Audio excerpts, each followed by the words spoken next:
Sonnet of the OG. Debates like a chessboard, piece move coldly, Yoda Santan. Spitting wisdom that's holy, Unc with the knowledge, dropping jewels, they heavy gold leaf. Jabari Falafikinki with the bold speech, Captain hold the line, Hebrew war tactics, Kim and walls crumble under Bible back practice. Scrolls versus the glyphs, hieroglyphs get blasted. Ancient scripts clash, truth wrapped in plastic. You need thick skin, we make movies, yo. F who you know, this is Sonnet of Studio. This is the toughest environment, rivalries, bro.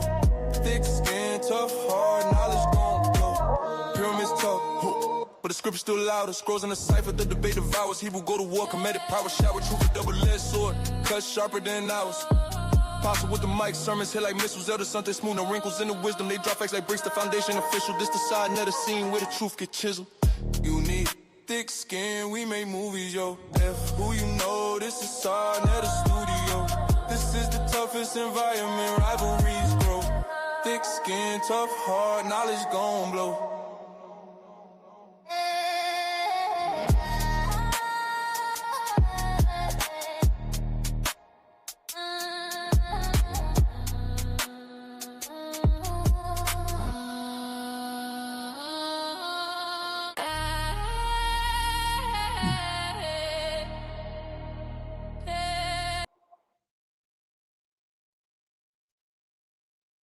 I can't hear you. I can't hear you. Thank you. I was muted. Everybody, peace. Assalamu alaikum, Hotep, Namaste, Jambo, Ashe, Shalom, Shalom, all the greetings of love and light.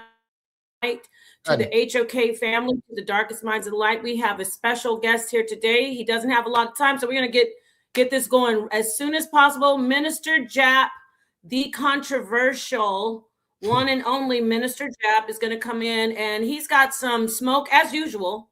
You always have smoke for the sisters, right? You always have smoke for the women, right? Oh, I know. I actually don't. You know what I'm saying? But you know, when I cook, I cook. You know what I'm saying? But you know, yes, it is what it is, man. You know, I just speak the truth. I don't hate women. I don't hate black women. But black women be the ones that get offended the most and give the most reactions and stuff. I said. But actually, as of the last year, the biggest reaction I've been getting is when I be getting at dudes who do a lot of perverted behaviors in the sex tourist community. They have been the most vocal. I've been getting a lot more support from women, and women have been able to handle this heat more than the black women in particular. I've been able to handle the heat more than these dudes. A lot of these dudes are my biggest adversaries right now. If you would think that the women were, but women rock with me. You know, I'm beige, so you know I'm in there. All right. Well, okay. I actually met you once. I always say he's a very decent brother. He seems very he's a gentleman, but I don't watch your shows too much though, Jack. I don't watch your shows. People are like, he goes in on the sisters. He's ruthless. When you go on your phone and you see women that are mothers and they half naked and they twerking and they fighting and you know the behavior is unbecoming, I'm gonna speak on it in a real way. But at the end of the speech, the lectures are always, you know, there's a message behind the madness. But I definitely know how to deal with our people. You know what I'm saying? I'm not corny. You're not gonna get no Cosby Show lecture from me. You're not gonna get you know, no cookie cutter type of content with me. Like I say back here, streets ordained minister. I talk to the streets and I speak the language of the, you know, the average everyday people walking this earth and this turf. And these people, you know, have a response. They respond very well when you hit them upside the head, because we got some hard-headed people, like the minister always taught us. And the nation got hard-headed people, so you got to come hardcore. That's just what I do. You know, I ain't no worse than the rap music, but I got a message behind it. And comedy as well. You know what I'm saying? So I got a way of bringing it to people and still making you laugh, but still making you think. You know what I'm saying? Right, you do. And let's talk about you for a second about, you said minister. I mean, do you have a background, a real background in the church? Because you do. I have seen you have church before. Yeah, like, you know, I grew up in the church a little bit, you know, Seventh-day Adventist, so we was kind of strict to the degree with the dietary law and, you know, going to church on the Sabbath. You know, that's how grandmama brought us up. You know, I grew up real old school, and then, you know, as I became grown and became a man, some of my best performance at life, I was a part of the Nation of Islam, is, you know. Oh, okay. And, you know, it was in my neighborhood. I grew up right around the corner from Mosque Mariam. So, like, it was always in my community, you know. So I was well-rounded with a lot of knowledgeable people, and I respect elders, and I always take their advice, and I never, you know, was disrespectful to older people. Even if I know that they're wrong, I'm still going to, you know, let them speak and hear them out. So when I come to this day and time in the social media climate, with old school morals and principles, it's going to hurt, because it's contrary to everything that's being taught and everything that's, for the most part, being pushed in these algorithms and stuff like that, in the way that people live. And a lot of people don't want to hear the absolute truth. The only thing that offends people is the truth. So I bring these old school methods and principles and things that I believe in, like marry before you carry. A lot of women get mad at that, and, you know, they want to combat that. But at the end of the day, I look at all these other races and how they working, and the reason why they work and their methods work well is because they have a family. They don't have situations. A lot of our people just got these situations. Kids got different last names, different daddies, you know. And I put a sense of shame on that, but I still educate people to how we supposed to be moving, so we can look at all other communities that's winning. It's one thing to be like, oh, damn the white man, damn the Jews, damn the immigrants, the Hispanics and all that, but look how they moving as a unit and a family, and that's important. We don't have families no more, you know, and a lot of these women out here are having babies out of wedlock. I speak on that, and it hurts. I speak on abortions. You know, our women have the most abortions, and we'll find ways and means of justifying that. I call it evil. People they stop using that word. I call abortion evil. And I think we talked about that last time, when it was like, yeah, you know, with all these circumstances and all, I'm like, nah, don't kill a baby because somebody did something wrong to you. You know what I'm saying? Or don't kill a baby because you are in an inconvenience and you want to finish school or get your good job. So we talk about those type of topics, and those type of topics trigger a lot of emotional out of women, and I expect women to be emotional. And I'm gonna speak more on Black women because I'm a Black man in the Black community, and most of the issues that we can relate to are going to be Black issues. So I don't let people deflect by saying, oh, well, why you never talk about white people? I do talk about white people, but right now I'm not trying to help their community because they got their own problems. I got to help my community and speak to them because y'all can relate to me. So that's why when I speak about women, it's going to be more catered to the experience of being with Black women, because that's what most brothers in here going to be able to relate to. And that's what most brothers are dealing with, is Black women and Black women's issues.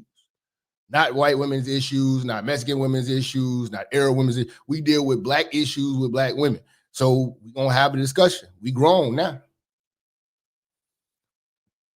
Your mic. I'm muting out so I don't have any interference with your flow. So yeah, you know what? I do know you have good intentions. A lot of people, you know, misunderstand, but let's be real about some of the stuff you did say. Some good stuff. I agree. Marry before you carry. But what about when you talk about the preference thing? Like, are you, I wouldn't say divest, but do you tell brothers it's okay? You know, if you don't want to be with a Black woman, you should get with the snow bunnies. Well, here's the thing. It's not about the race. It's about the culture and the femininity and what you're looking for and the type of loyalty and devotion. Right now, our women are lost. You know what I'm saying? Do you got all the time in the world to spend with this type of person to try to get them right and you know, and deal with the difficulty of trying to change her? Because like once I always feel like this, once a woman hits 30, ain't no changing her. She is who she is. You know, she got to go through hell to want to change herself. Now, at the end of the day, you're still a black man. So whatever, you know, child you have by whatever race or culture that woman comes from, so you having a black child. Black is dominant. So at the end of the day, it's not a racist thing. You know what I mean? I mean, I'm open to all of that because we in America. Now, would ideally, yeah, most brothers would love to be with black women, but right now, black women are not fighting for marriage. They might say they want to be wives or be married, but they don't want to be wives. They don't want to adhere to the role. They want a ring and a wedding, and you know, the label gives them validity so that they don't look like they dying alone. But they don't want to do what it takes to be a wife, and they don't want to submit. What does it take? What does it take to be a wife? Like 5 points. What? Give me 5 points of what it takes to be a wife, Minister Jack. Well, the man. First of all, what men really want, is loyalty, trust, devotion, respect over all of that. Respect over everything. We're not really hard to please, you know. We're not asking for your money. We're not looking at, oh, how much is she making? Because we don't expect nobody. We're men. We don't expect nobody to give us nothing. You know, we pretty much are the ones that everybody goes to get help from, men. You know what I mean? So we want to, and appreciation. A lot of men are generous. It doesn't cost you to be nice.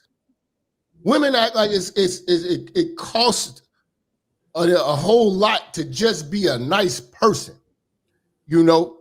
And those simple things right there, I mean, and look good, keep yourself up. I mean, God blessed you with being a woman, and you want to let yourself go. I really take offense when I see women letting themselves go. I got to talk about this. Talk about it. Let's go. Like this is disrespectful to God, especially when I see a beautiful, beautiful fat woman. And the two don't add up. Because, for instance, like, how can I say? I make jokes about this. I said your average chick in Chicago, the silhouette and the mascot for a Chicago chick or a Midwest chick would be Jill Scott in a turtleneck sweater. Oh wow, that's what we get. Really? Yes, that's most women. So you're saying most women in Chicago, the most beautiful women? Midwest, because it's, you know, we get cold weather. They're not not beach bodies. It's, you know, it's comfort, right. I got you. It's comfort foods. It's chili. It's dress and greens and stuff like that. Lots of clothing. These are women who wear sweaters. You know what I'm saying? So, so, you know, and, you know, they don't appreciate the gift that God gave them. Because I tell women all the time, doors open for beautiful women. Doors closed for women who are not appealing. That's a blessing all in itself. So for when I see a woman that is like fine, like you see a woman, she got a fine face. Like I tell people all the time, if you look at what's that girl? Lizzo. Lizzo is not ugly. No. Lizzo, like, and a lot of dudes be like, they've been programmed to just say Lizzo is ugly. Really look at Lizzo. Lizzo looks like Megan Thee Stallion's chubby little sister. Right. You know what I'm saying? And she's doing a disservice to the face that God gave her by every calorie she takes in. And then she's online being disgusting and stuff like that, which will be a whole nother topic, how you carry yourself. But beauty gets women in the door with anything, including a man. It's like, oh, it's what's in the inside that counts. I get that, but then you're going against the nature of man. You can't flip a woman inside out. So I can't see all this greatness that a woman has that's internally if I can't see the beauty at first. You know what I'm saying? So it's you have a simple job. I got you. Look good, treat people good, light up the room when you come in the room, be nice, and be a girl, be a lady. Now, a lot of brothers are finding those type of qualities in other races of women, and it's not because of their skin, it's because of culture. Our women have been programmed to not be our companions. They want to be our competitors. And those, I've been actively on the dating scene for a long time. I tell people this from experience. They hear this crap from these dudes online who never been in the field for real, never touched the pavement, never really got in a woman's face in real life. They basically, their online conversations and chat room type of dudes living in the metaverse, talking to women in real life, and I understand what's going on. These women want to outdo and be a better man than you, but don't want the responsibilities of a man. They want the rewards of a man. They want the respect of a man, but don't want the responsibilities of a man. And the responsibilities of a man include protecting, providing, guiding, having a level of knowledge and wisdom that can uplift and improve and level a woman up. I see plenty of brothers, hardworking, blue-collar brothers, level a woman up, get her through school, get her college loans paid for and all that. I don't see taking a man from nothing and making him something. We're willing to take on a woman who works at McDonald's and make her something. Don't you think women used to do that in the 90s though? The sisters, remember those days when the sisters would be taking the man in? I think the 90s was the worst era, because not the worst era, but that was the beginning of what we have today. The 90s sparked the diva. Talk to me why. Why did because I'm thinking of all the Spike Lee movies and she's gotta have it, you know. You gotta go to Jungle Fever. Yeah, Jungle Fever. About that round table with that light-skinned girl. And all of those women were educated and they were divas. You know what I'm saying? Yeah. They were giving men hell. And this was the era when women were getting these white-collar jobs, working in the downtown areas of every metropolitan city, getting degrees, and they didn't want to deal even if you made good money. If you were working at a factory, blue collar, whatever like that, you would look down on. Do you even have a degree? This is when the diva sparked, the Terry McMillan era, the waiting to exhale. Waiting to exhale. All of those women from Stella got her groove back. Yes, were hard to deal with, and that was the spark when the child support hustle really got, when black women got hit with the child support hustle. See, this dude still was trying to recover for what happened to them in the 90s from having kids with those women. Wow. You know what I'm saying? So that's when they really, really, really started laying into the brothers in this. Oh, black men ain't this, black men on the DL, black men getting with white women. So that's when y'all was really cooking. The 80s and before that, I was loyal. Y'all was down. Y'all was rocking with us. Now it's like, okay, after the 90s and the 2000s, now it's I could do bad by myself. Been doing bad by yourself. And then it's like, you know what I'm saying? I don't need a man. Now it's these women are trying to be men. You know what I'm saying? Be men with each other in this era. So now it's totally different. But the shift was really that 90s era, that Terry McMillan era when Oprah was cooking the black man. I mean, black men were getting fried back then. You made me think when you said Oprah was cooking the black man, that is the color purple. Black men were getting the work of God from black women at that point in time. Mister.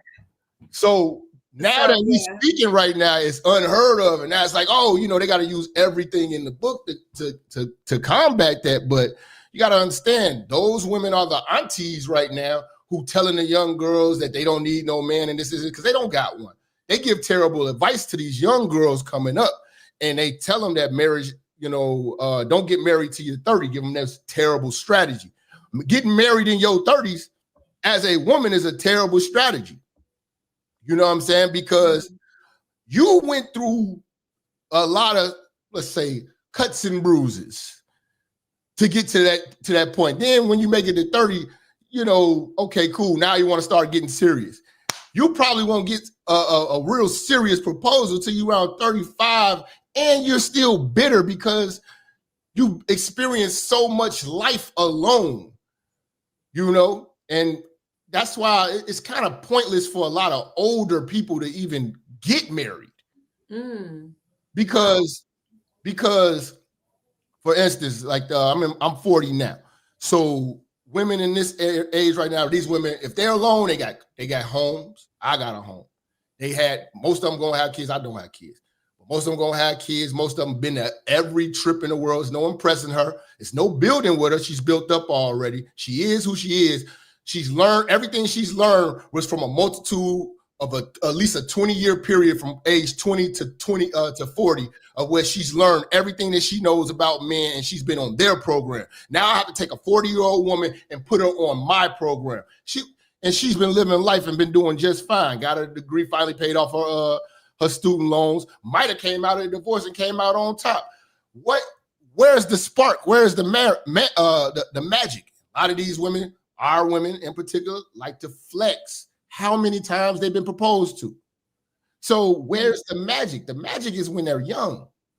When you're 22, when you're young and you grow with certain people. So a lot of people, I tell them, you might want to come to terms with the fact that you might have to throw in the towel on the marriage concept once you get to a certain age.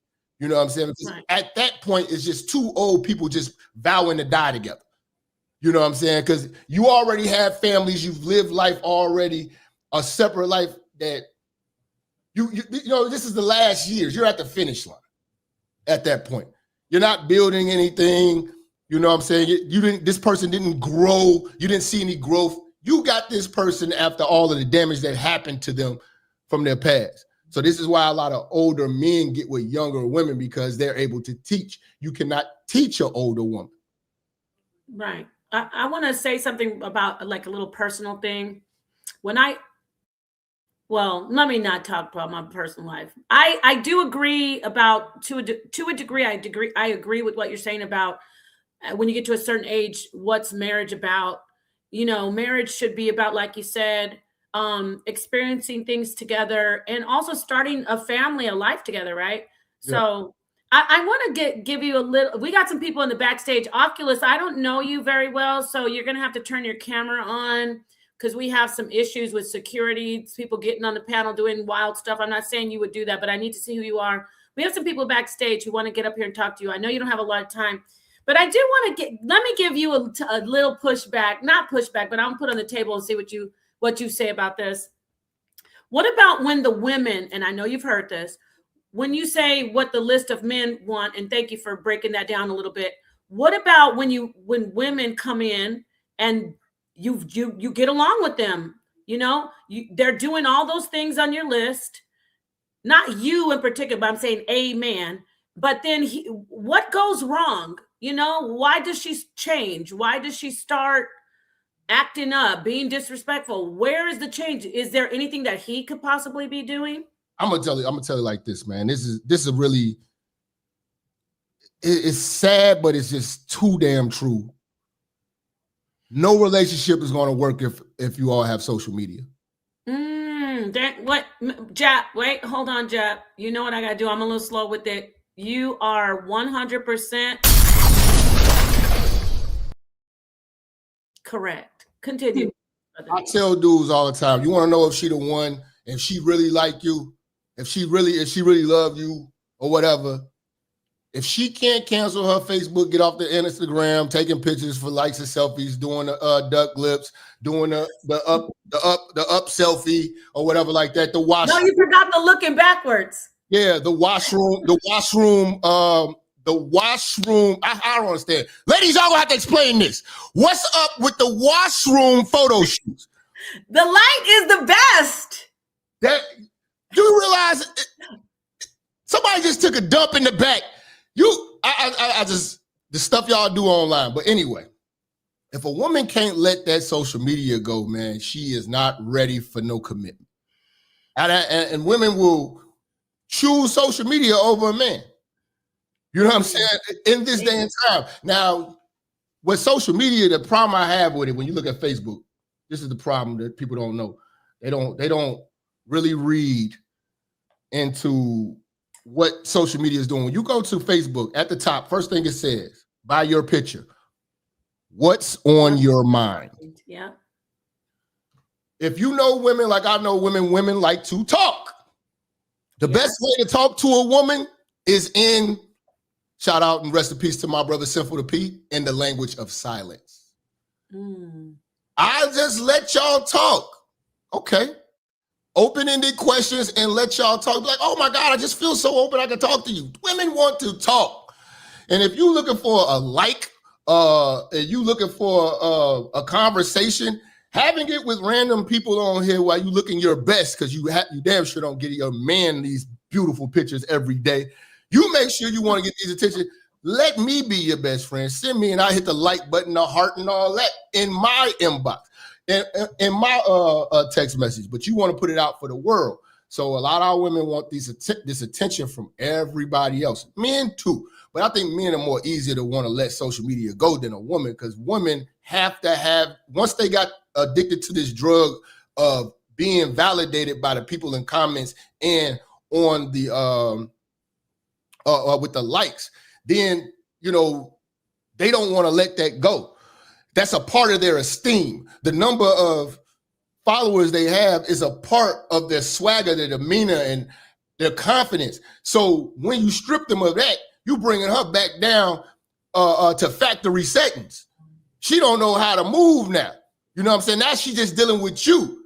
And then now you limited their options. And what you showing, ladies, if you're willing to get off the internet and not make yourself accessible to other men, you're showing a man that you are focused. See, when you on social media and you talk about, I'm in a relationship, no, you're not. You're not focused, because this dude don't even need your phone number. Dudes only got to know your name. How many times you get the, hey, big head, man, you changed since high school. You changed since college. You're going to get that once everybody knows your name. So you're very easy to track and very easy to find, and you tell everything about yourself and what you're going to deal with on your social media platforms. So social media destroys relationships in other ways too, by the fact that women always need somebody to vent to, and they utilize social media as a means, as a therapist, and they go live and stuff like that. So I tell dudes, oh, that's a big red flag. A woman that want to go live, not in the sense of what you're doing, because this is a business. This is right. I hear you. This is a podcast. I'm talking about your average chick working at she's a teacher, she's a bus driver, she's a nurse, she's a, you know what I'm saying? She's not a hairstylist trying to get clients. She's just regular as hell, and she's on social media and she's glued to it. And every time y'all have a mishap, dudes, she's like, dudes don't want to be faithful, dudes this and this, dudes don't want to act right, dudes on the she's telling all of these other men the ammo that they need to slide in the inbox, and they say, I'll never do that. See, ladies, I've been trying to I said this year, you know what? I'm going to give a lot of ladies the game on how this goes, because a lot of ladies just don't know. Y'all take advice on how to deal with men from women who can't deal with men, who don't have success with men, instead of doing what men like. If you don't even ask men what they like, you think we care about the things you care about. But the truth is, women are just competing against other women. Fact. Your purse, your Louis Vuitton, your Gucci. You have never met a man that wasn't gay that ran up on you and complimented your bag. So can I say something about that? You're cooking. But I want to add in too, there are certain women, which this might be good, who compete with, look how good my man is. I have a better man than you. Have you ever seen that? No? Because the man is the prize. Right. The man is the prize. Let me get we're going to go back to the man is the prize. I'm going to tell you why. But I want to say that women do a lot of stuff that's unnecessary that we actually don't care about, and some of the stuff we don't like, but y'all still do it because y'all in competition with each other, and that is weave. Big one is weave. Oh, the bust down, the 24-inch bust down. Black men hate weave, but damn. If they really cared about what black men wanted and really wanted to keep a black man, we've been screaming from the rooftops, take that weave out. We just tolerate. Ew, I'm embarrassed. Can we stop? We just tolerate your weave. I've never. Not the weave. Don't do it. Like black women treat weave like it's a crown or a kufi or you know what I'm saying? It's a religious thing. Like they are attached to it. They can't let that go. But again, that's what we like. And I think that that's you could unweave women. Like that's not a hard thing to do. You could take this shit out and have a grow in and not a sew in. But that's what, we deal with. A lot of men don't like these animated, I call them potato heads. For instance, like, I don't know if you remember like Mr. Potato Head. You can add stuff. You can make them, like, for instance, I call Nicki Minaj, she is the blueprint of the potato head. Because pretty much you can make any chick look like Nicki Minaj with surgery and not saying that she's ugly, she's beautiful, but when they started making black chinas and you look at all the strippers in the culture, the bangs, the lips, the BBL, they all look like they came off the same assembly line.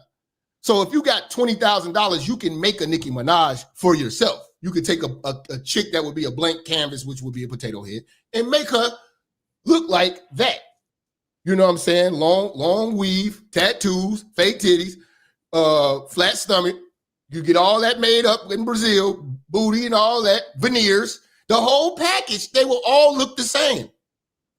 You know what I'm saying? But then I always tell them this, what are you going to do when the real bad chicks come in the room?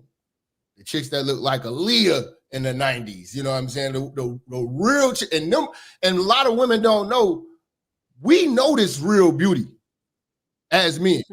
And we approach you different.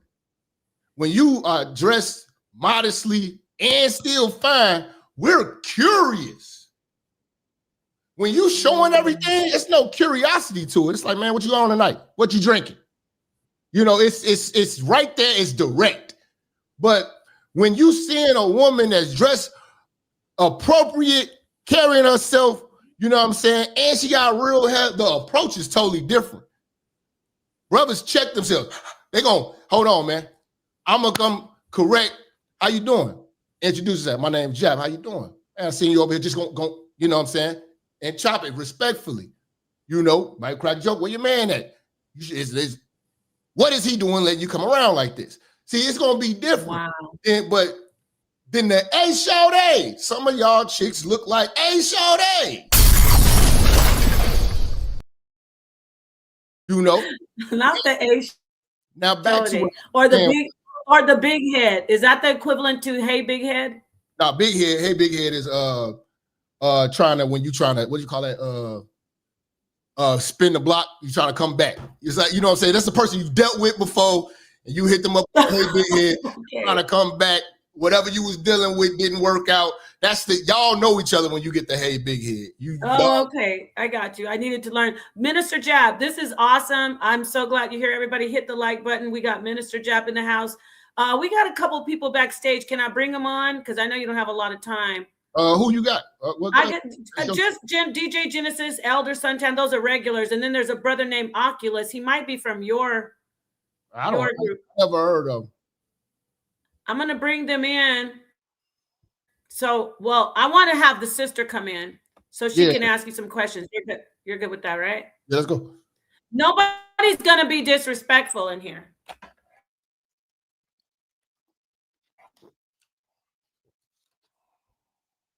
Oh, damn. Hello. Hey, how's it going? Hey, how are you? Hey, what's going on? Yeah. So now Genesis says she's from Detroit. She says she's from your neck of the woods. Okay. Go ahead, DJ Genesis. Oh, Have Minister Dad. What would you like to ask? What up though? What up though? So I can't hear you. You can't hear me at all? Now I hear you, yeah. Oh, I was saying he's from Detroit. What up though? No, I'm from Chicago. Oh, okay, Chicago. We just had a whole war go on with two guys from Chicago. Detroit, yeah. Detroit, Chicago was born just a couple days ago. You had Anton Daniels and Corey Holcomb, and they were kind of going at it about everything, and Anton Daniels, being a married guy, he's been married for X amount of years, met his first wife at the age of 18. And then you have a Corey Holcomb who was married and he got divorced and all this other stuff, And it's interesting you say, well, women should get married early, but a lot of times these women get married at an early age, and then divorce kind of sets in around the age of 40. And if a woman were to do what a lot of these men say, they need to be housewives, they need to be this. And then when the marriage falls apart, then they have no skill set to be able to go into the real world. And then you have people like Just Pearl things that'll talk about that they just need to go out and get a job. So then they're not even fit to even work in the workforce. What do you say? Like, do you think that in the Black community, because, Just Pearl, she's a white woman, so it's probably a difference. Do you think that it's the same thing that Black women should be housewives and sit and be in the house and being only taken care of by the man, start at a young age in their 20s, get married, and then just be complete housewives and be holding completely to the man? Okay, so here's the thing. How do you view marriage, and do you believe in what you say, and do you believe in God? See, like when we talk about the traditional marriage, like that, what we're talking about right now, that comes from you saying till death do us part, and sickness and health. So there ain't no divorce if you believe in what you say and you stick to what you say that you was gonna do. You making your word bond. Now we have laws in place that incentivize a woman to change her mind. So you asked me what my religion is. I practice Ifa, and I believe in polygamy, and I also believe that there are certain women that's just not meant to be married. Same thing as men. I think that marriages, people are human beings. Things fall apart. You can't expect them. I think that till death do you part is a realistic. Because we don't have a culture, a unified culture here. Everybody's not on board with that. So you do the Ifa thing, you're gonna have to turn somebody on to that. Or somebody had turned you on to that. And you have to understand that a lot of these guys who want to do polygamy turn y'all on to that for their benefit. You know what I'm saying? Well, no, I practice Ifa for spiritual reasons completely by itself. I actually was a Christian, and then I turned into Ifa. The majority of the Black community does not do Ifa. I mean, I understand that, but I'm saying when I asked you the question, right? So you asked me what my religion was. So we're not gonna deal with just your specific issue. We're gonna deal with a broad brush on the average of the Black community. And most Black community is Christian. I'm not a Christian. I'm Muslim, but I know that I can have 4 wives. Will that work here? Probably not. Because of all of the responsibility that comes with having 4 wives, I couldn't do that shit and do. I'm sorry, curse. And I don't want to deal with 4 of these loudmouth women. You know what I'm saying? So it would age me greatly, but I know that would be something that would be a shock to most of the Black community or Black women because they don't practice that and they wasn't raised to do so. So your average person, realistically, in the Black community, supposedly they had a wedding and it was for death. You said marriage, a marriage. You know what I'm saying? They signed legal papers in this country, and they said vows. And the vows don't absolutely mean nothing if you just breaking them because of how you feeling or whatever like that. Y'all supposed to be family. And at the end of the day, you supposed to work that out. Now, if you breaking those vows, then that's what comes with it. I mean, there's consequences. You know what I'm saying? It might be a struggle now. But when this country incentivizes divorce and stuff like that, it makes women believe that, you know what, it's not so bad to be on my own. But if you didn't have divorce or you didn't have these laws that helped you in the divorce, like getting half of my stuff, getting alimony, you know what I'm saying, marital support and all that, spousal support and all that. If you did not have that, you would be more likely to want to work it out with the man that you have, because a lot of women get this thing confused that after being in a 20-year marriage or whatever like that, you're going to go out here and find something better. No. Yeah, let me, I'm going to bring the other brothers in. Genesis, please hang tight. Thank you. Genesis, I want to talk to you about that, Minister Jack.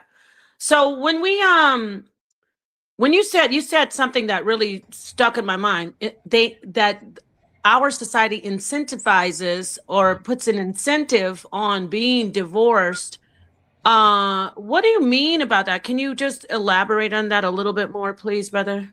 Yeah, the richest women in America did not get that rich by their own merit, didn't get rich by inventing anything, bringing anything to the world of brilliance. They didn't create a company that the world can't live without. It's nothing innovative, nothing off of talent, nothing off of nothing of a discovery or anything like that, to where they discover some type of cure or anything like that. They got their hunk of wealth from not inheritance, but divorce. So finding a man that's worth a damn and leaving him has become a business, you know, and a lot of these women have literally made marriage a business where a man gets screwed out of the contract. Because there's no incentive a lot of times for men to leave. That's why a lot of dudes are still with their wives, because it's like, man, it's cheaper to keep her. They don't have a song called "It's Cheaper to Keep Him." You know what I'm saying? It's leave us and come up and monkey branch to the next man, and you can do that again. So marriage, in that sense, a woman can win when you take away with the prenup and you take away the fact that you put in the clause that, hey, you leave me, you leave with what you came with. A woman will think twice about leaving, because life is not going to be great without you. Life is only good because of what you gave her in the life you provided. But don't you think you're kind of conflating the olden times versus the newer time, where women are more upwardly mobile with careers, entrepreneurship? The olden times, when women were more based on marriage, they had that inheritance. But nowadays, most women have like careers, they have like college education. They're not like 100% relying on inheritance. That's like kind of an old antidote. Understood. They're old and unhappy, and you know they got cats, and they're in the Cooper's Hawk Wine Club. Yeah, there's a lot of those women. The more money she makes, the more education she goes to get, the more miserable she'll be. Do you let me get in here. Thank you so much, Minister Jeb. 1 second, Genesis. Boo Man says, we have to stop saying, quote, we. The Black people in America do not live the same reality as our so-called white counterparts. I think that's what he means by Lily. You want to address this? Thank you for the $5 super chat. You want to address what he's saying? Who said we? Did you say we, Minister Jeb? I think you said we. Yeah, because I'm talking about foundational Black Americans in the Black community. So yes. Yeah. Our women, again, it goes back to what I said at the beginning. Our women are not trying to be our companions; they're trying to be our competitors. So a woman feels good because she's her whole goal is to try to outman a man and try to outdo us. You know, you're not gonna find a woman that's gonna build you up, and that's something a lot of these mother-raised males have this dream of a woman building you up. Woman ain't about to build you up. You gotta have your stuff together. She ain't trying to hear nothing about your pain, nothing about what you went through, or none of that. You have got to have it together because she's looking to you for guidance. A man is the GPS to a woman's life. So me being the GPS to your life, you ain't gonna never have no direction or know where you going. You can have the best car in the world. That's your looks. You know what I'm saying? You can have the best fuel in your tank. That's your youth. But if you don't have no direction, you can crash into a wall or off a cliff. You need this GPS, me being the wisdom, being the man, to guide you in your greatness to where you need to go. Because when you're alone, you're just gonna do the dumbest things, and it's plenty of men out here fixing the lives of women from the mistakes that they made on other men's watch. Y'all don't fix our mistakes. We fix. Damn, Minister Jab, I want to ask you a question about what you just said. So are you saying basically, if there are women out there who do build a man up, they start together, you know, I got your back, baby, you're in school, don't worry about the bills. Those women, are you saying that those women who are out there, that they are like what do you call them? The I forgot what y'all used to call them. The like, it was a way like a unicorn. Yeah. Is that a unicorn? Or is what is that woman? Talking though. Okay, let's say a woman in her, let's take it easy. Let's go in the middle, 30s, in her 30s. Okay, so she graduated college already. Right. I would assume. She's has a career. I'm in the workforce. Mm-hmm. But the greatest job she can have is being a wife. And if she achieves that with the right man, because here's the thing: women have the right to be selective. Right. You know, you're a woman, so like you turn on your phone is jamming way different than a man's. Y'all inboxes look completely different. Fellas, don't go on your woman's inbox; it will scare the life out of you. So women are always being approached. It ain't for your brains. It ain't for your money. I want you, because a lot of women think that because they got this career that this is what men respect. No, men respect loyalty, being on my program, being down with me, being someone I could trust. You know what I'm saying? Because a lot of you guys build up some of these women to become your worst enemy and nightmare. You know what I'm saying? Some of them have become too independent for their own good. Start wanting to undermine what's going on in the household because she feels she can run one on her own, which is fine. Leave her alone. She don't want to be a team player on your team. She don't want to respect the hierarchy of how this is supposed to go. Because I don't think no woman is going to respect a man she's over him. Oh, no, you're not going to respect a subordinate man, are you? No, let me ask you a question about what you said about no, not in the long run. They're going to resent a subordinate man, but I want to ask you because when you said men respect loyalty, that's what they want. What about the brothers who, and this is for the women, because I want to turn up the heat a little bit. What about the brothers who, when they do get the loyalty, they don't return or show a reward like, oh, you're loyal to me. What about those who don't? You know, they choose their friends over her. They choose their co-workers over her. They choose their side pieces over her. And she continues the loyalty. What about those situations? What do you say about that? Okay. Men are the power. Men are supposed to be in power, but you're not supposed to misuse your power. And you're not supposed to treat people with the respect that you want and show appreciation the way you want it. Reciprocation. You know what I'm saying? I don't believe in that. I believe in having discipline. You know, I don't respect dudes that don't have discipline. You know, I'm not moved. I don't move like a pervert. Like a lot of these young dudes out here these days are perverts, man. And the internet creates these type of perverts and this type of mindset where their main motivation every day is ejaculation. And I talk about this and I get more flack from dudes. And I'm trying to give you this game and this wisdom that, fam, when a woman see you know how to control yourself, that makes you even more attractive to a woman because she's used to dudes extra thirsty for sex. When you are not driven by that, but focused on whatever your mission is, she gonna look at that like, man, nothing can throw this man off his square. And if you showing appreciation. Sorry, I had to drop a bomb for that one. Ladies, take note. I'm a reward loyalty. I mean, I look at women and they kind of take offense to it, but this is what men really want. And it's going to sound harsh, but we want women to be like pets in the sense of when we come to the door, I would like for you to be scratching and be happy. When you come to the door, I want you to jump in my arms and be happy I'm home. You know what I'm saying?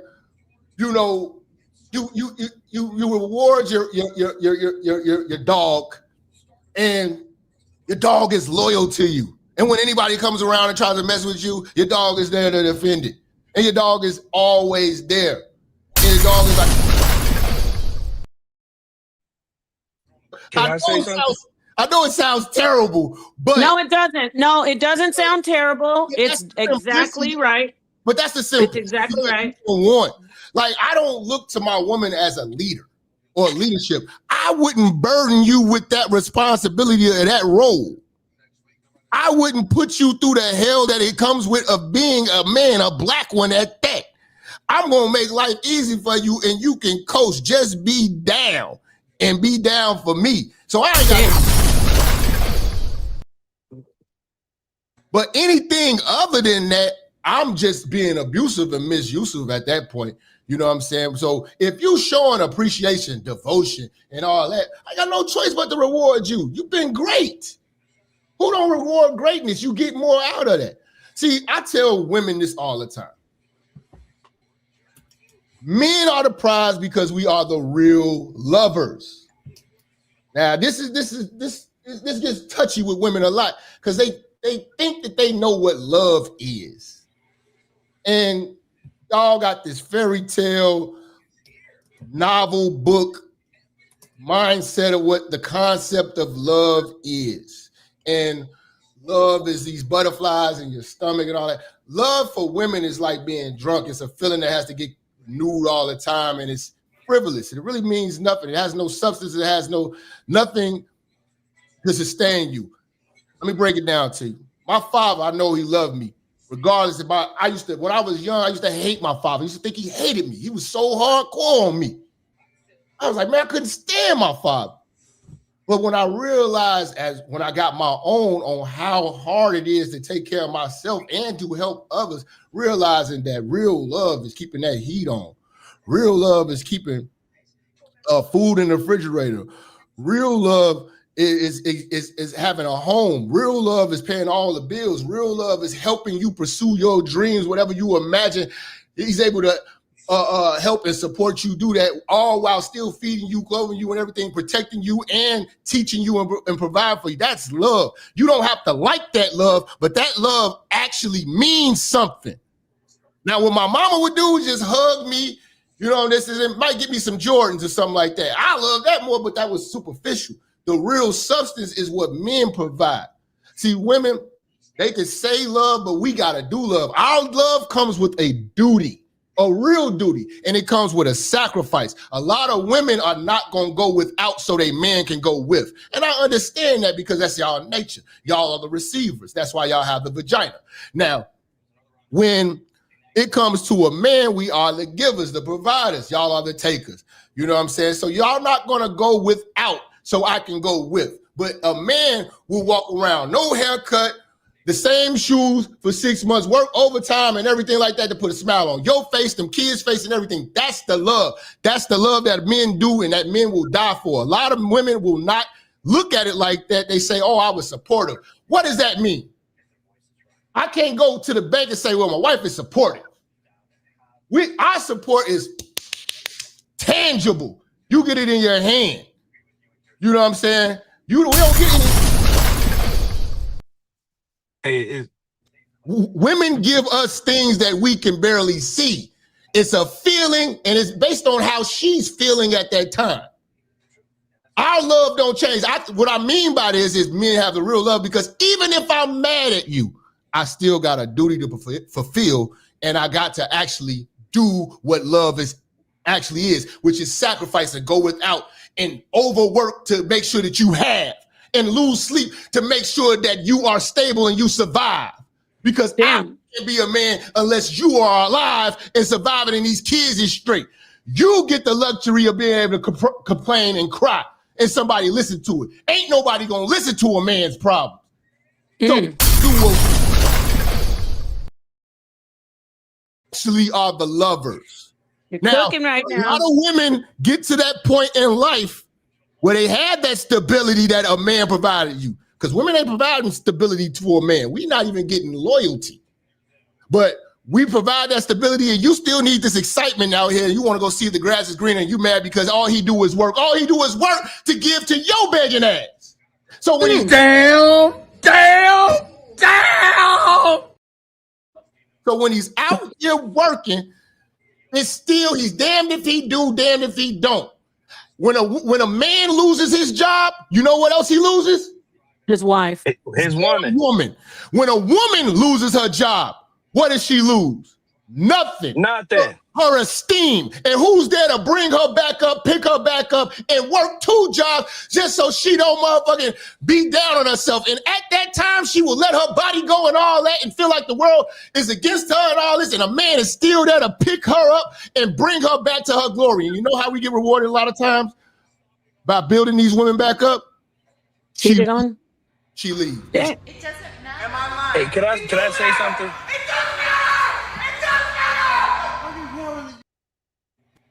There's a lot of these brothers in here who have been with an overweight woman. The moment that she started losing her weight, what she do? Feel herself. And what she do? Play in the field. Now she's a diva. Now she's, but you was down with her when the times was hard. I was talking to this brother one time. He was one of my Uber drivers. And he told me his wife left him because I was wondering, I'm looking at the front seat. I'm like, what is this thing you got in the front seat? It was like all these metal poles.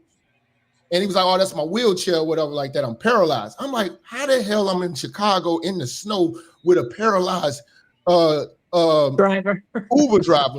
But that's a whole nother story. But he started telling me his story. The man owned a roofing company, gave his wife the world, was making tons of money and stuff like that. Freak accident, fell off the roof, became paralyzed. And now he's going through therapy to get his walking back. Now, during the course of all that, his woman is getting tired of being there helping him have to do all of these things that he could normally, that he would, bathe and all that stuff. She's tired of that life. She wants her freedom, wants her walking papers. Took everything from him, the business, took the home. This dude goes from having a wife to living now with his parents and driving Uber while she is still living the high life, dating and spending his money and calling him for more money and trying to take him for more of his money. You know what I'm saying? Now, men, when our women get breast cancer and stuff like that, we don't bail on them. That's not true. Hey, you guys mind if I say something? Oculus, say something? Let me let Oculus get in here, but listen, good. So basically, I'm not talking to you, Genesis. Listen, what I'm hearing is all the things that this brother's highlighting and talking about what men do.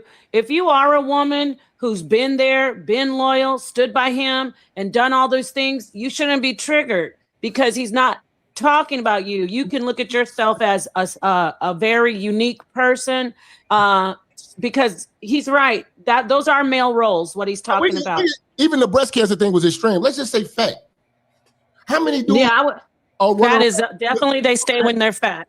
When a woman gains weight, brothers ain't just gone out the door. We keep trying to let you know, hey, let's get it together. But hey, there's a lot of dudes out here miserable with a fat woman. But the moment the circumstances change for a woman, she's out. She's out. If you put her in a situation if you do the statistic, 29% of men leave when a woman becomes seriously ill. Less than 2% of women leave when a man is seriously ill, like deathly ill. So that's an actual statistic. So from the okay. As a man who really, I'm gonna get you Oculus. Go ahead, Jack. Any black man in here know this. If you lose your job, you're gonna lose your bride. If your circumstances are bad, she's going to act accordingly, and move on to something better. That's what we're dealing with present day in dating these women. So what I'm telling you is that us as men, this is why I know that statistic is BS, because as men, we're not looking for you to be built up already. You're looking for us to be built up already. So no, I said seriously ill. I'm talking about a woman falls seriously ill. The man is 29% more likely to leave in that situation, divorce their wife while she's dying of cancer or whatever it is. Because when you use that, I highly doubt that. I highly doubt that. But okay, thank you. Let's get to Jeff. Thank you, Genesis. Thank you, Minister Jeff, for being here. You laying down some serious smoke. The people who were brave enough to come in, I appreciate you. Let's talk to Oculus. What would you like to add? I would like to say peace to the panel. Hey, how you doing, Monica? I did not know you was over here. I just so happened to be driving and I saw this platform and I tried to come up. First off, this minister is cooking. Like, he cooking, the grease too hot and it's too real. First, I would like to add, in addition to what he said, in a stable situation, marriage relationship, a man is supposed to overturn his love for power, and a woman's supposed to overturn her power for love, because a woman wants to be loved and a man wants power. You see what I'm saying? Now, with that being said, everything he said was 100% true. Even if Monica came up with the statistics, we all know what he just said is more likely to happen versus what those statistics say, even if those statistics are skewed. I would like to say this. I watch, and this is going to help men out. Now, y'all, what I'm going to say going to sound funny in the beginning, but when I'm finished in totality, you're going to get what I'm saying.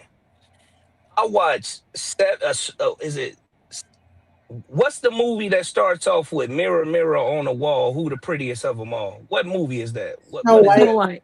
Snow White. Okay, thank you. Now, you guys watch Snow White and you guys may have saw something, right? The cartoon animation, blah, blah, blah. I watched Snow White and I saw something completely different. Notice how the evil witch go to the mirror and she used the mirror as a spell or a cloaking device to make herself look young, youthful, and attractive to the king.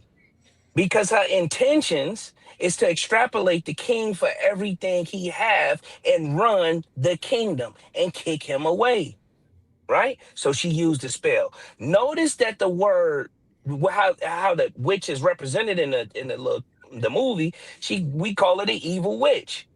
What do women call themselves on social media in today's society, today's climate, that rhymes with evil witch? They call themselves bad. You already know where I'm going with it, right? I don't want peace. I want problems always. Hey, what was that? Hey, what was that? Hey, but what about the new wave of what's going on with these women of today? Our women, I've been noticing the tarot card reading, and the zodiac thing. Like, what is with all of that? The witch. When you say witches, I'm thinking about all this spiritual world, spiritual realm stuff that these women trying to get into. I'm seeing a lot of this tarot card and zodiac sorcery going on, man. Have you been? I don't know if you in the dating field, but you got to see what's going on. No, I'm actually married. I'm married, and I'm talking from a married perspective. Monica, she know me, so she know I'm married, right? Okay. I'm on her channel a lot. Me and her really cool. But even, I'm gonna get back to what I was saying about Snow White. But even in my own marriage, and if I was at the house, I'd let my wife say it for herself. I told her, I'm not looking for no love from you. I think that's where men go wrong. I'm not looking for love. I'm looking for loyalty. I didn't marry you for love. I can love you. The only woman in my life that I would ever expect to love me, my dirty draws, would be my mama.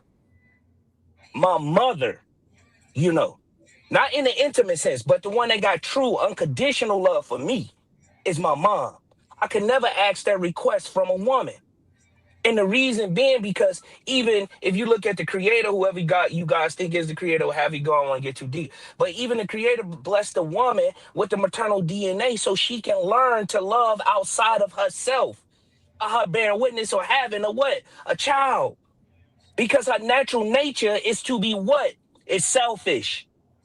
This is why when you fall ill, the woman get the heck on. This is why if you lose your job, the woman get the heck on. In the way, the love that I'm looking for will come from my mother, but in a marriage, it will come vicariously back to me indirectly from my what? My child. But Will for your my wife wife, leave if you get sick? you said what?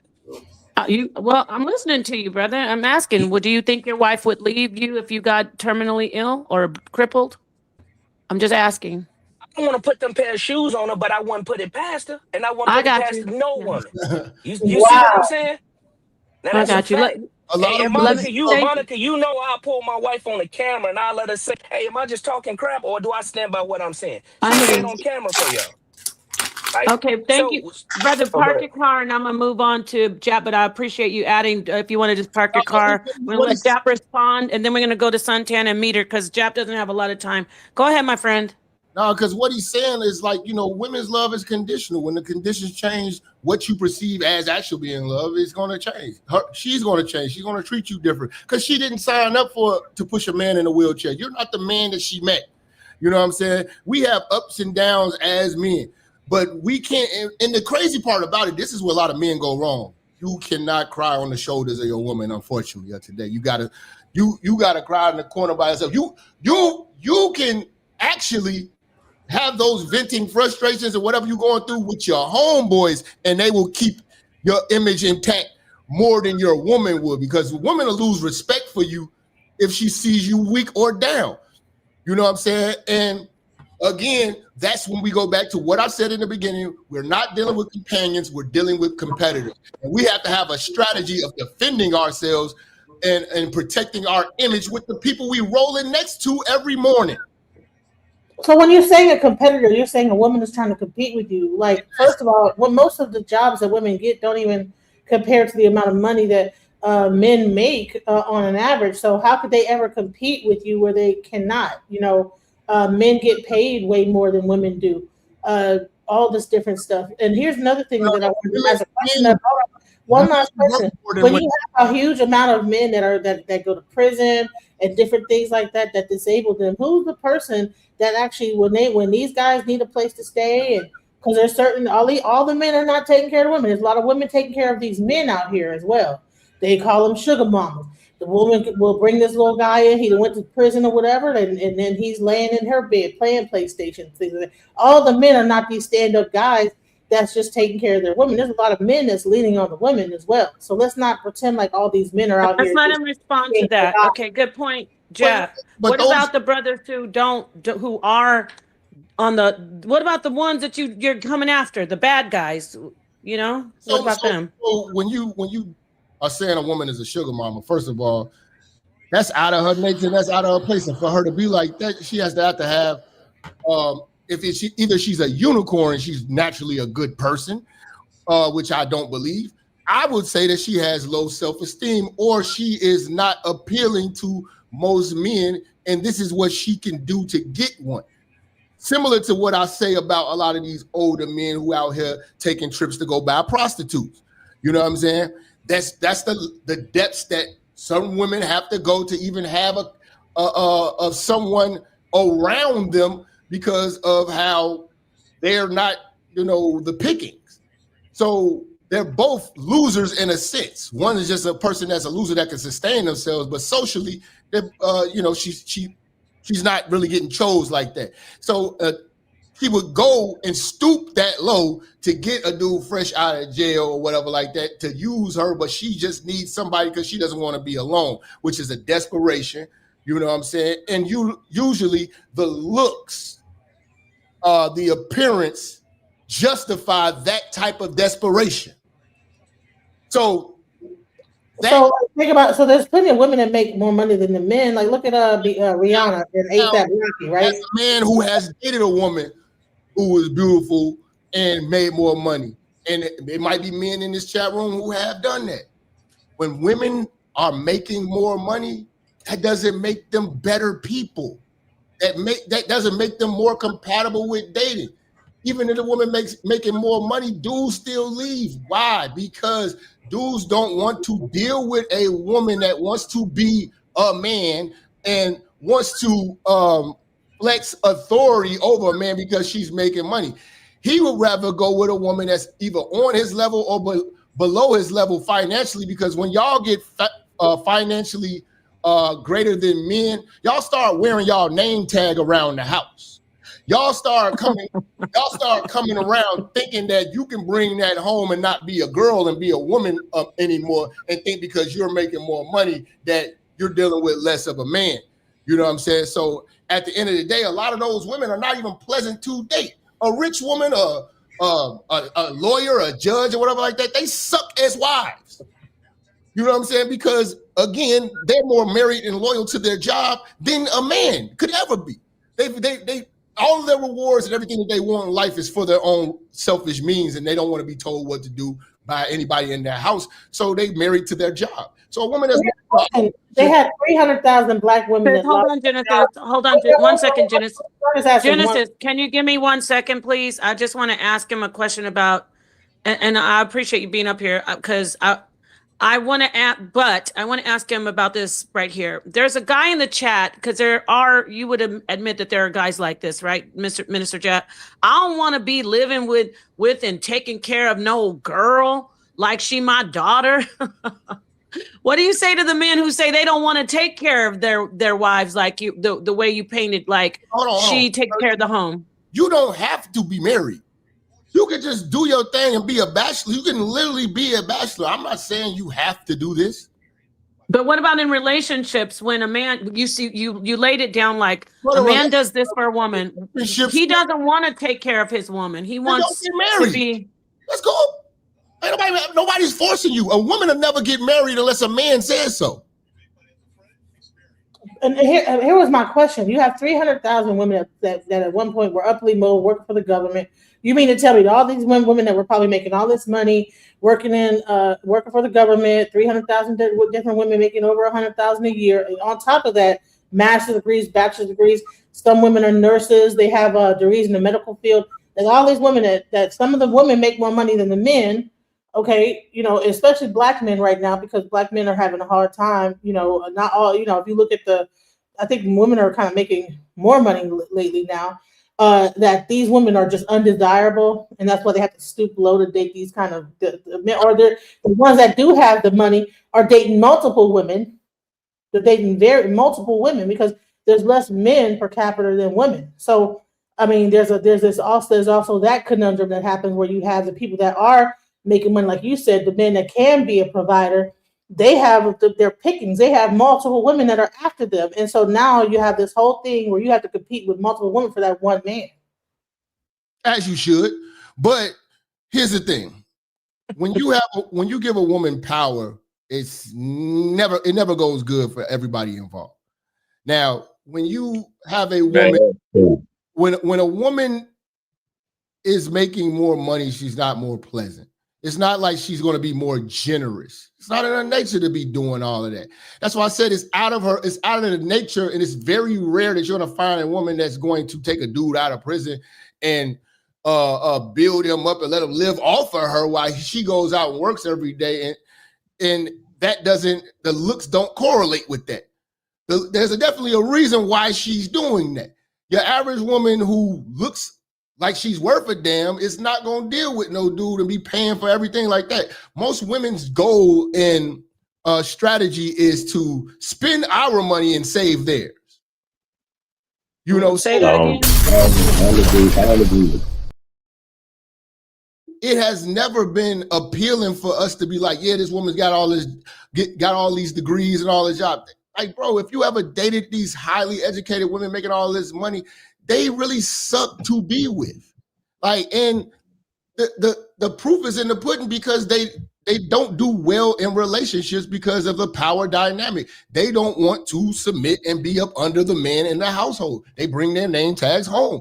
And a lot of guys don't like that, especially if you can do good for yourself and everything like that, and women still flock to you. You like, hold on, man, I don't want to deal with you with all the madness that come with you, because there's no benefit to it. It don't benefit me. You making $100,000 and you still got that selfish attitude, and you trying to have your little secret bank accounts or whatever like that. You're not trying to be on the team. You actually are walking in with one foot out. So you be trusted. And that's what a lot of do. We put it all on the table. That's why when it's a divorce, we lose everything. Y'all come up because y'all were in to begin with.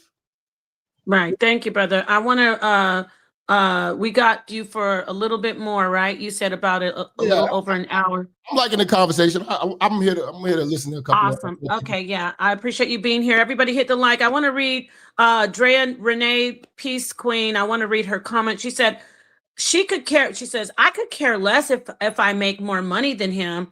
I guess, why do we even have to talk about money? So some women are like, they don't really look at it that way. Like if they're making money, they still, it's not a relevant thing, but for the most part, what would you say? And then I'm going to move on to Santan. He wants to ask you a question. Would you say that most women are saying, like, if I make more money than him, he's my boy? Or they just don't care? This is why a lot of women get triggered by what I say, because they are individualizing the situation. We are on a broadcast. I'm speaking to a broad audience in a broad scheme of things. Don't compact this whole thing and saying that, because you might be a unicorn and money doesn't matter and the character matters with you and how you deal with a man. And you think that that's the broad scope of things? No, women do not care about the character of these men. They care about the quality of life that they're able to have with being up under some men. That's why you'll see some beautiful women with some of the ugliest men that God has ever made because of what the life that they can have just by suffering through that. And for that, a lot of these women are a little bit more mature than men because in my point of view, I have to be honest. If I tell dudes all the time, we have this debate all the time. If a lot of people be like, man, I would smash Oprah. I would be with Oprah. I would marry Oprah for all that money. I would marry Oprah. I was like, okay, hold on. Here's the conditions of marrying Oprah. You can't be with any other woman. You got to be with Oprah. You got to tongue kiss her. You got to make love to Oprah. You got to be with Oprah. No, that sounds nasty. That Maserati that you riding around in, that drop top and everything like that, coming to the club flashing ice. No, you're gonna walk hand in hand in that club with Oprah. You're gonna be with Oprah. No. Yeah. We don't have that mature mindset as a man. I am not about to deal with no woman that I can't physically look at. Women, I'm sorry, black women, y'all have this. Y'all might have to explain this, how y'all got such a level of maturity where looks don't matter to y'all. Because looks Rick Ross for a man. Men that actually think that Oprah is actually not ugly. So I think that there's different, like, one man's trash is another man's treasure. I think that when we have this whole, like, this conversation, this red pill conversation, everyone wants to, like, paint the brush across the board of this ideal female that everybody thinks. We talking hypothetical. Everybody Oprah is the woman of any man's dream. Ain't nobody got a picture of Oprah on the wall like, God damn, look at Oprah. There hasn't been a good year of Oprah. Let's keep it a buck. She's trying lately, but now she's got all that money. Yeah, I think people are personalizing and internalizing what you're saying, and you're making it more about them than the bigger picture. This is the other problem we have. When the brothers start expressing what we talking about and how we view things, you know what women start doing? Telling us how we supposed to. We giving you the game right now. Y'all giving us resistance on the truth. I'm talking to you like your big brother would have talked to you. You're privileged to get this type of loose talk, how it's being told to you, because I'm not trying to get with you and I'm not trying to offend you. I'm trying to put you on. And you're not looking at it like that. You still trying to defend and deflect and trying to give pushback to what's real and how men really think. This is how men talk and how men think. You right now, you in the locker room and you hearing how we talk and what we really think and how we view things. And you're not appreciating that.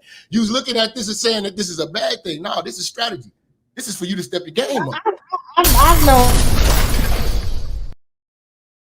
I know dudes that'll canvas the Walmart, the people that's working at the cash register at Walmart to find chicks and canvas the Wendy's trying to find the little girls, whatever, and people over there. And they ain't all that fine and they ain't all that this. So, and Oprah probably will put them to shame, some of the way that they look.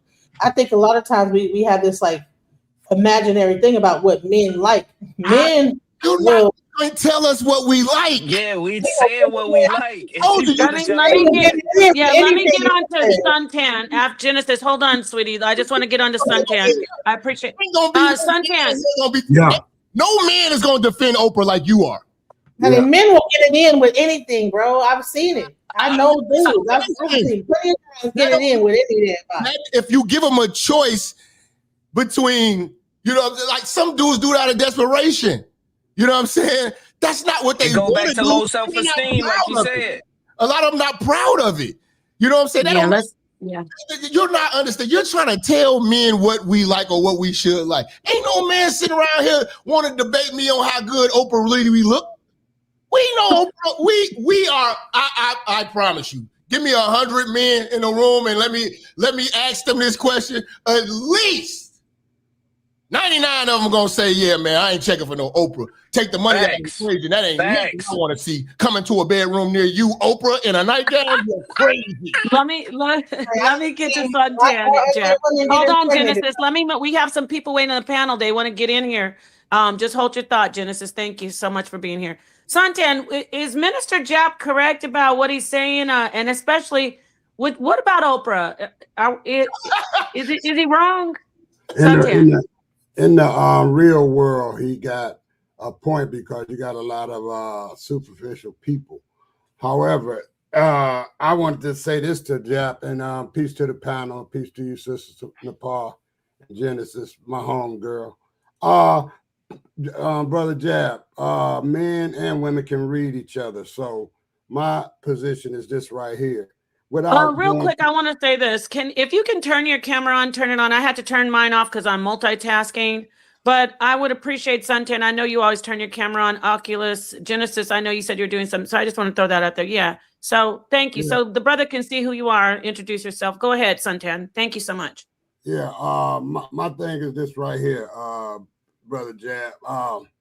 Men and women can read each other, so to have a good life, if I'm just the hypothetical is me, if I meet a lady and I'm seeing without talking, I'm just seeing her, how she act and what she do and things like that. And and I tolerate it because I want to. So ain't nobody to judge my situation. That's why it's very few 50 or 60-year marriages. So I would say this without making a long story out of it. You understand what you're dealing with when you get it. So if you want to deal with it, deal with it. If you don't.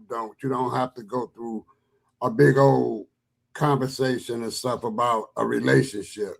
If you see each other, you like each other, y'all deal with it. And I think y'all can have longevity.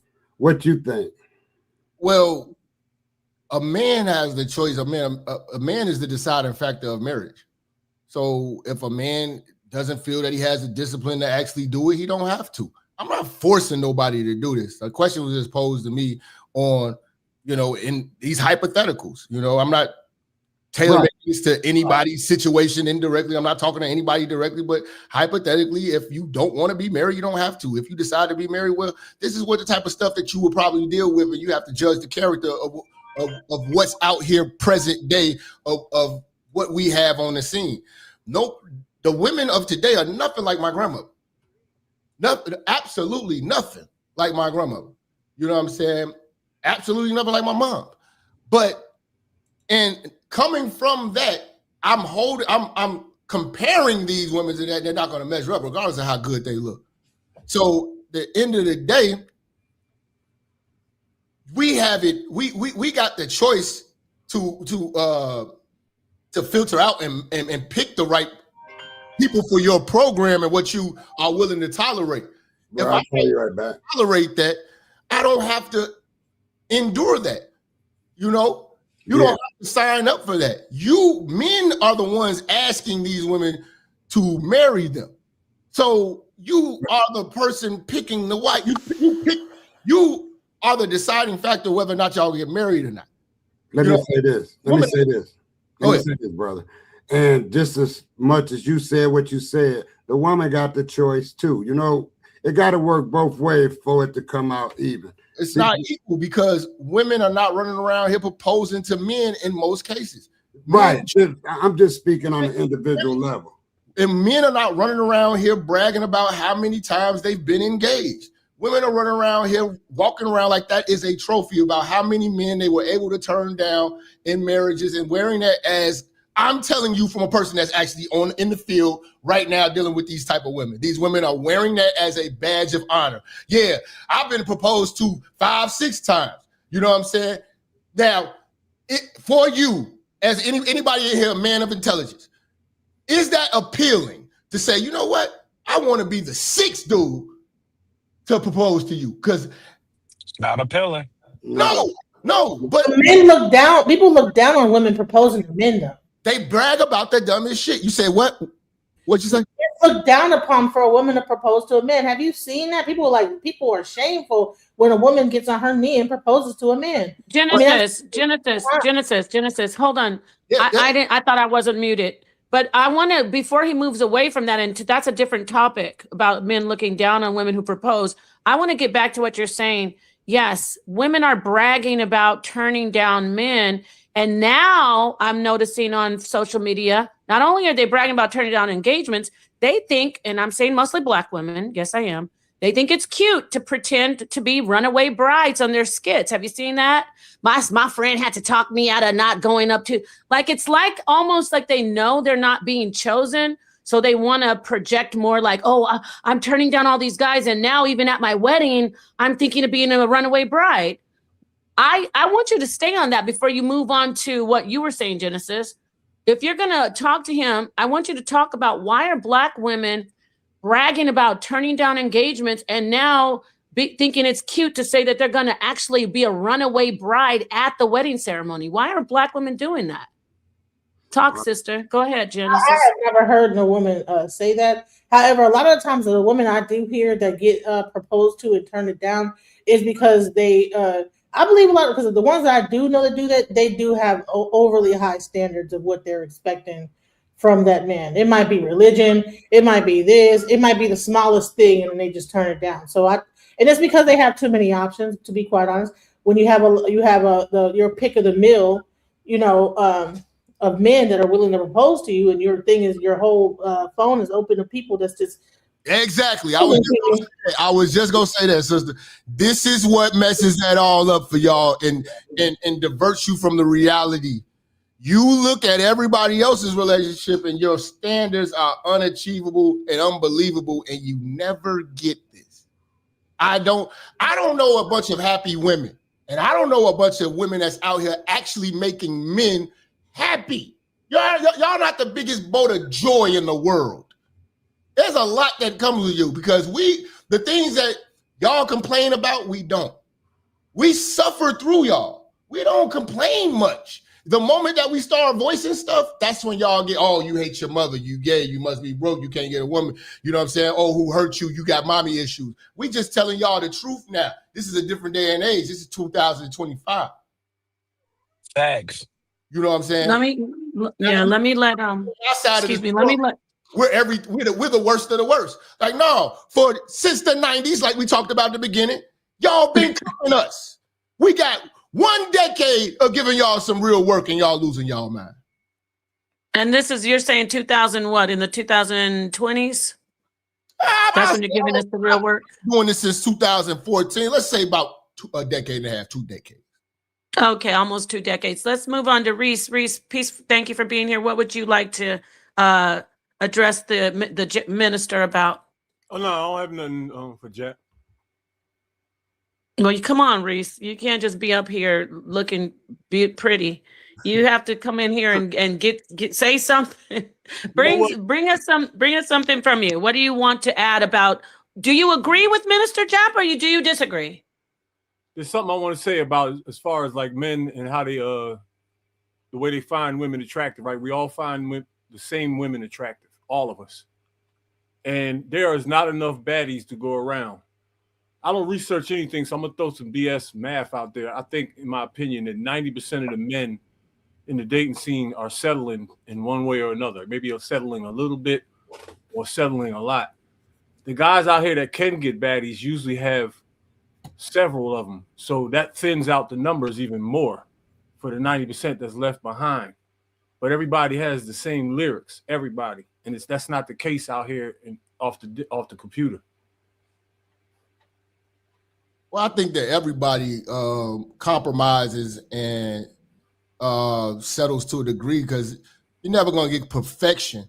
But, you get with what you can work with. Some people are, workable and fixer-uppers and stuff like that, you know what I'm saying? But you got deal breakers. Now, if you're dealing with a situation that's a deal breaker, a lot of dudes deal with that and they're signing themselves up for misery. So you really can't complain. You don't like big women, but you're trying to get with one, or you decide to get with one and you can't hack it. You can't deal with it. You know what I mean? Or, you compromise on one thing, I thought I could get her to be responsible. Like, it's really hard to teach a woman that's 30 and over.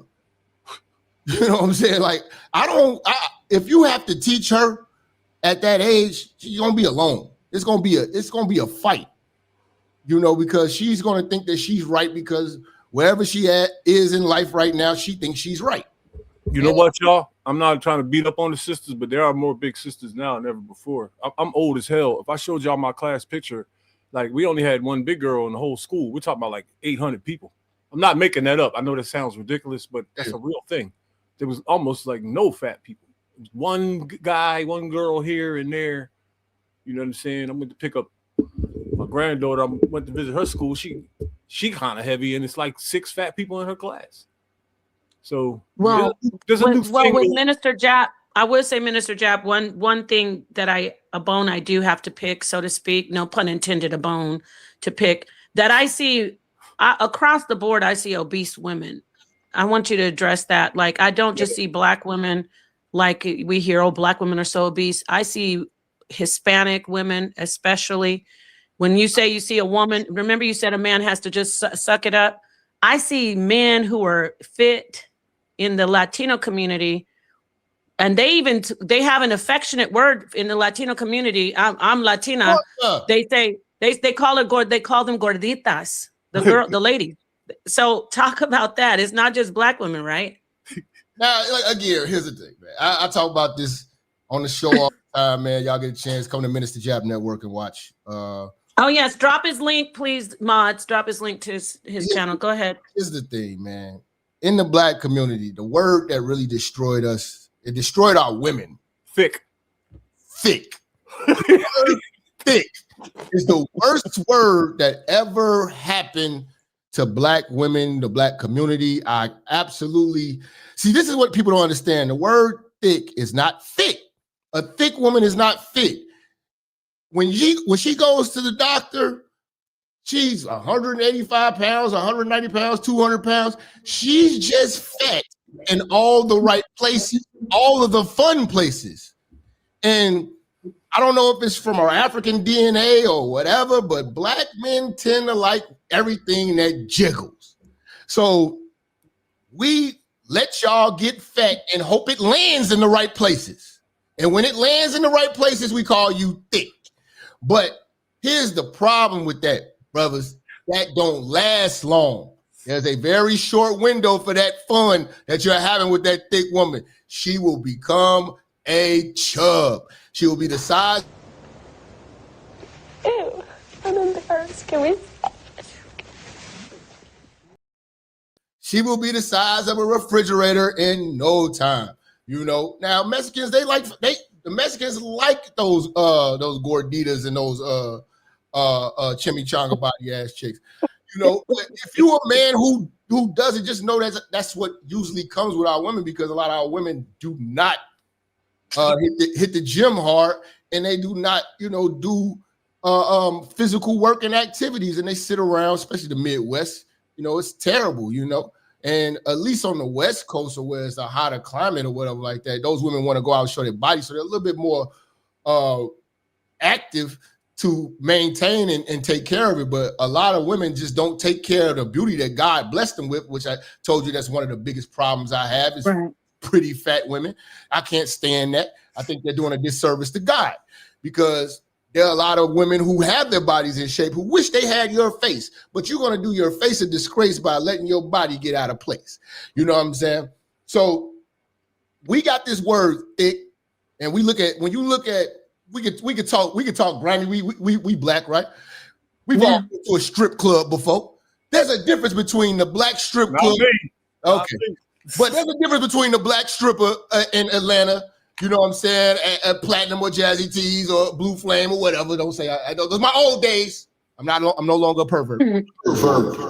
But there's a difference between those type of strippers and the white women strippers and the other Latinas and all that stuff like that. They're strippers. Their women are like 90 pounds, 110 at most. The women in Vegas, the showgirls, totally different. They got to get on a scale before they even punch you in the clock. Right. When they go into Jazzy Tees, they go to Magic City and all that, the bigger the better. The more jiggle, the better.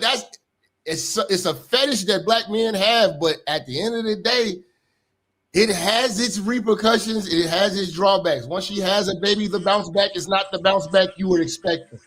You know what I'm saying? And a lot of women are not, the thick women, after having children, they're not appealing anymore because of that, because of the lifestyle, because of the whole lifestyle that comes with that. It's a lazy lifestyle that just got lucky to have the fat land and where we like it to be.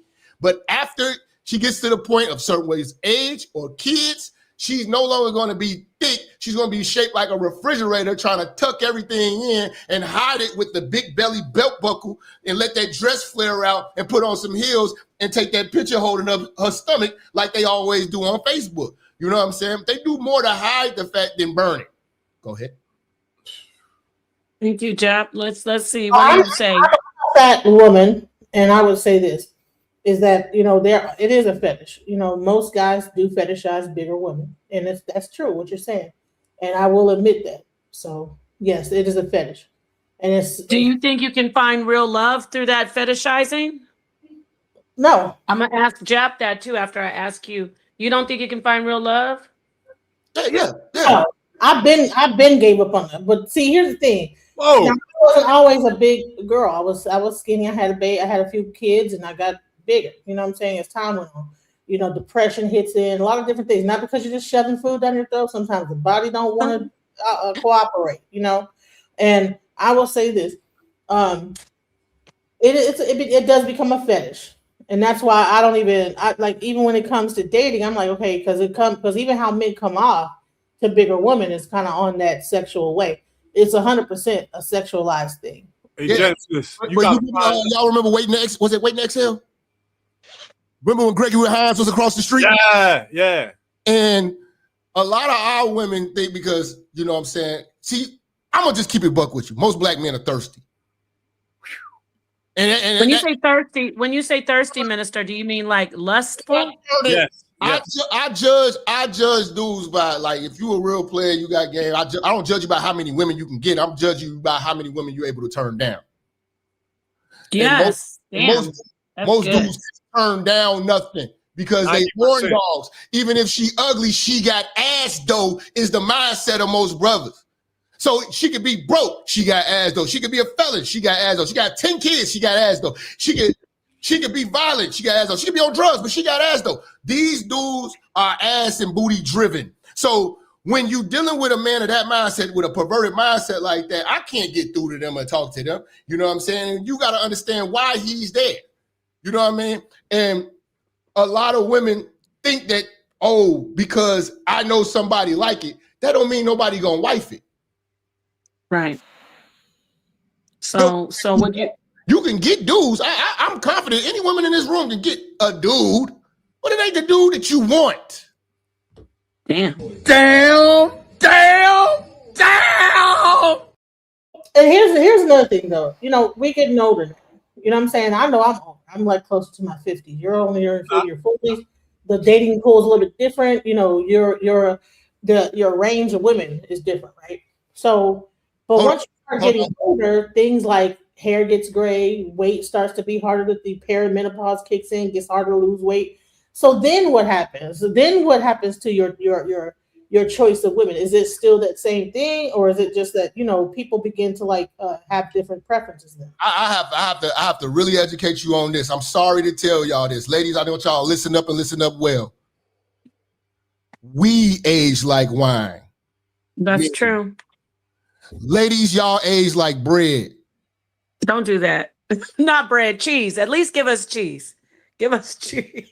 Y'all age like avocado.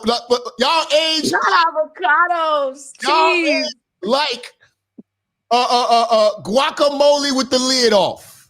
All right, I'm laughing, but calm down with all that. I'm just shooting this shit with my family because we all black in here. But I know. Fight back. Hey, Fight back, minister. Y'all They think want let him cook. Let him cook. Wait, let him cook. You wouldn't Let him believe how finish old up. I am. Wait I'm a minute, 51. Oculus. Let him finish. But no, Let they him don't finish. understand this. We age like wine. We are playing a different game than y'all. Your game has a different time clock. You're playing in the fourth quarter and you're running out of steam. Our fourth quarter is just picking up. See, I can get a 22-year-old now and she go crazy. You get a 22-year-old and he is crazy. You know. You see what I'm saying? What is he doing with this old woman? See, and you also got to pay for it too. When you get you gonna get want peace. I want problems always. Old man in the club got to pay. That 22-year-old she'll be a fun time girl, but you got to pay. They got to pay for it. I'm not one of them, but I'm not going to individualize myself with this thing. I do understand what you're saying because I am anti-trick, and I hate the trick culture, and I hate the old niggas that run around here buying women. You know what I'm saying? Because it's not necessary when a woman is attracted to you. But there are women that remain more attractive than y'all do. Because we age different. And the lie y'all been fed because y'all think that y'all aging like wine and everything like that. Man, listen, there's a 22-year-old chick coming off the assembly line every day. How you gonna compete with that? We get better when we get older and more established. You know what I'm saying? Y'all want to disagree a little bit. Go ahead. Come on in, Reese. I don't think men age like wine. I'm 56 and everybody in my age group is toe up from the floor. Everybody. All these niggas got titties and that little girly shit back here. I don't know what the hell that is. A lot of these niggas got hips. What they woman look like? I'm talking about terrible because they not motivated. They threw themselves away with the woman. But I'm saying a motivated man ain't gonna let himself go like that, bro. The young looking nigga in the 50s is the exception, not the rule. There's two women on the panel. How many men y'all know 56 years old that look like me? Keep it 100. 0 is the answer. So that's what I'm saying. Like nobody's really aging the way they're supposed to. You see what I'm saying? The meat eaters are falling apart. Period. No, don't do that, Reese. You were okay when you dying, dropping like flies. Yo, everybody was locked up was gone. It's 3 people alive from my tier out of 60 people. Well, I'm listening to your personal take on it. So look, after you finish up, go ahead. Wait, I cut him off. So Reese, finish up, and I want to hear Jap respond to what you're saying. Finish up, Reese. A little bit. I don't see it that way. Not where I am. Well, I mean, I will say this. I agree with what you said about your high school reunion. I seen the pictures of my high school. I will never go. The women I went to high school with are pop dookie. It was gorgeous back in the day. They're terrible right now. You know what I'm saying? But I just know a lot of brothers that's, in the gym taking care of themselves, you know what I'm saying? And I done seen brothers change their physique in 90 days.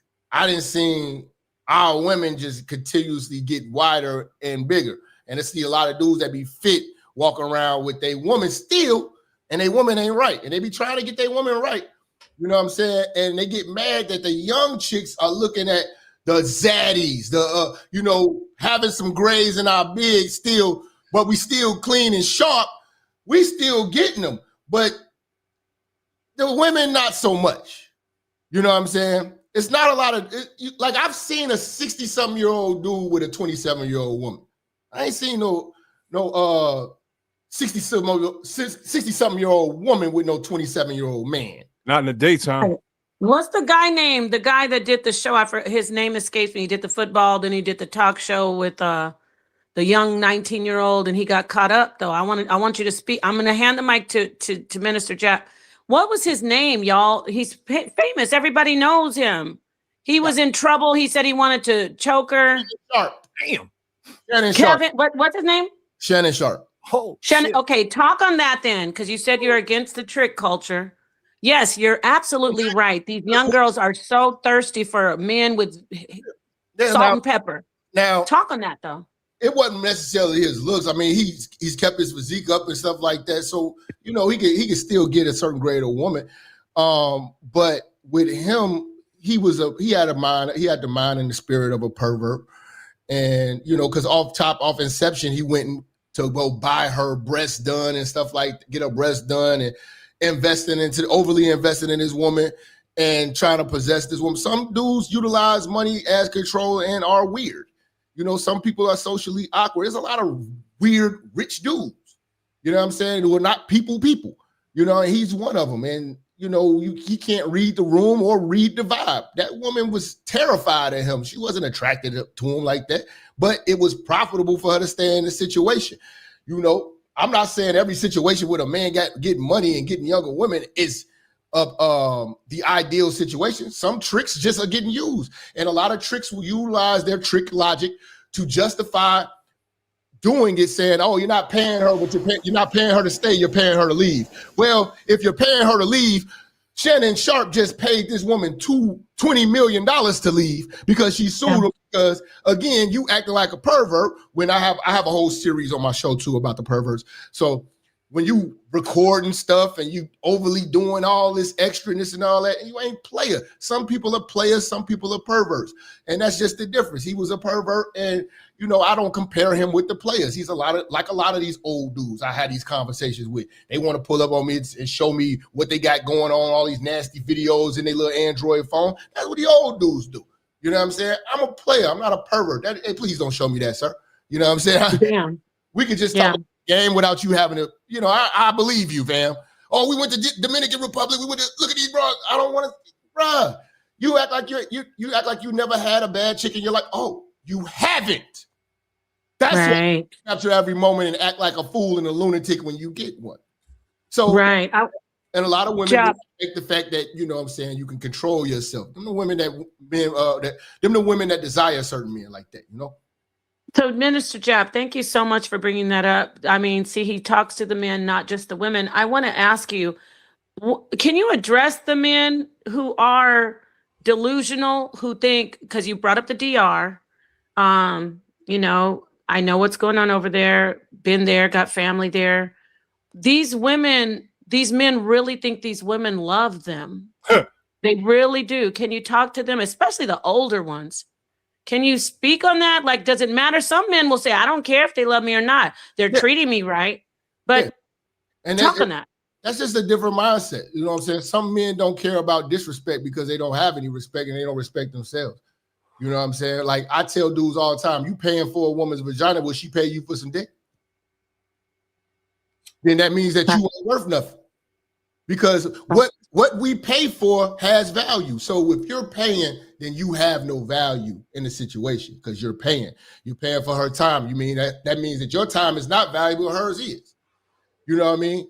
And when a woman don't desire you, like I look at the situation like it's creepy in a sense. When a woman don't desire you, it's like that movie, what was it, Set It Off, when Stoney was in the gym and she's like, I'm in the bind, Nate. And you got this, when you look at her face turned to the side. Nate is having a time of his life, sweating. She got this old dirty man on her that she's not feeling or whatever like that. It takes a sick, perverted mind to even want to endure that, to want to bang somebody that won't want to bang back.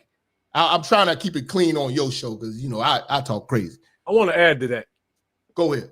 Because it always puzzled me, like, I don't understand how you get it up for some box that you didn't earn. Well, what always drove me was the fact that the woman was into me, and that's what gave me the fire to perform. Like, because you're not a pervert. Especially when she's beautiful, and you're like, "Damn, I did this." That's the drive to get you going. I don't understand, like, when there's a cash contract and agreement. How do you get prepared for that? Like, is that foreplay or what is that? Well, what we talking about is what nature and chemistry and attraction and, you know what I'm saying, a connection and vibe. Tricks don't vibe and have connections. And how do they get it up, though? Well, you don't need to exactly explain how that happens. Yeah, but it's a mystery, like, because she's not into you. They got pills for that, and some dudes are walking around hard all day. Yeah. We don't need to get into that. I want to also ask a question about this. Is that okay? You do have that incel movement. You do have men that are awkward. I mean, we want to talk about like that all these men are just providing and doing this, but what about that awkward brother that don't even know how to approach women? That's kind of, he's fit and everything, but he's a weirdo. You know, we have a lot of weirdos out here that don't even know how to talk right to women, don't know how to approach women the right way, don't know how to treat a woman, and then they go to Dominican Republic and they are able to like get a woman, but you know, here because they don't even have the ability, gift the gab to do anything, then you know they say, oh, the woman is the problem. It's like, no, it's not about the black woman over here or the Western woman. It's about because you're weird and you're awkward. I agree. Any man that's willing to jump on a plane to pay $40 for the attention of a third world country woman who don't have hot water to bathe, that's a different type of mindset. But I will say this: a lot of these dudes don't do the field work, which is the real work, and that's getting out here on the pavement and getting in people's faces and actually having conversations and actually sharpening their social skills. Social skills, just like you work out in the gym and all that, you do all that, but you still got to work on your social skills. A lot of people are socially awkward. That has to be something that you work on. A lot of dudes are socially awkward because they're scared of one word, and that one word is no. That is the worst thing a woman can say. That might be me, yo. You know, if you're scared of a woman saying no, yeah, you're not going to approach. I get emails and calls from women all the time saying this. What's wrong with the dudes of today? Why, when we get dressed up, go to the club and put on all this and spend 3 hours to get ready, go to the club and be sitting there, we can look a dude in the eye, nobody approaches. And these be the baddest chicks, and then they be like, why the regular chicks that don't look like nothing get approached? You know why? Because dudes are intimidated, but dudes are scared of rejection, and dudes are scared of rejection because they don't know how to talk to people on a personal level, and the reason why is because of this. Well, the baddies be lying a lot because when ain't nobody looking, they do what they want to do. But see, this is the thing. This right here is the reason why dudes have lost social skills and don't know how to talk to women when they actually are in their face, because they are inbox pimping. They running around here. What's going on? Good morning, beautiful text sending. No, they don't know how to talk. Like, eventually, do you know, like, you looking at this woman, man, she's fine. She's fine and all of this, but you do know one day you're going to have to actually be in these women's faces, and you're going to have to actually have something to say and actually have to hold a conversation and be some form of excitement to, you know what I'm saying? When she's talking, she's going to want to talk to you. You know what I'm saying? What you're doing, what WYD is. Minister Jack, we've been dropping bombs all night. Genesis, I know you have something back there. I do want to say thank you so much for bringing this knowledge over here. If I'm dropping bombs and you in the middle of a conversation or in your speech, I should say, I'm sorry. It's just real. It's true. Good. Also for the sisters, you said this to the men, right, Minister Jack? I'm talking to everybody, man. I'm y'all brother, man. I'm a chopper to keep it real. Like, you know, I just got the stigma of Jap hates black women, but I tell these niggas the truth all the time, and black men are more mad at me than black women for the last year and a half. So, you know, and that's because I go at the trick culture, because I don't respect it. They don't like that. I want to say, sisters, too, if you can't just use so many filters where one day you meet the man in person and he's like, who are you? So I just want to throw that out there, too. But Genesis has some stuff in the background she wanted to show. Is that what is that? Shannon Sharp? No, so this is a guy, you know, he said that he sat in his car for 2 hours because he hates his wife so much. And I know this guy Jack was talking about the fact that, you know, we be taking care of our women and we doing this, da, da, da. So this guy, you know, he hates his wife so much. She's the breadwinner, and he's just waiting till the day that he can make enough money that he can leave his wife. Why would he put this on the internet? She gonna find out. Now, because I refuse to go inside and be with my wife.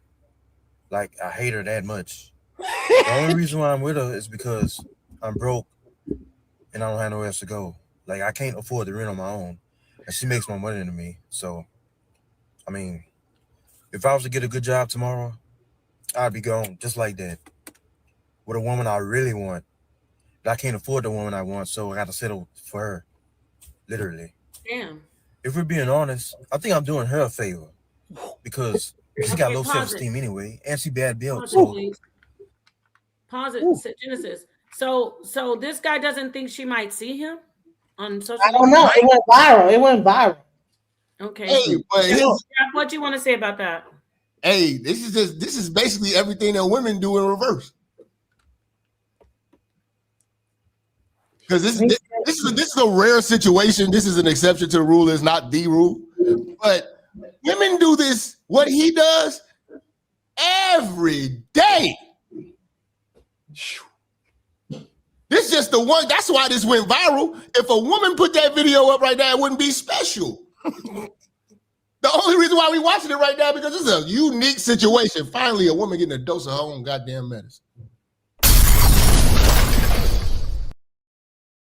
I'm saying, I gotta get out of here. Women that sit outside the car. I gotta get out of here, y'all. I appreciate You're gonna love y'all, man. I have somebody coming in. Don Quisha wanted to come in and talk to you. Don Quisha. What the hell? Don Quisha is the ultimate. Well, you could talk to her later. You know what, Jeff? Please don't leave, Jeff. Annette and I have nothing but love for Minister Jeff. Yeah, bring Don Quisha. Don Quisha. Don Quisha is the ultimate. Like that, I gotta see what's happening. Okay, she said 5 minutes, but I'm gonna let you know she's on the internet. She is what you would call. Oh, hold on. Oh, I think she inboxed me. She got the teeth. Oh shit! I've been looking for her. Oh shit! She inboxed me. She know who I am. She's like, I like the debate on the black woman is God. Girl, you a goddamn fool. Bring her up. She messaged us and she said to me, because I know her. She said, "Is that really who I think it is on the panel?" And I said, "Yep, that's our brother. He's our friend. So she's not coming in. It's not gonna be disrespectful, but she does want to talk to you." I told her in the email. I was like, "Man, hit me back, man." She said, give her 4 or 5 minutes. So that's all we need from you. Let me take this food out the oven real quick. Okay, cool. Good job. This is a good brother. He's staying with us for you, Don Quisha. So she's coming in. Anybody know Don Quisha? She don't play when it comes to the black woman. And I appreciate my sister Genesis being up here, really bringing up some very great questions, so respectful, great energy. Brother Reese is in here. I don't know. Are you a musician, Reese? I used to think I was. Okay. At one time, I thought I was making beats. Oh, okay. Well, like I found all this stuff cheap, and I started playing around with it. It was a little hobby making beats, and it helps people's panels out because it gives a visual. You know what I mean? Right. Well, okay. Appreciate you being here. Everybody, it look like you about to make some beats. Even ain't no beats. About to make some beats. I have made a couple. Oh, okay, all right. Let's finish listening to this guy, but I got to pause it as we go. I'm gonna bring that video back up, but just for you to. Where's Don Quisha at? All right, let's hear the rest. Go ahead. Don Quisha's on her way. She'd be lucky she contacted that me. I'm with her, if that makes sense. So I don't feel guilty about it, but I mean, this shit make me laugh. You know how she bad. If we're being honest, I think I'm doing her a favor because she got low self-esteem anyway, and she bad built. So she'd be lucky that I'm with her, if that makes sense. So I don't feel guilty about it, but I mean, some gotta give because I can't keep doing this. Like I could be with somebody I really want, but I refuse to do more. I'm kind of comfortable with being nothing. Dose of your own medicine, man. He's comfortable for being nothing. Like being comfortable for being nothing. And he is not cute. That's the thing. Most of the guys that be talking all this mess about how big women want, look at his nose, honey. His big nose. Now, we'll be talking about the black man's nose. He do got the Jackson 5 now. So she's on her way. She's hitting the link. Before she gets in here, just to get it back to where I know where she's gonna go. You are not about. Let me talk to you about what they call swirling or divesting. I want you to talk to us about that, Minister Jeff. So we'll have the audience up to speed on. Oh, they say that you would have a white girlfriend. Let's hear from them. I'm single now. Have you been dipping into the other? Yes. Jungle Fever? Let me get you on the big screen. Yes. Yes. Y'all hate the white man and all of the easiest way to get at anybody. Get under their skin. You want to go to... Ew, I'm embarrassed. Can we stop? Why? You want to go to war with the white man? Get his woman. That's messing with you, man. So you are about interracial. Yeah, I'm not a racist. I mean, what I'm saying, that's, you know, I'm not going to turn somebody down because of what they had no control over that. You know what I'm saying? You're feeling me. So who am I to deny you that? And you look good. Is that your preference? And you look good. Women are my preference. Beautiful. Oh, let me drop a ball for that one.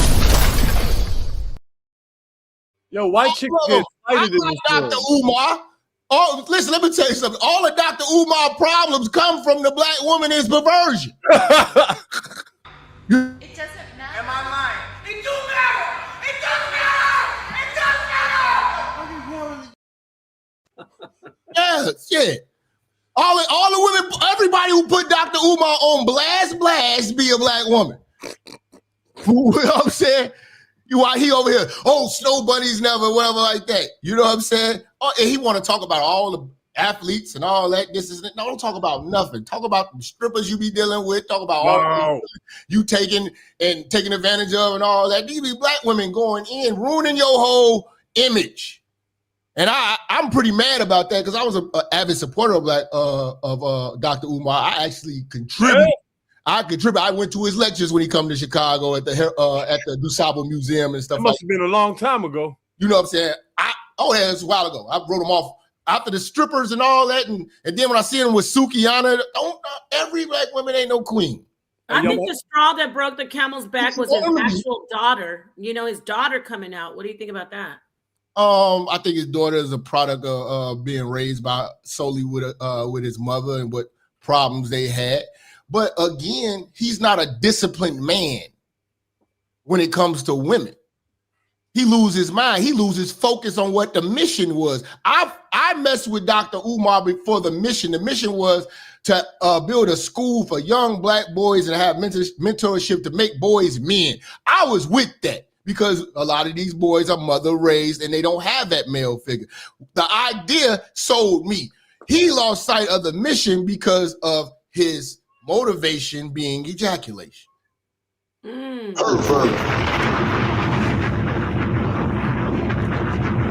know what I'm saying? So at the end of the day, if I meet a Latino woman and she's into me and you know what I'm saying, it works and it's working, I'm gonna let it work. She's gorgeous. I'm feeling it. It's whatever. I'm still black. It don't mean here's the difference between when black men date outside their race and when black women date outside their race. Tell us more. Let me tell you this. I don't start acting like Carlton Banks and Keith Hadding told me that joke because I'm with a white woman. I'm still a black man. I'm still going to shake hands with the bros and be a black man and stuff like that. When black women get with white men, they try to change the imagery and start trying to talk like their name is Rebecca from the Valley and have a different accent. And no, my black scent still stays. In fact, my black scent is probably what attracted them to me. You know what I'm saying? So there's a difference. We don't go changing, you know what I'm saying, how we move. And I put this out here because I'm not mad at black women who dealt with white men. In fact, we really don't care as black men. Some people make a big thing out of it. A lot of white men end up taking the black women that we really wasn't checking for anyway. And I feel like this.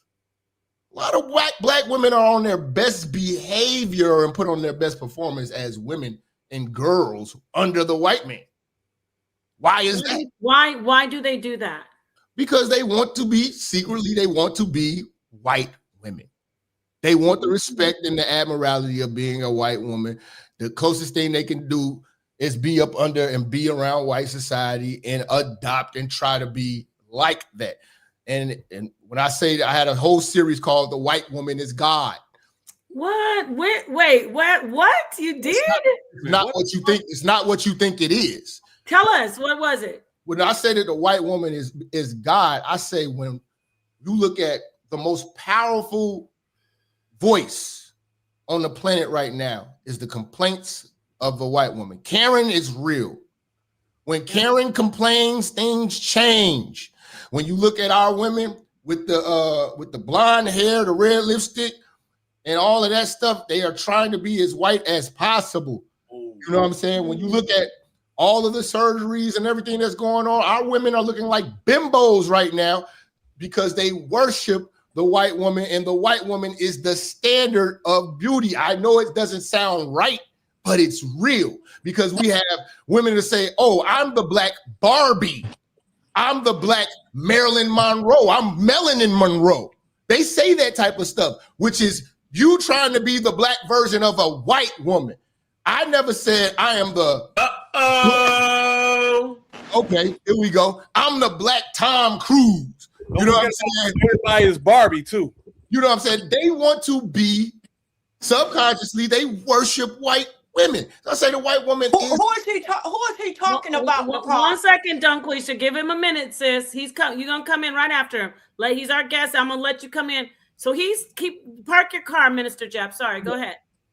But yeah, what I'm saying is it's not in the sense of this isn't gonna get crazy. It's gonna be respectful. Okay, what I'm saying is when in that series, you can watch it, I break down a lot of things of the white woman's worship.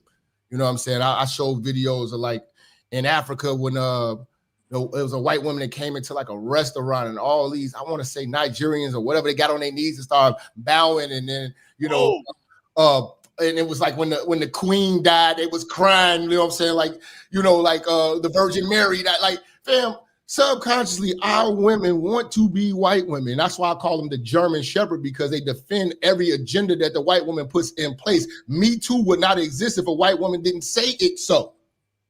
You know what I'm saying?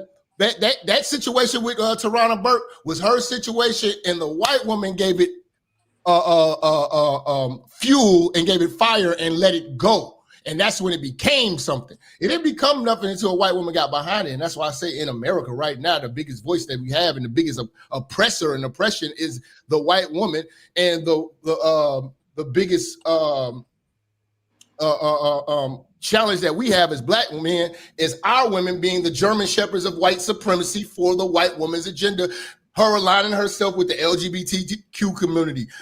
Like when I talk about the trans gentlemen and all of that stuff, the trans gentlemen and all that, and the trans genitalia, I talk about these people. Who comes barking at me? Black women. The white women don't even have to do the work no more because she laid the foundation, said, black women, go get this. And that's what they do. A lot of black women think that being a part of that pride community is cute. I've seen that. I haven't dated a lot of black women who haven't had a gay experience.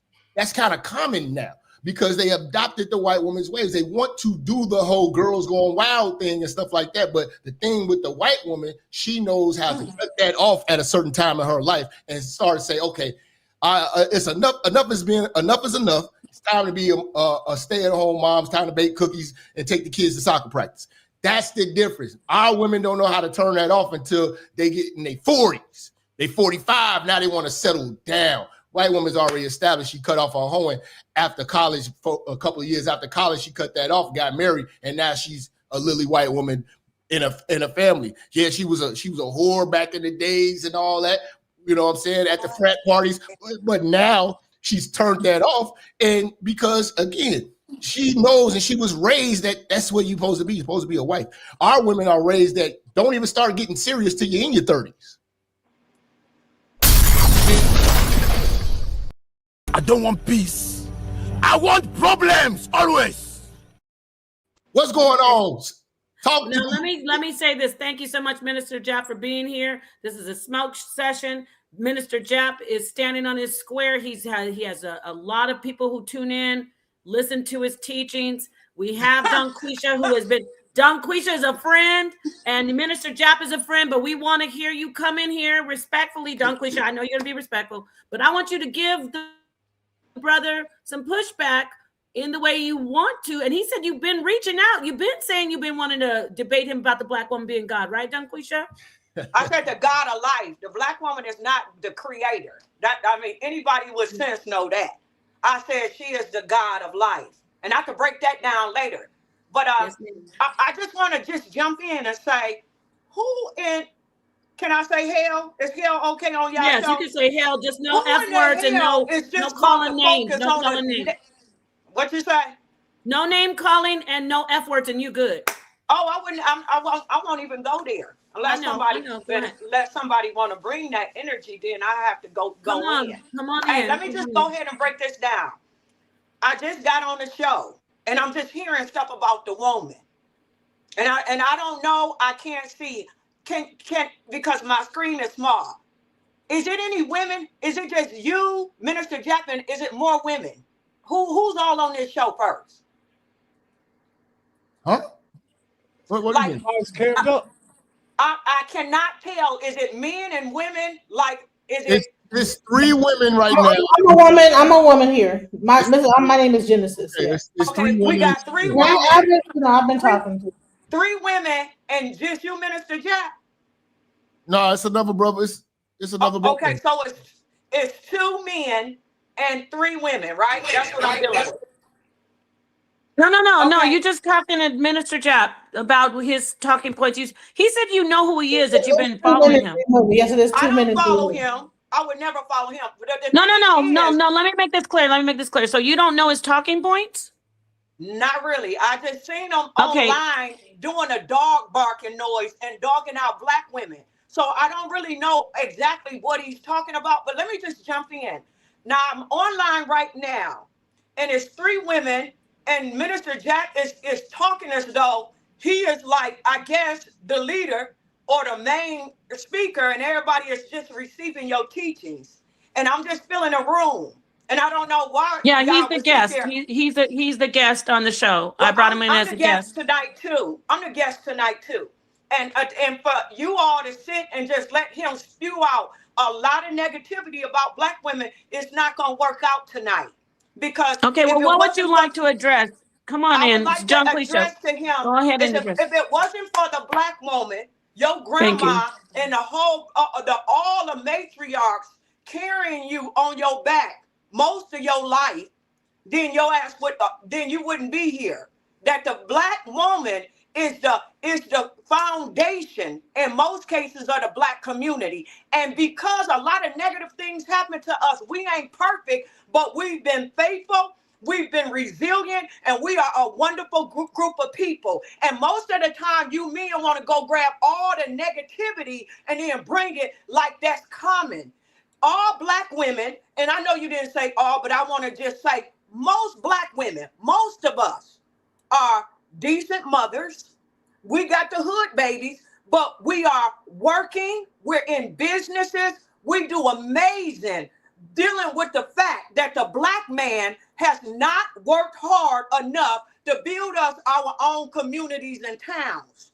We in this white man's world getting stumped out, getting oppressed, going through all of this negativity in this white man world, and then you expect us to be perfect. You expect us to have all of these great feminine characteristics where we like, oh, how you doing, Minister Jab? How you doing this one? No, we are in war mode, just like you are. We're in this white man world going through hell, just like you are. So when you see us and we a little bit rough, you should just go ahead and say, hey, I understand, sister. I'm here to support you, sister. Not get on these lines having German shepherds bark and saying all negative things about us 24 hours a day. That's all you brothers do. You just sit, dog out the black woman, get your views up, and you don't show us no love. So guess what? I'm sick and tired of it. So what I'm doing tonight, I'm only going to be here for a second because I don't have a lot of minutes on this phone. What I'm here tonight is I want to debate you. Me and you can sit and have a nice, respectful debate on what's really going on in the community between the black man and the black woman. That's what I'm here to ask you. Do you want to debate me? Because I didn't been on your Facebook. I didn't try to have a conversation with you. So but Minister Jack, before you come in, I responded. I'm gonna let you respond, Minister Jack, 1 second. But sister, all the stuff that he said tonight. Some of the stuff he said about a man being there for the woman, giving her his last, just doing everything and no one's there for really it ends at the man. He can't look to anybody else, but he only has himself. And when he's providing for a woman, being giving her everything, and he just asks for loyalty back. What about that part? And then Jap, I do want you to come in, but that's actually, I'm gonna let him come in, but that's what his position was mostly in this whole stream. I don't know what he's talking about. Well, let me let him respond to you for everything you said. Minister Jack, I didn't hear nothing you said tonight. I'm working on some past stuff. There's no sense of me, go back and watch this thing from the beginning. But you said I will. You said you want to just send me an inbox. Like I responded to your last inbox. No, you didn't. No, I've never had a response for you. Listen, the first thing I said to Nepal when she mentioned her name, I was like, I know that lady because I responded. I said, let's do it. Come on, let me know when you want to go.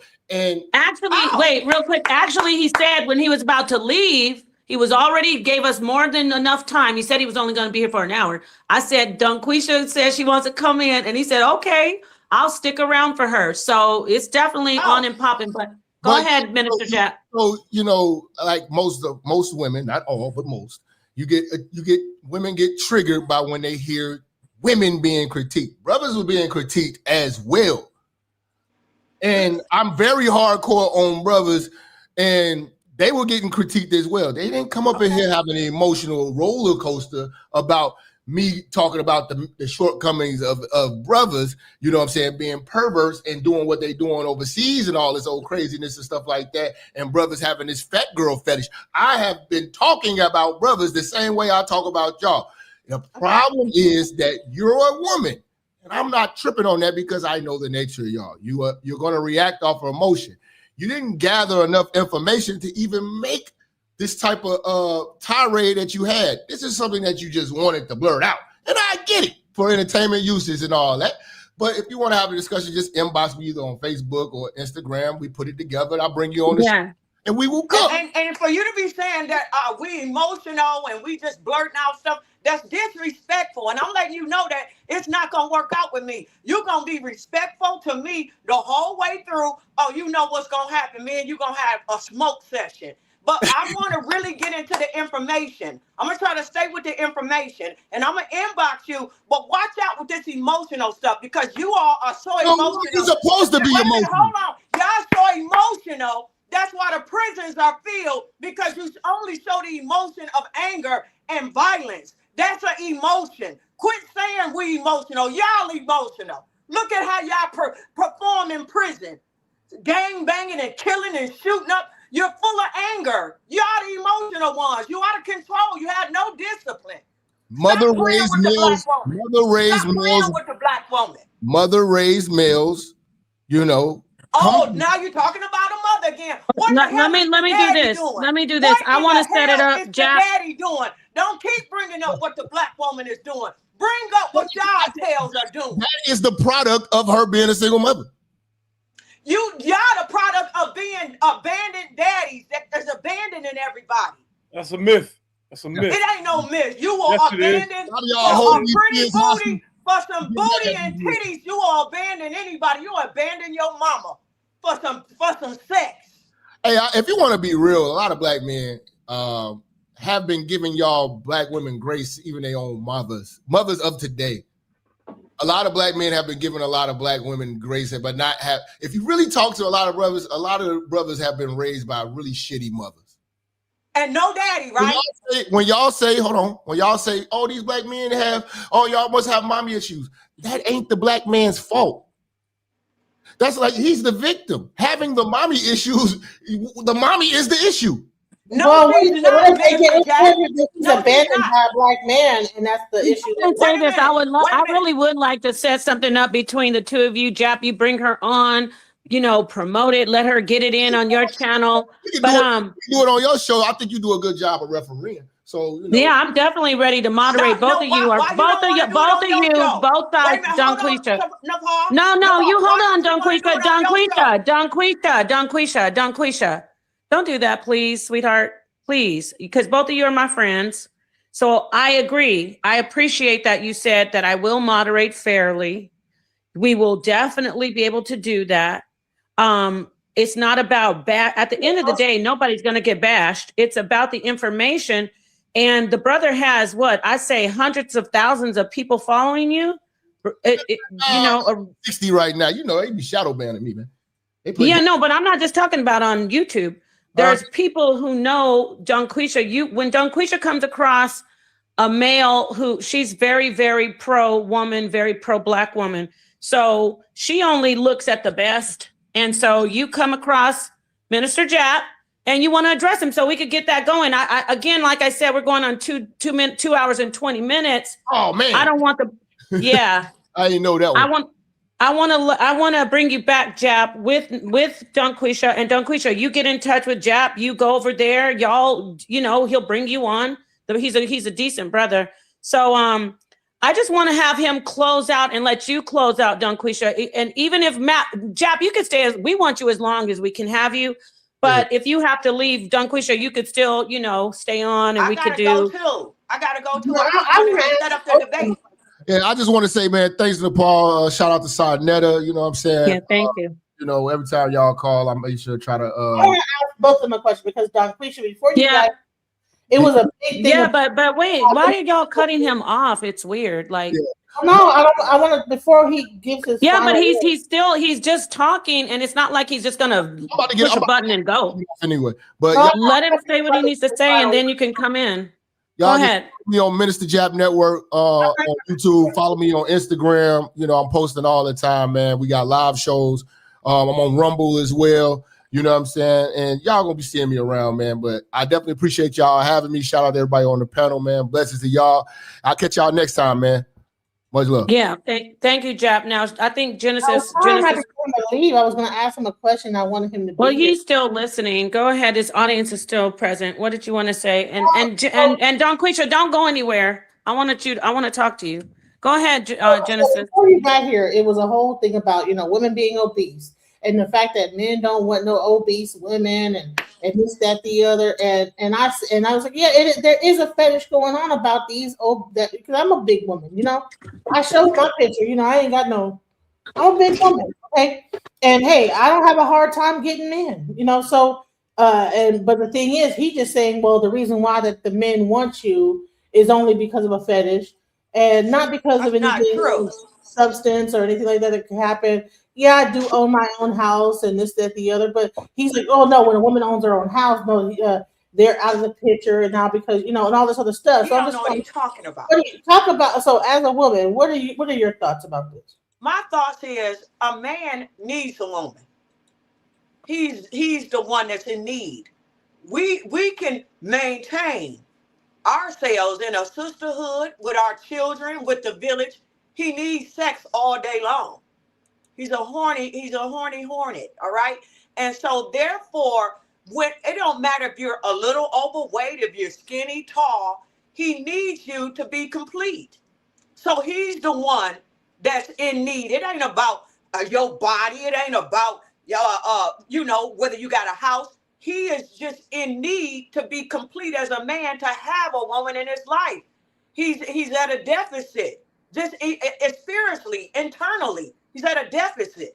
So he's in need of us, and he wants us really bad. That's why he's online 24 hours, dogging and talking about us, trying to get us to submit and get in his little boxes, which we're not doing that no more. You are good. If you are thick, I don't even care if you're overweight. There's a man that will love your soul for you. It ain't all about your body. Men need love. They need nurturing. They need the support. They need the wholeness of women. And for him to sit and play these silly games, like if you got babies or if you don't have this, that's not true. We don't need them really. I mean, we desire them, but I'm saying they need us. We can survive without them. They cannot survive without us. Donquisha's queen. He did actually say at the beginning that men are the ones who love, that women aren't the ones who love. So that sounds like what you just said, correct? No, but women I didn't say love. I said, I really didn't say love. I said that they actually need us. There's something inside of them. And I'm not saying we don't need them, but we don't need them as much as they need us. Mm-hmm. They need that because nurture. You gotta, everything that lives gotta be nurtured. Our nurturing, the love, our support. We're there to support their egos. They got these crazy egos, and we're there to help massage and keep them afloat. There's a stronger need. So when they say they love, they basically saying, I need you. I don't even think it's love. They use the word love, but it's really, I need you. That's why I'm going so hard for you, because without you, I can't make it. With us, we can make it. We can grab us a few toys. We can get in a sister circle. We got the kids. We got the grandkids that we're connected with. We good. The Black woman stands on her square, and she's doing a fantastic job. And can't nobody play with the Black woman. And when I say nobody, and I'm challenging anybody, the Black woman is good. Now, all of us, I'm not going to say all of us, but the majority of us is good. Now, there's a group of us that's out there clowning. I will admit, there is a group clowning. But the average Black woman is a beautiful, spirited person. And when you see us acting up, it's because they didn't hurt us. They done dogged us out. So I'm not going for it. So, sis, whatever Minister Jack was teaching, if it was negative pertaining to you, kick it out the door. Don't even listen to him. But on the debate that I'm gonna do with them, I'm gonna give you what you need. I'm gonna let you know. All the men are like, hold on, Genesis, 1 second. Thank you, Genesis. Hotspot Casino. I need to see who you are. I can't bring you up without your camera on. So I definitely would love for you to turn your camera on so you can join the panel. Go ahead, Genesis. Genesis, go ahead. Okay.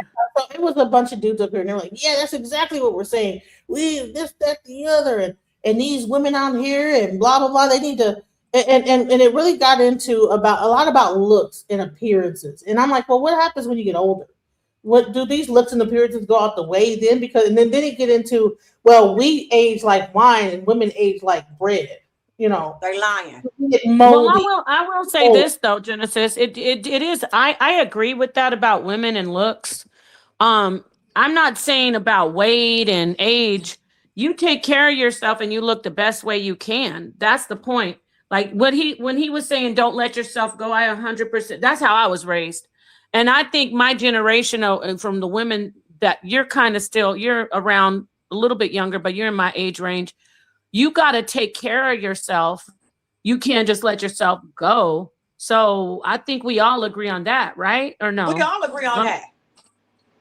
Go ahead, Don Quisha. Well, look at their bodies. Right? Look at their bodies. The man body, he got a big pop belly. He's not on point either. Like we just start getting overweight by ourselves. Every man that I know that's 50 got a big pop belly. Do you understand? He's not looking good. Every nigga that I know that's 50 and above is not on point. When I look at their bodies, I shake my head and say, go sit down somewhere. So I'm not with it. Just talking about our bodies. Like they sitting up there looking like Thor or something with a bunch of muscles. No, that's not reality. This is what's going on. The man is trying to trick us to believe that he's something special, that we need to get situated for him. Do it for yourself. I don't care. Savage! I'm a savage! Oh! I'm a savage! Whatever I want, I'm going to get! Whatever I want, I have to get! Sit your tail down. Who was that? No. You're going in. But let me ask you a question real quick, and then I'm gonna pass the mic on because we still have a brother on here. And again, this is a smoke session. Thank you so much, Minister Jap, for coming in. Don Quisha, I'm gonna bring you in for your own smoke session. I'm gonna bring you in for your own smoke session. I'm a smoke niggas too. Okay, yes. Too. So I want to say thank you to everybody for being here, but I just want to say, let's hear from a brother, because you said the thing about, you didn't see earlier, Don Quisha, you just caught the end. Don Quisha is a friend of mine. Jap is a friend of Sonetter's and mine. So when Don Quisha saw Minister Jap going in on the sisters at the end, especially about swirling, she's like, oh, I need to get in here. So I hear you, but earlier Reese was like, I'm 56, and and I look good. So you said the brothers are have the pot bellies and they let themselves go. What about the brother? What about Reese, who looks about 40, 35, 40? Okay, you could get one out of a million. The average 50-year-old black man got a pop belly and he got pop eyeballs too. He's unattractive, most of them.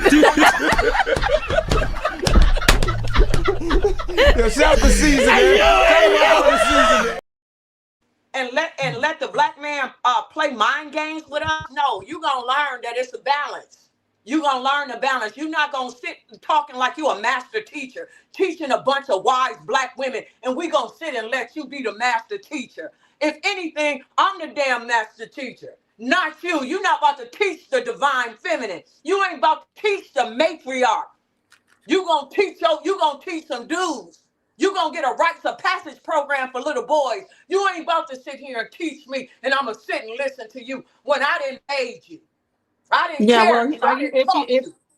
If you talk and you know what, I love you, Dunquisha. Come on, keep going in. Don't take the heat off. But I do want to say, Minister Jap, his main audience is that he teaches men and he approaches men about game and about relationships. And now lately, no, let me tell you, he's pretending and covering the message up with what you're saying. His core message is to belittle women.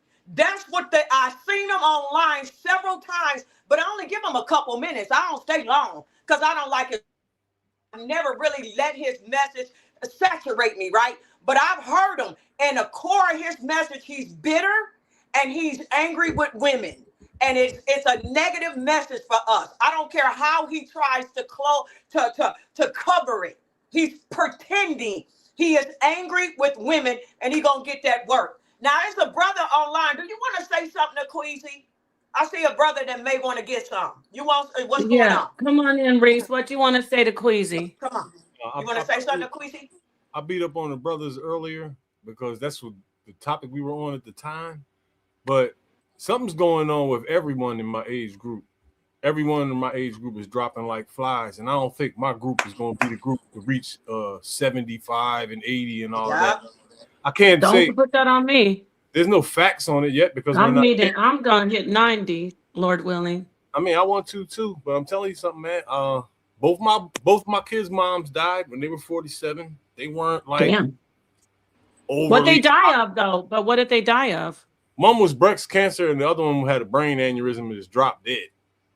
Yeah, she was stressed out. Believe me, she was stressed out. Talk about it. Say it again. I don't want peace. I want problems always.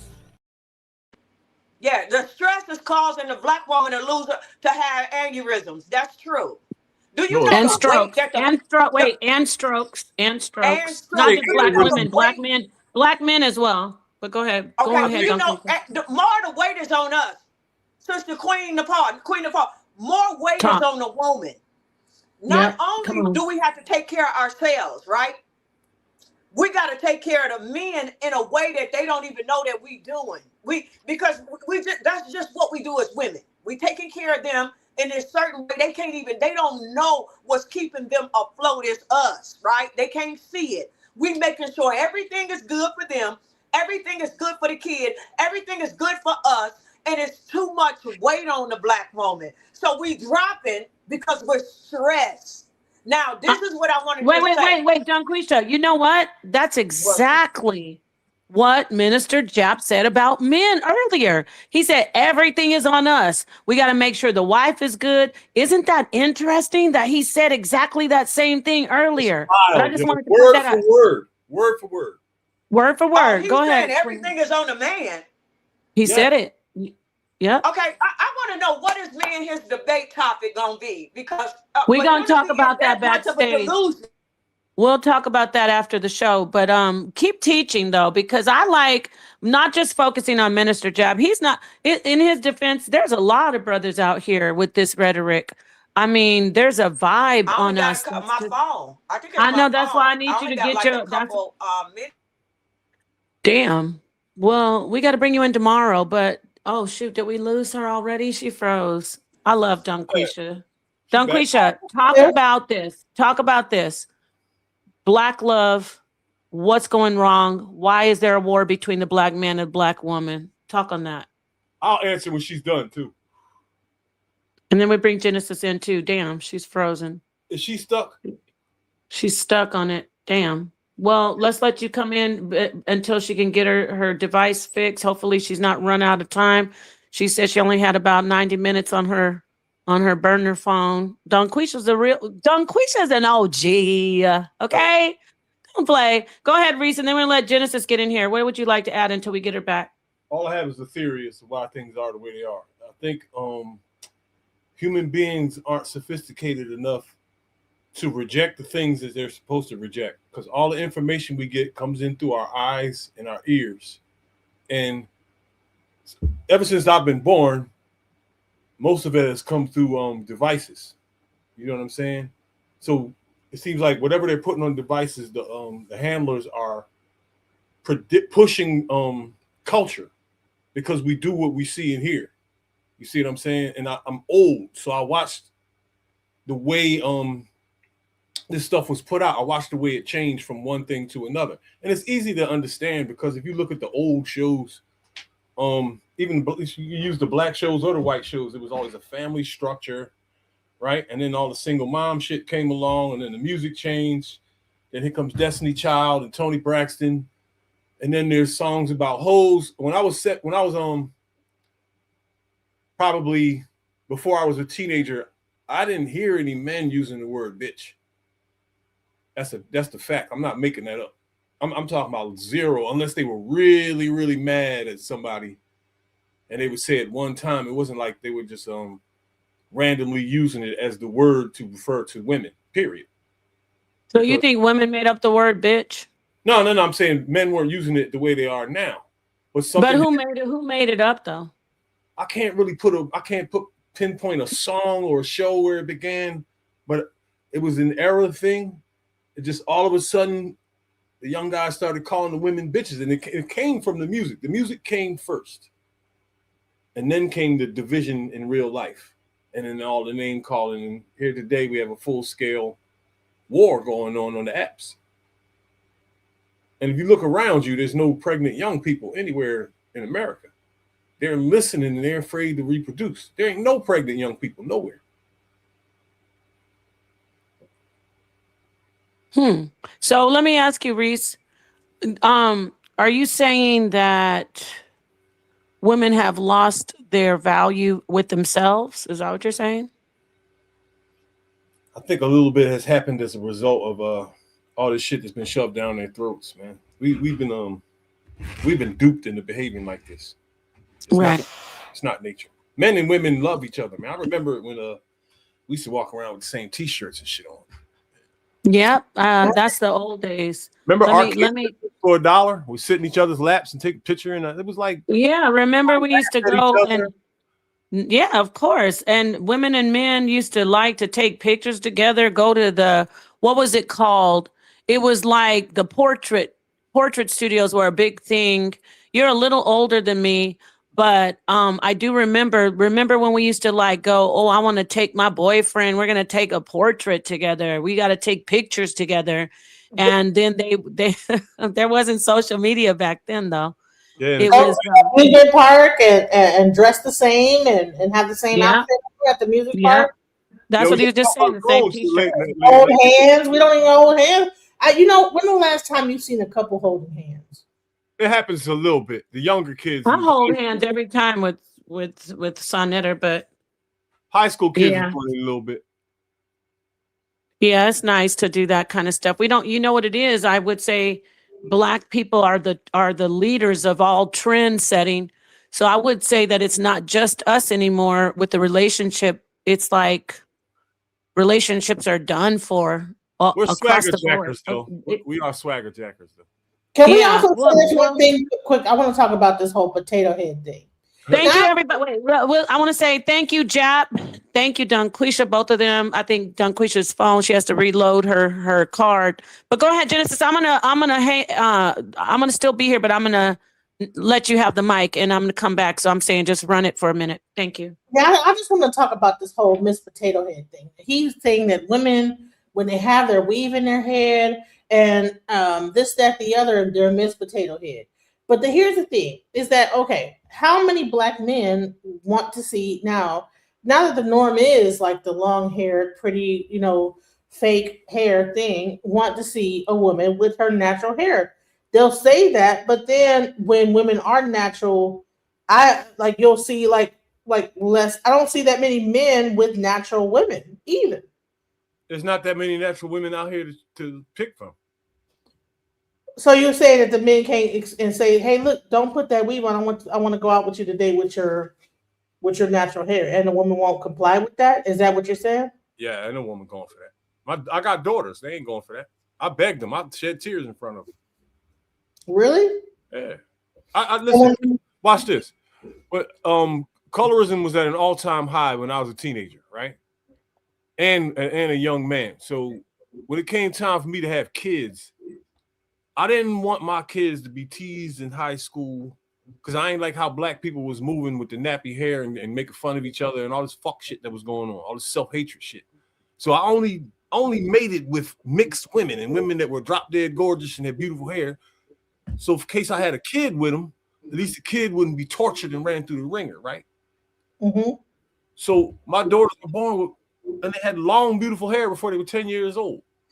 But when they became old enough, this dumbass trend, they jumped on it. They rebelled. I'll stress this to them the whole time in their lives, man. They have long hair and they're putting like the fake wig on, even though they have long hair. Both of them. And they don't have those big, they don't have those big manes anymore. Neither one of them. Right. So it's messing up their hair. My daughters in their 30s. They're in their 30s. But they have really nice, good hair, but they're using the wig instead of their actual natural hair. Look, they're in their 30s, and I'm not making this up. I haven't seen their scalps since high school. Wow. Now I would say this is that my kids, they all wear their natural hair. They all wear their afro. And I'm this at one point I was like, hey, because I get a lot of flack from like the schools, right? Oh, well, because I'm in a black area. And when they see them like with their natural hair, they'll be like, oh, you didn't do her hair. It's like, well, no, that's her afro. That's her. She wants to wear her afro. And I like started to feel a little bit like okay, well, they're going to probably make fun of you because you have your afro in your hair. And then my daughter had to tell me, like, they're not making fun of me, Mom. Stop right there. Isn't that crazy, though? I shouldn't have stopped you because I had to be told, like, no, they're not making fun of me because I have an afro. My daughter was like, just straight up afro. And I was like, no, you have to like don't just wear, and that's my own fear. But you know what caused that atmosphere for that to even happen, right? All this weave everywhere.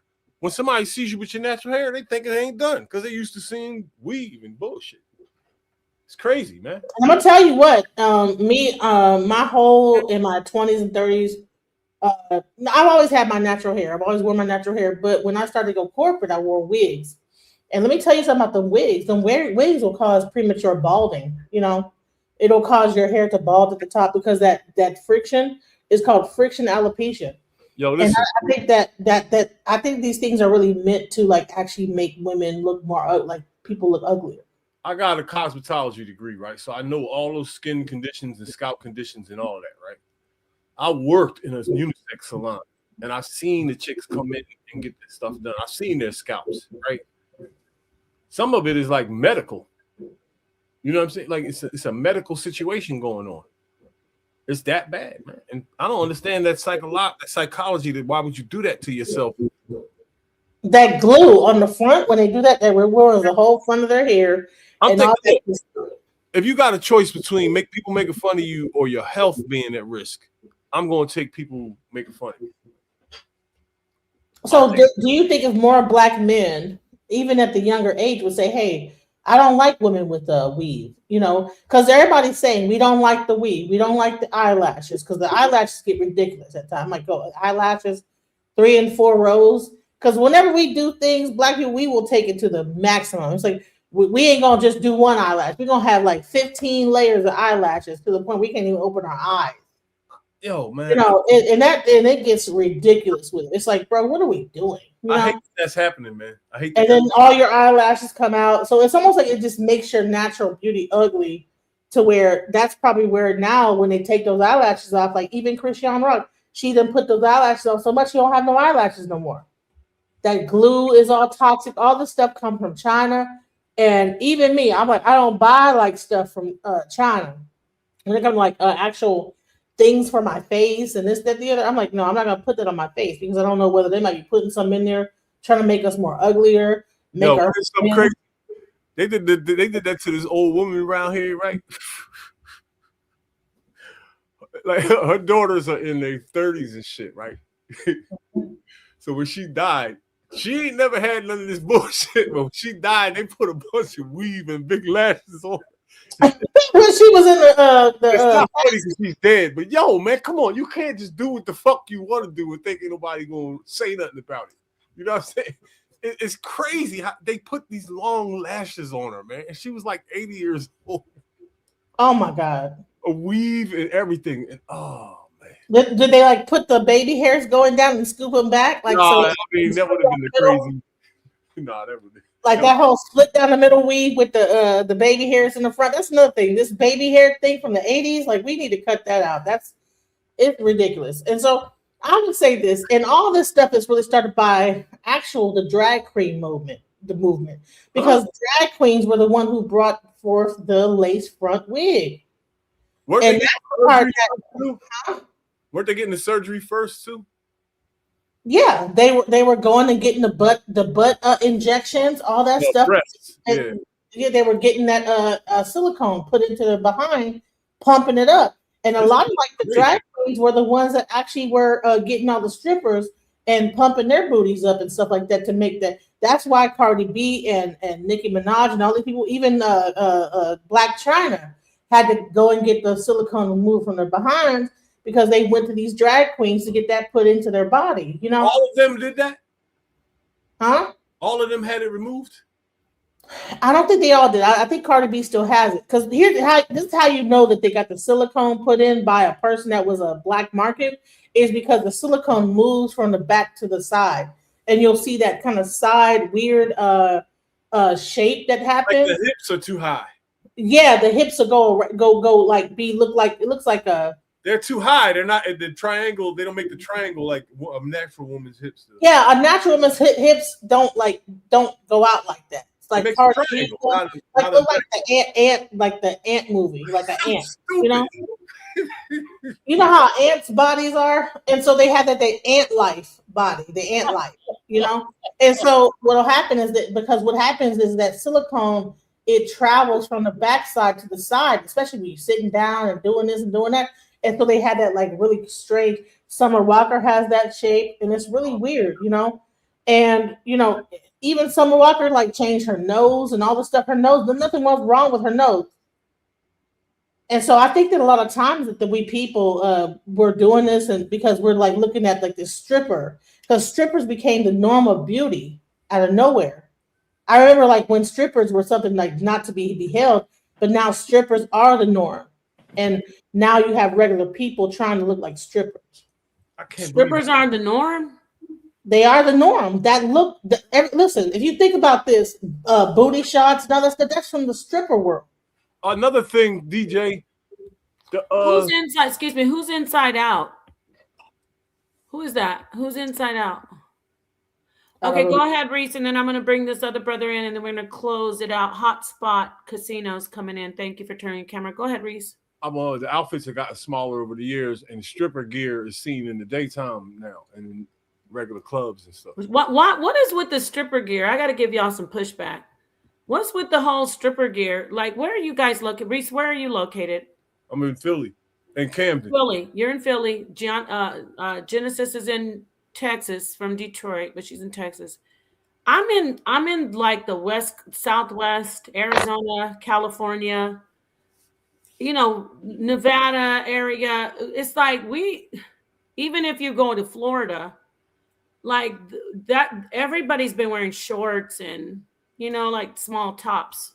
Man, I'm gonna tell you what, the weather's been changing out here. And honey, there was a girl walking down the street with whole like shorts on. It was at least like 50 degrees outside. And we're like, okay, what are you doing? You know? And so a lot of people, like tricking has become a normal thing down the How street. do we go from clothes to tricking? Because when you're walking down the street like that, what's going to happen? Guys are going to pull over and honk and be like, well, that has nothing to do with her clothing. Yeah, it does. Well, this is the thing I want to push back because I'm about clothing and slut shaming with outfits. What is slut shaming? When women wear small tops and their bellies are showing and they're 20 years old and they have a nice body, or even if they're 30 or 40 or even 50 years old and they have a nice body, that shouldn't be equated to prostitution and stripping. No, I'm trying to tell you is that when you're walking down the street like that, men will pull over and honk and be ready. Men pull over and honk if you're wearing a hijab. When? Where? Everywhere. If you're walking down the street and you're attractive, a man will pull over. It doesn't matter really. No, but when you're like broadcasting like that, men will assume that you are. It's not broadcasting. If you grew up with a nice body all your life, and you knew you had a nice body all your life, and you're in an environment, I'm not talking about like Detroit or Philly or New York. Well, no, New York, New York is off the chain in the summer. But like in areas like, hear me out, like beach, like California Beach, Miami Beach, even parts of, how can you say, the Gulf of Mexico, there's beach areas in Texas. You don't wear a lot of clothes all the time. I want to say something to that. I'm in Texas. If you're walking down the street and you're going picking up your kids and you're walking ahead of your kids and you got your like outfit on, people generally are thinking that, hey, what's up? Especially a place like, well, I don't know about the street, but I'm saying in general, when women go to the store with shorts on and the midriff showing, when women wear yoga pants, men tend to say, oh, she's tricking, or oh, that's a whore. And that's not fair to women because some women just, no matter what they put on, I would put on a bikini to go to the pool with everybody else at the pool. And they would be like, ugh, like they would say cochina to me, like that's Spanish for like, you're nasty. And I'll have on a bikini just like the next woman.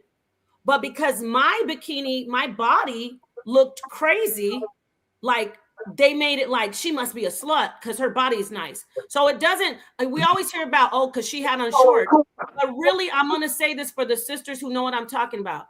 When you got a body, you just got a body. It doesn't matter if you put on a hijab. It doesn't matter if you put on a pair of shorts. Everybody is going to look at your body and they're going to say, oh, look at her. She's trying to look slutty, or oh, she's trying to get men. That's the problem with our society that we need to stop saying.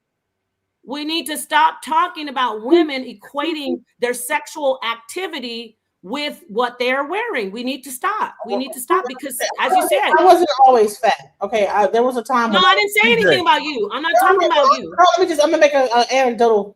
I'm talking about women who have had extraordinary body shapes.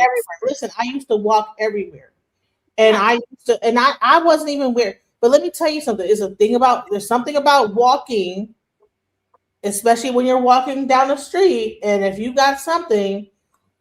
You look like you're walking, there will be tricks that will pull over and try to get you in their car. Like even when I was in Detroit, I'd be walking home just unassumingly, just thinking, because I was walk everywhere when I was really thin and beautiful and this, that, and the other. And I might be, and my I might wear like some tight pants or whatever, but not trying to like I'm unassuming. I'm just walking home.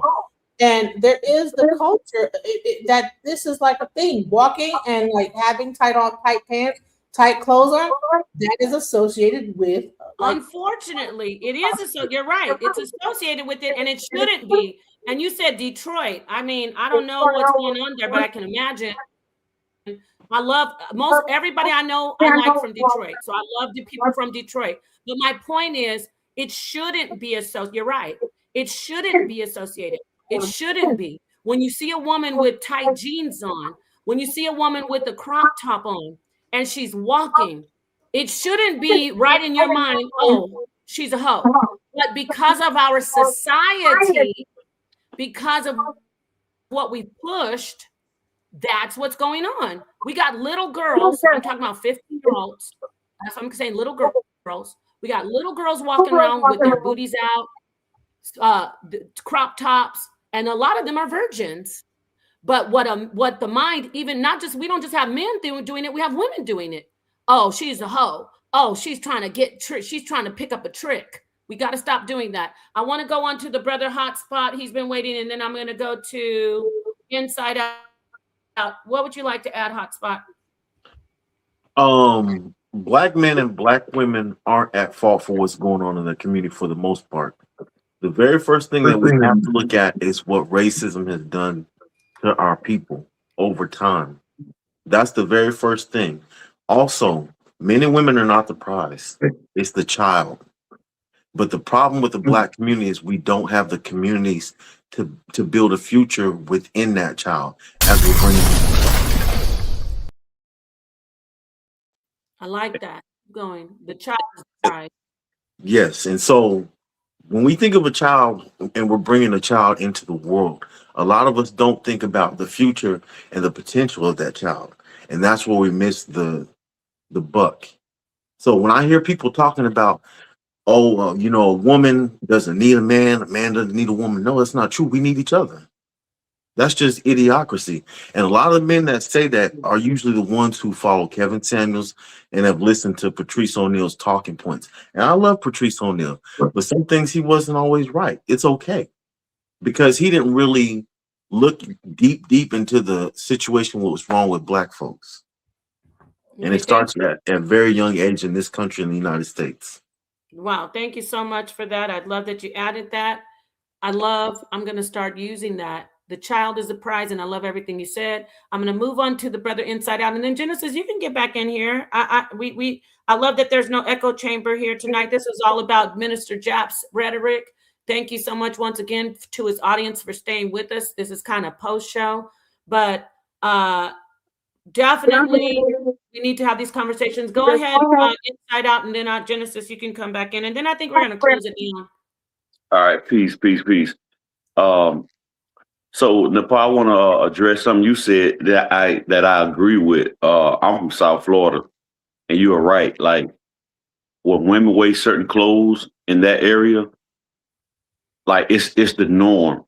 It's the norm. You know what I'm saying? We see women like that all the time. So it does depend on where you're at and what's going on. I want to address that first. You're absolutely right.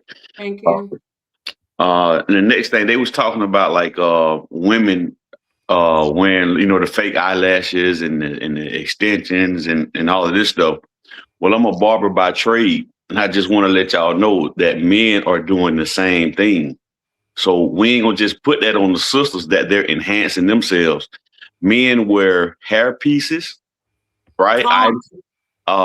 We get highlights in our beards. We dye our beards. We put all kind of products, So I don't like when we do that to the women and say, oh, she got weave or she got this, she got that. Men are doing this at a very high rate, and they are paying lots of money for it. And that's real. You know what? And thank you. Yes, sir. We just don't know. There's a lot of men with man units on, and guess what? I think it's wonderful for a brother. If you're a brother, you don't want to shave off all your hair, and you don't want to have that George Jefferson horseshoe, that used to be sexy in the 70s in my parents' time, but they remember they used to grow that horseshoe out, Earth, Wind, and Fire. That was sexy, but now not so much. It's not so stylish. But if you want to have your hairline back, don't let anybody tell you that you can't go get a safe, healthy man unit just because you're worried. Nobody's gonna know you have that man unit. Nobody's gonna know. And if they do know, who cares? They're just mad because you look good and you feel good. You know why you really look good? Let me tell you, you look good because you feel good. Because you're more confident. It's not because, oh, I look good because I got hair now. No, it's because you wanted to have hair. Mm-hmm. And so, yes, thank you for bringing that up. Brothers are doing a lot of stuff. It's 2026. We got a lot of what do you call it? Manning. What is it called? Where they, come on, you guys, help me. Where It's the man that takes care of himself. I forgot what you call it. Genesis, do you know? The man who does all the manscaping. Manscaping. I knew she knew. I knew. Let me drop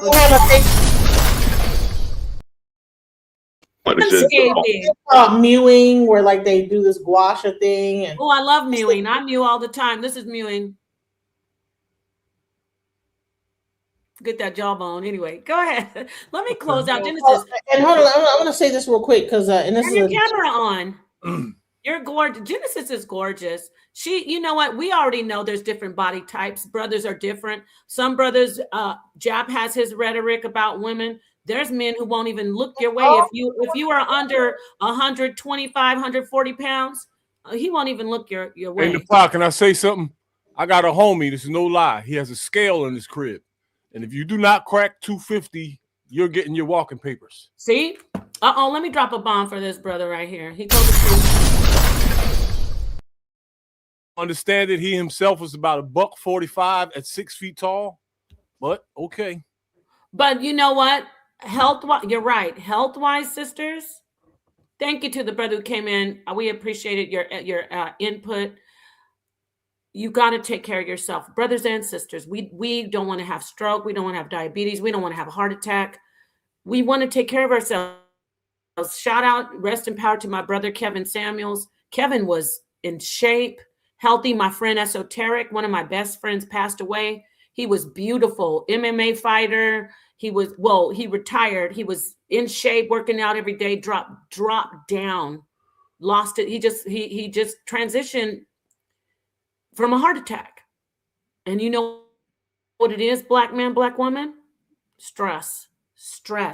That's what it is. So take care of yourselves. And I want to also talk about this thing. They're saying that about Kevin with the Red Bull. Kevin, it was really stress, because if you think about it, this is my take on it. Yeah.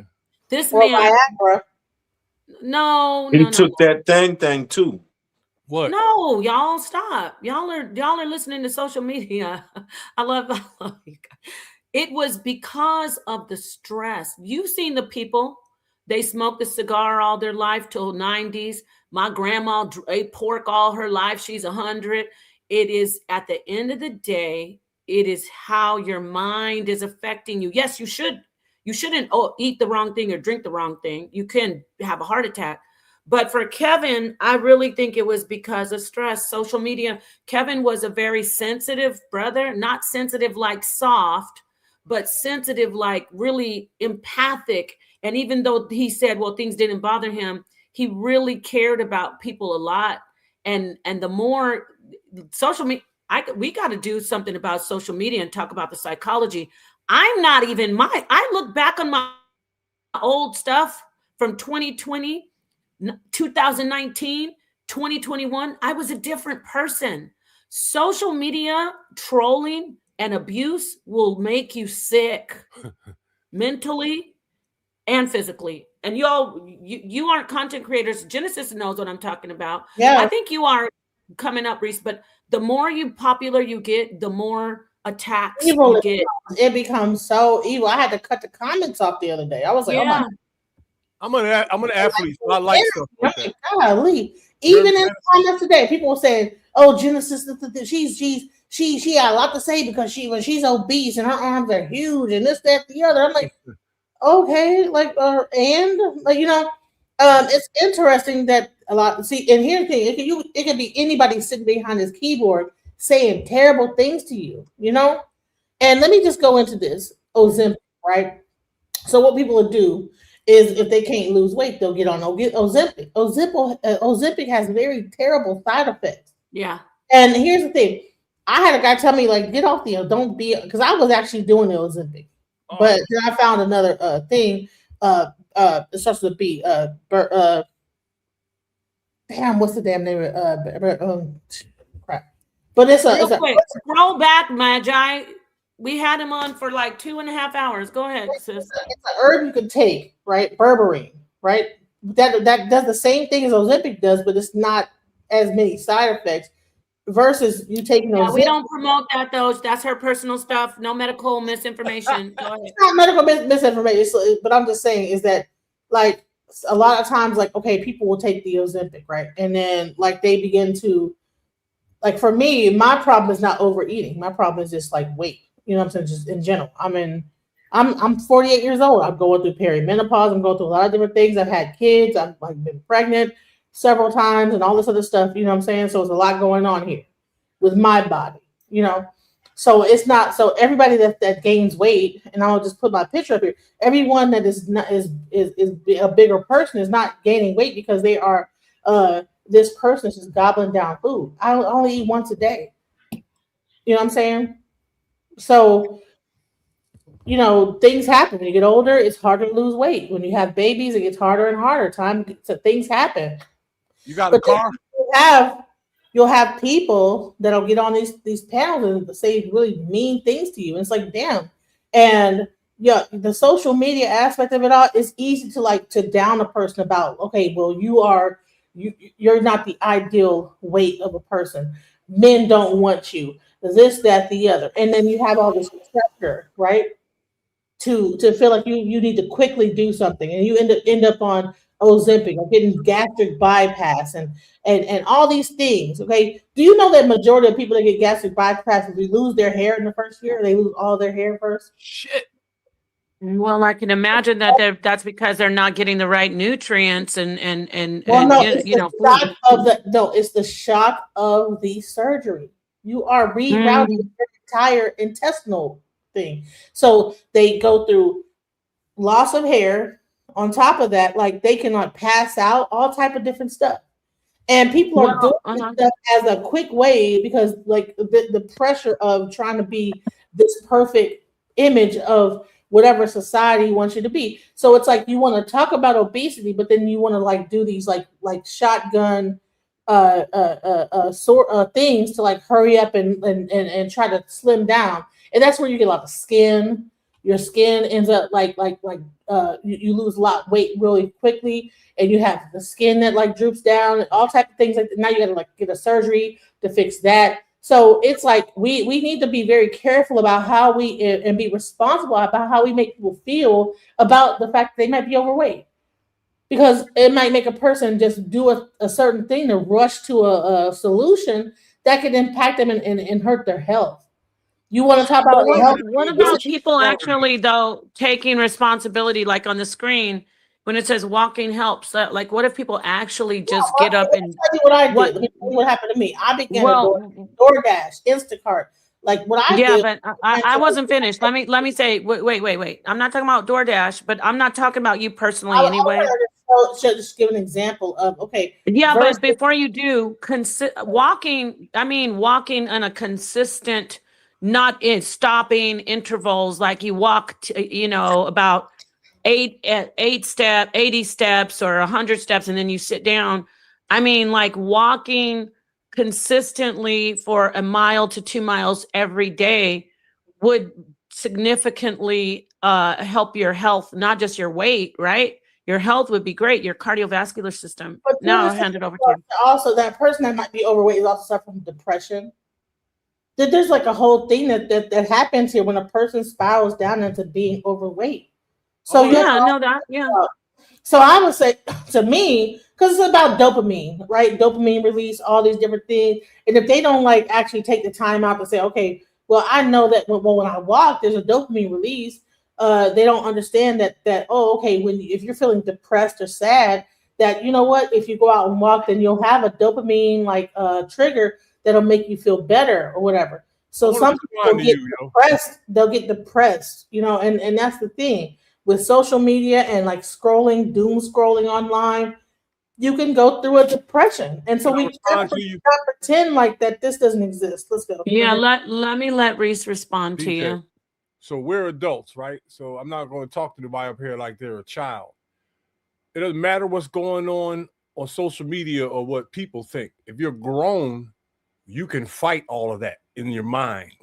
And all you got to do is move. Any big person alive. That's all. It's that simple.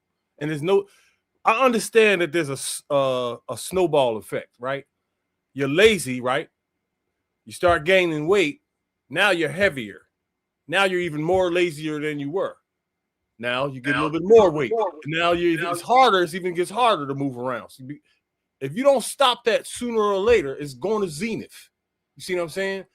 All that other stuff and them feelings you dealing with, you got to fight that. You grown. Get up and move and do something about it.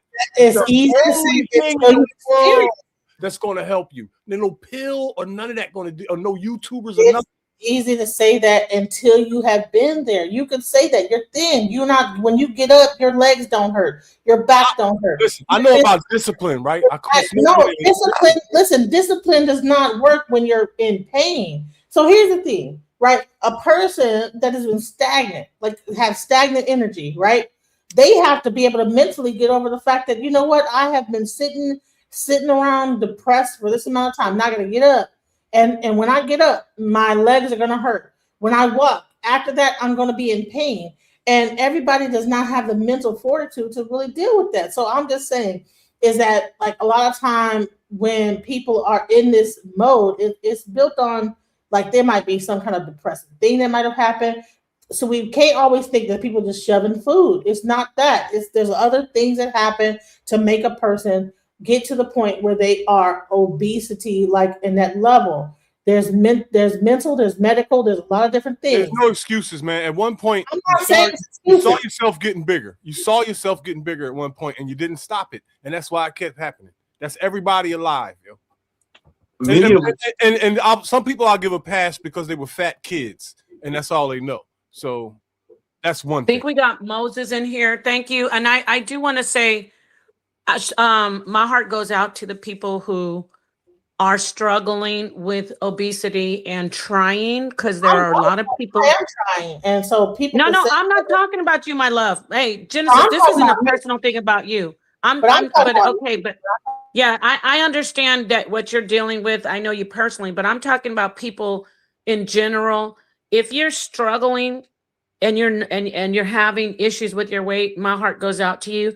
But the scary part is there's truth what Reese is saying.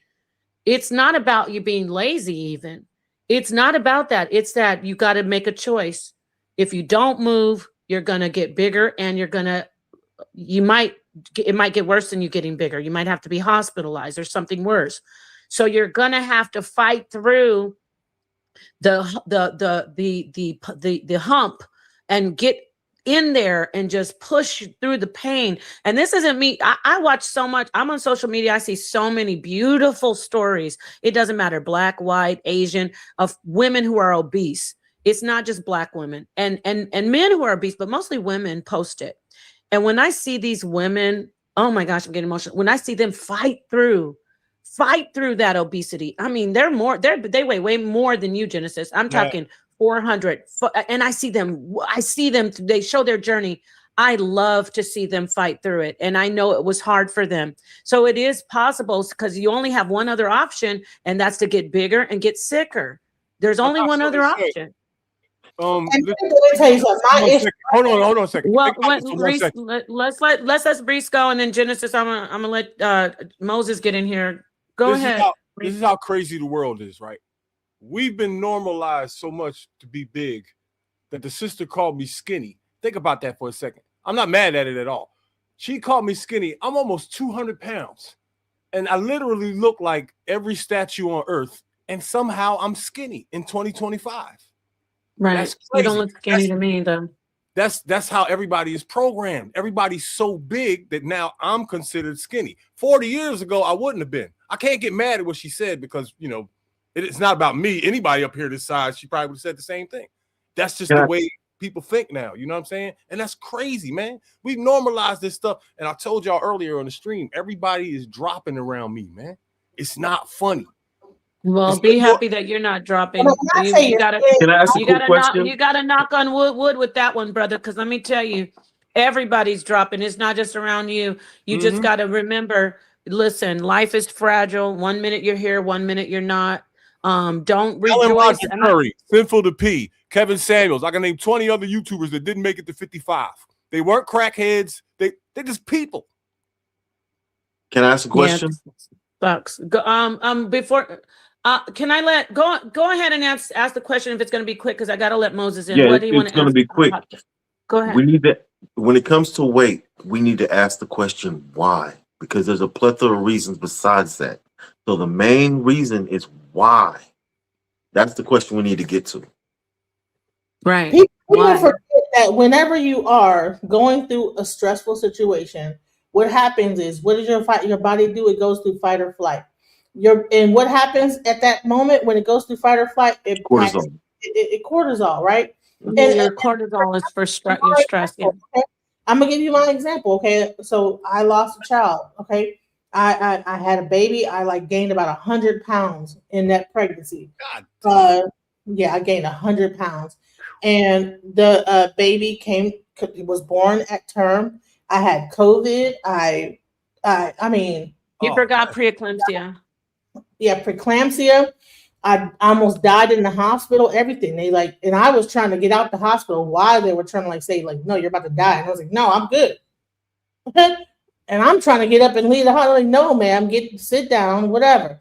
I was in the hospital for 2 weeks with COVID, suffering through preeclampsia that would not stop, because normally when they deliver the baby, the preeclampsia, your blood pressure goes down. Yeah, it didn't go down. It stayed up for 2 weeks.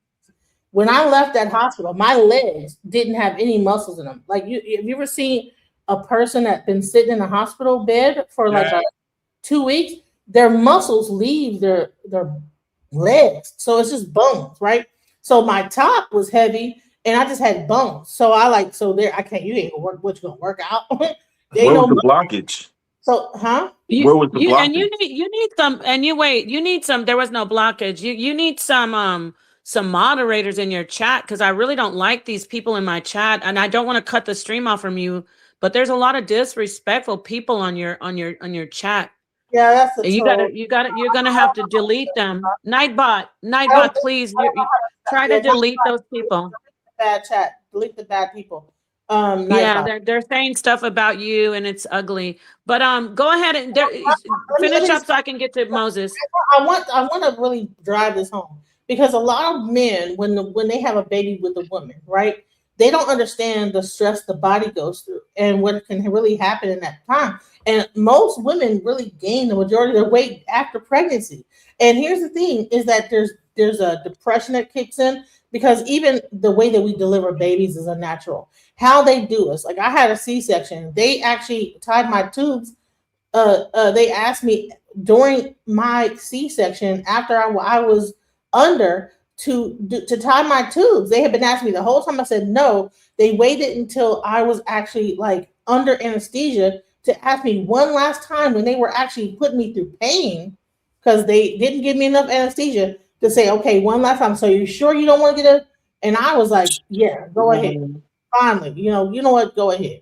So that was so imagine that, then losing your child, then all this other stuff. So women go through stress, okay? And I was an older woman. I was in my 40s having a baby. All right. So imagine that. You're already going through your 40s, whatever. Having a child is a very stressful situation. Men need to be there. They need to be there, number one, because women die in this situation. They die having kids. And and people don't understand how important it is for a man to be there to advocate for the woman that's having a child, because these people, you need a doula. Yeah, agreed. So I want to say, go ahead and park your car. I'm gonna wrap it up real quick. I'm gonna just let you know that after that there is postpartum. How long can postpartum last? Up to 3 years after that child's been born. Longer than 3 years. It can last no one knows. It can be 7 years. No one really knows. It depends on the person. Oh, I didn't even know that. So there was one time when I was told that I was suffering from postpartum, and I'm like, well, my child is 3 years old, and they were like, oh, well, yeah, you could still have postpartum. And so imagine a very terrible situation like that happen, where all this goes down, and it's like you're still suffering from depression from that. So people don't understand how depression feeds in to weight gain and all this stuff, because of cortisol levels and things being high and stress. Okay. So you have parasites. Okay. No. Okay. Well, we need to move on from that, because it could be a plethora of things. At the end of the day, I appreciate you sharing your story, by the way. It's very personal, everybody, I want you to be sensitive to her personal story. And we appreciate you having the courage to share it. At the end of the day, the bottom line is you have to find a good support group, a good, good medical support, psychological support, so you can get up and you don't want to, you don't want to be sick. We don't even have to talk about obese. You don't want to be sick. So I want to move on to Moses. Thank you so much, Genesis. Moses, what would you like to add? And then I'm going to go around the panel again. We've been here for a while. This was a great smoke session, but I'm going to close it out after we speak to Moses. Moses, what would you like to add? Hey, can y'all hear me? Yes. Oh, okay, cool. Ancestors protection and safety be around everybody on the platform for this new year of 2026. Napa, I only came in because you was getting ready to close out, and I was like, well, let me hurry up and try to get on because I want to do a 3-track battle with Brother Reese from Philly. Oh, shit. Yeah, he over there making tracks, right? So I was like, usually when y'all end shows, y'all end with music, right? So I was like, look, this brother over here making tracks too. So I was like, let me test my skills up against this bro. Let me do like a 3-track battle with him, and then let y'all be the judges to see who come out on top. This is what Okay, hold on a second. I gotta do a sound check on mine to see if it even come through, because my stuff's not produced. I just got my studio back, and so I'm gonna have to play my stuff through the speaker. So hold on one second. Well, wait. I can't even do that though, unfortunately, because of YouTube. They'll take the whole show. This our music. We're not playing nobody else's music. Yeah, it's your music. It's not our music, so I won't be able to do it. Unfortunately, I would love to. Well, you playing your music. They think I'm they will. No, it's not even about you. I mean, is it? Do you have are you running the music through some type of platform? Like, what is it called? The app? No, I work on a DAW that's called Machine MK3. It's a DAW that I use to make tracks. Okay, so you give us permission to have your information. You give us permission to play your music, great? Yeah. And what about you, Reese? Excuse me, Moses. Okay.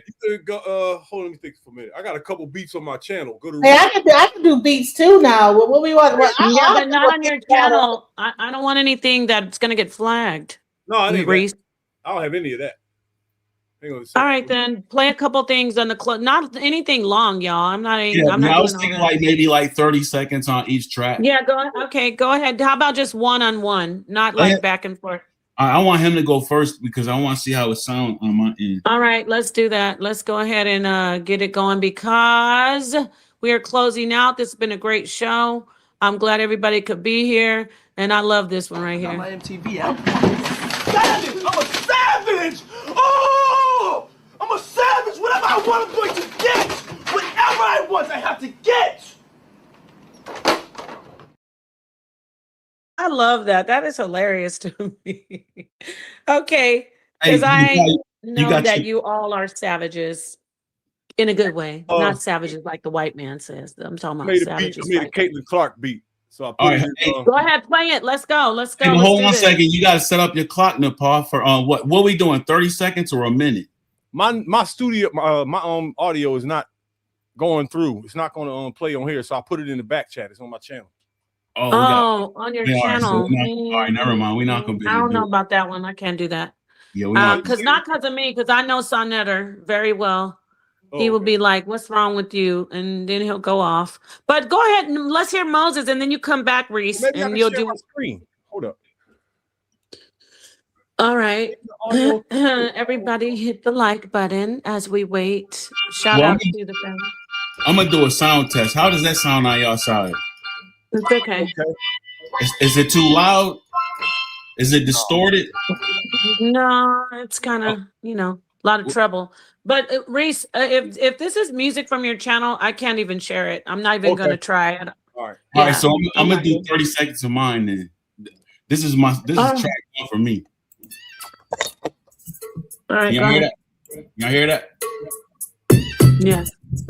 Just 30 seconds.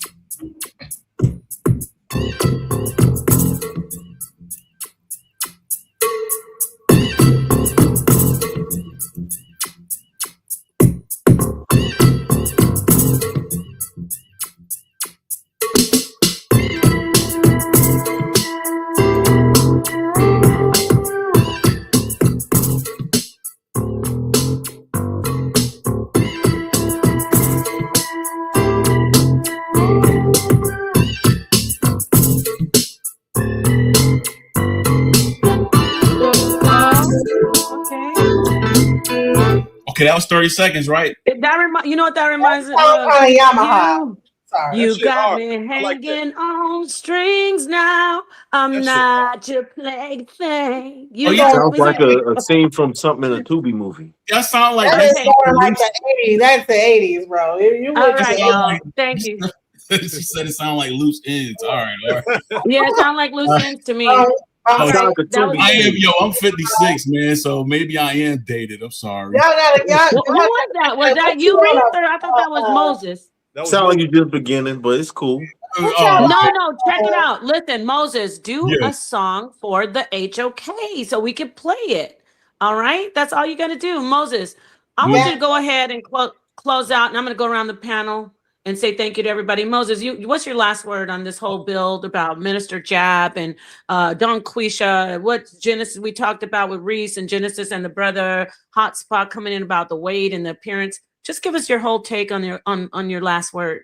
Okay, I'm gonna say, you know, if Minister Jap is listening, I have a problem with brothers like Minister Jap, Tommy Sotomayor, even Kevin Samuels. And the reason why I have a problem with them is I understand that, you know, our sisters, you know, are what you would call out of pocket, right? But they never look at the source of why our sisters is out of pocket. They act like our women have not been raised up in a white supremacist construct that has put all of us in survival mode. You see what I'm saying? And so I feel like, and I wanted to ask Minister Jap, you know, if he had a daughter, because I have a daughter, and I tried my best, you know, to keep my daughter on the straight and narrow, you know, or like how Chris Rock said, to keep her off the pole. That's my mission. But that is impossible to do in this society when all of her friends is living that quick life, that fast life. And then I become the enemy. So I feel like brothers like Tommy Sotomayor, Minister Jack, Kevin Samuels, but may he rest in peace. I feel like at some point us fathers have to understand that in order to raise up a better batch of women, that we as fathers need to really consider building a better society. And that's not going to happen inside this white supremacist construct. That's why I'm always on this. You know, we got to go build a real Wakanda, you know, next door to Addis Ababa in Ethiopia. We got to build our own nation so that we can have more say over how our daughters are being raised up, because we know how we want women to act, but these women are not going to act the way that we want them to act while they are in survival mode in this white supremacist construct. So if you're going to attack the women, I'm saying this in closing, if you are going to attack our sisters, you need to attack the source that created our sisters, the source that shaped our sisters. There is a scripture in the Bible that says, I was born in my mother's sin and shaped in her iniquities. Our mothers are in prison, in a white supremacist prison that's shaping all of us. So, you know, we got to keep that in mind, man. If you're going to say something negative about the sisters, look at the society that's responsible for them coming up like that. And I land right there. Thank you. Thank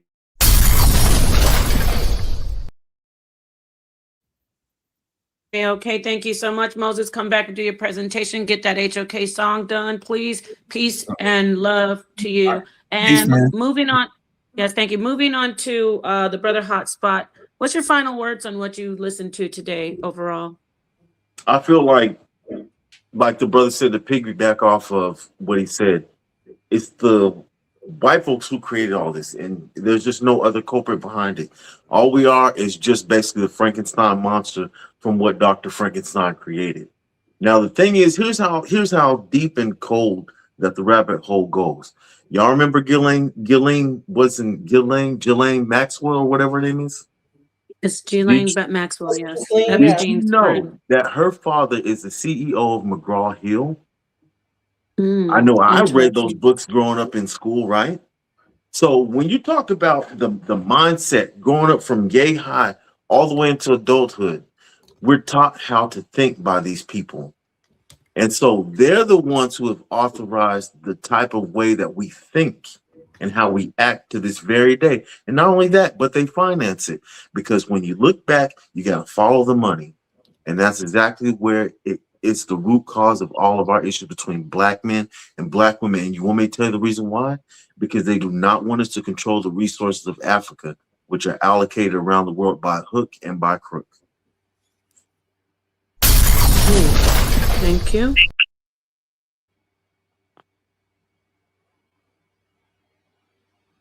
Words. Thank you very much for joining the panel. Hope to see you again. Don't forget to like and subscribe and hit the notification bell. All right, moving on to Reese. Reese, what's your final words on everything that we talked about tonight? As a mixed person, I feel ashamed of the state of the world and the way it has always been according to the books. And I think the words black and white should be banned from human language and not be associated to people ever again. And I think all the history books in existence should be destroyed. And I think the children after us should be spared from that evil story. And because it's damaged all of our psyches and the people before us. It's pure evil. There's nothing good in it. And it's not good for the future of mankind. And the world will never be shit until the words black and white go away, until all of those books are destroyed. We are abusing the children by teaching them that one group of people hated another or did whatever. The system that here is unbeatable. There's nothing you can do about it. So the best anybody can do is shut their mouth, stop crying about the white man all the time, get up tomorrow morning and work as hard as you can, because there's nothing you can do. Nothing. There's no amount of unity or nothing that's going to diffuse this. That's what losing is all about. So before I move on, I want to ask you, so let me be clear. You don't think they should teach anything about slavery? Hell no. Hell no. It's a horrible story. You should not teach children. Children's minds are sensitive, especially in those the middle school ages and down. You don't put nothing like that in a child's head, because they're going to carry it into adulthood, and they're not sophisticated enough to handle it. Period. Isn't it true though? The world now is the proof. This is a receipt. I deal with receipts. So everything that's happening today is a receipt. What about when in Germany, when they make sure that they take the children while they're in like high school at least, and they take them to Poland and show them all of the past, what happened, what the Germans did to them. I'm talking about the Jewish people. What about that being like a rite of passage? They have to know about it, and and throughout school, even school-age children are told about the Holocaust. It's savagely vicious and evil. It's child abuse, and the only way to move forward is to rewrite history from tomorrow. Start tomorrow. Everything that happened before does not matter, and all that dumbass poem about it will rewrite itself, or you don't know who you are if you don't know where you. That's all nonsense. It's just poetry. What? Bro, what are you talking about, man? Well, I mean, look, that's the world's problem. They don't listen to me. Keep hating each other and let's keep messing our kids up. You're not popular in that opinion, not amongst black people. Of course not. Nobody wants to hear that. But it's the truth. Well, what about that? I'm going to go back to Germany. Aren't they a very prosperous, thriving community? They're thriving in society, especially not just there, but the Jews of the diaspora from and when I say diaspora, I'm not saying Israel. I'm actually talking about from Europe. The Jews who are here, they have very strong roots. They know about their history. Their history is very much hinged upon what happened to them in the Holocaust, and they get a lot of respect. And people are very sensitive about their plight, right? Or no? And then I'm gonna move on. I'm talking to you, Reese. But there's still hatred that lingers for decades and decades, and hatred is going to always affect human culture globally. And there will never ever be peace and oneness, which is the ultimate goal of a human, of our group, is to get rid of. We should be way past all of that by now. We got cars that can fly, but our brains are still the same. Come on, as 200-300 years ago, that don't even make sense. We can't be that dumb. And then we're passing it on to our kids before they can walk, even sometimes. It's crazy. So nobody should be held responsible for what happened to black people with slavery? There's nothing nobody can do. The people that suffered are all dead. If everybody gets reparations today, they still get nothing. They died with nothing. And they got whelps on their back. Niggas out here got big screen TVs and air conditioners and what they bread. We need to bury all of that shit and start from tomorrow. Look, in this system, it sucks. But if you work hard, you're gonna have a half decent life. Work hard, mind your business, no bother nobody. You'll have a half decent life. Dismantling it is not going to happen ever, not in your life. And you're not going to leave nothing behind that's going to dismantle it. That's what losing is all about.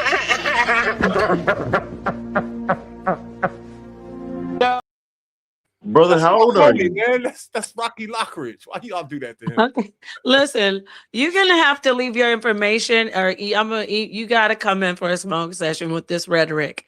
Oh, yeah? Are you ready? You want to come in and get a smoke session about exactly what you're talking about? Not for me. I see Hotspot. He's up here in arms. Hotspot is like he's I don't want peace. I want problems always. I can admit to this. Not one single human being that's ever heard that has agreed with me. And that's how I know it's true. In this world, the majority is always wrong. Always. Okay, you're gonna come back. We gotta bring you back, Reese. It's time. You gotta stop playing. I see you in these YouTube streets. You're gonna have to take your car out of you stop idling and put your car in drive. Drop your information. I'm gonna put my email in the main chat. And I want you to contact me so we can bring you on for a smoke session on this. It's a great topic. It's very, very controversial. So thank you, Reese. Thank you for coming in. And at the last minute, Reese waited and he said, let me just put this right here and I'm going to make everybody just go bananas. No, I'm not going to play the Puffy clip. Let me thank you, Reese. I'm going to put my email in the chat. I'm out of here. Oh, got you. And I'm going to put mine in here too. Go ahead, Genesis. What do you feel about all this information you're hearing from Minister Jap to our brother Reese? Let me go in. So I'm going to say this. People like Minister Jap and the Red Pill community, their fixation on shaming Black women, it doesn't serve Black women. It serves control, distraction, and profit, not healing or progress. At its core, its rhetoric is framed as, accountability. But in practice, it functions as public humiliation. It reduces Black women to stereotypes like potato head. Okay? Oh, you're a potato head, or you're a weave, and this, that, the other. They're all like at the same talking point. It isolates them from collective support. It shifts attention away from the actual structural issues that shapes relationships. Economic instability, mass incarceration, trauma, media distortion, and the legacy of racialized gender politics. None of that gets solved by berating women. Podcast, live stream, it does not get solved that way. More importantly, shaming has never been a pathway to empowerment. It doesn't create healthy relationships, stronger families, or better outcomes for Black women or Black men. When what it does, it creates fear, self-doubt, internalized misogynoir, and silence. Conditions that make people easier to exploit and harder to organize. If Red Pill discourse was truly about Black women well-being, it offers solutions instead of spectacles, growth instead of punishment, systems instead of scapegoats, mutual responsibility instead of gender warfare. Instead, it often rewards the loudest insults with clicks, money, and attention, while Black women are left carrying the emotional and social cost. In the end, anything that requires Black women to be diminished in order for others to feel powerful is not truth, it's not love, it's not liberation, it's just another recycled hierarchy dressed up as real. I'm being just real. And that leaves Black women doing more emotional labor with fewer protection. We're the least protected. And with no real benefit in return. That is not empowerment. It's just extraction. What is extraction? You know what I'm saying? Okay. Extraction is when value is taken from a person without giving anything meaningful back, often leaving them worse off. Emotional extraction, economic extraction, narrative extraction, the whole thing. Extraction is the opposite of empowerment. Empowerment builds capacity. Extraction drains it. If a conversation leaves one group constantly blamed, embarrassed, and depleted, while another group gains attention, money, or authority, that's extraction. It's not correction. It's not care. It's value taken without responsibility or repair. Bottom line is yeah. Thank you so much for that, Genesis. You got to come back for a smoke session as well. I think you already did one, but you kind of left that one time when you did paganism. You got to come back on this topic. I appreciate you being here. Thank you for that closeout. Something else you want to say before I move on? You kind of... Because I'm gonna move on to this person, this brother who joined. Are you good, Genesis? Can you hear me? Yeah, I'm still here.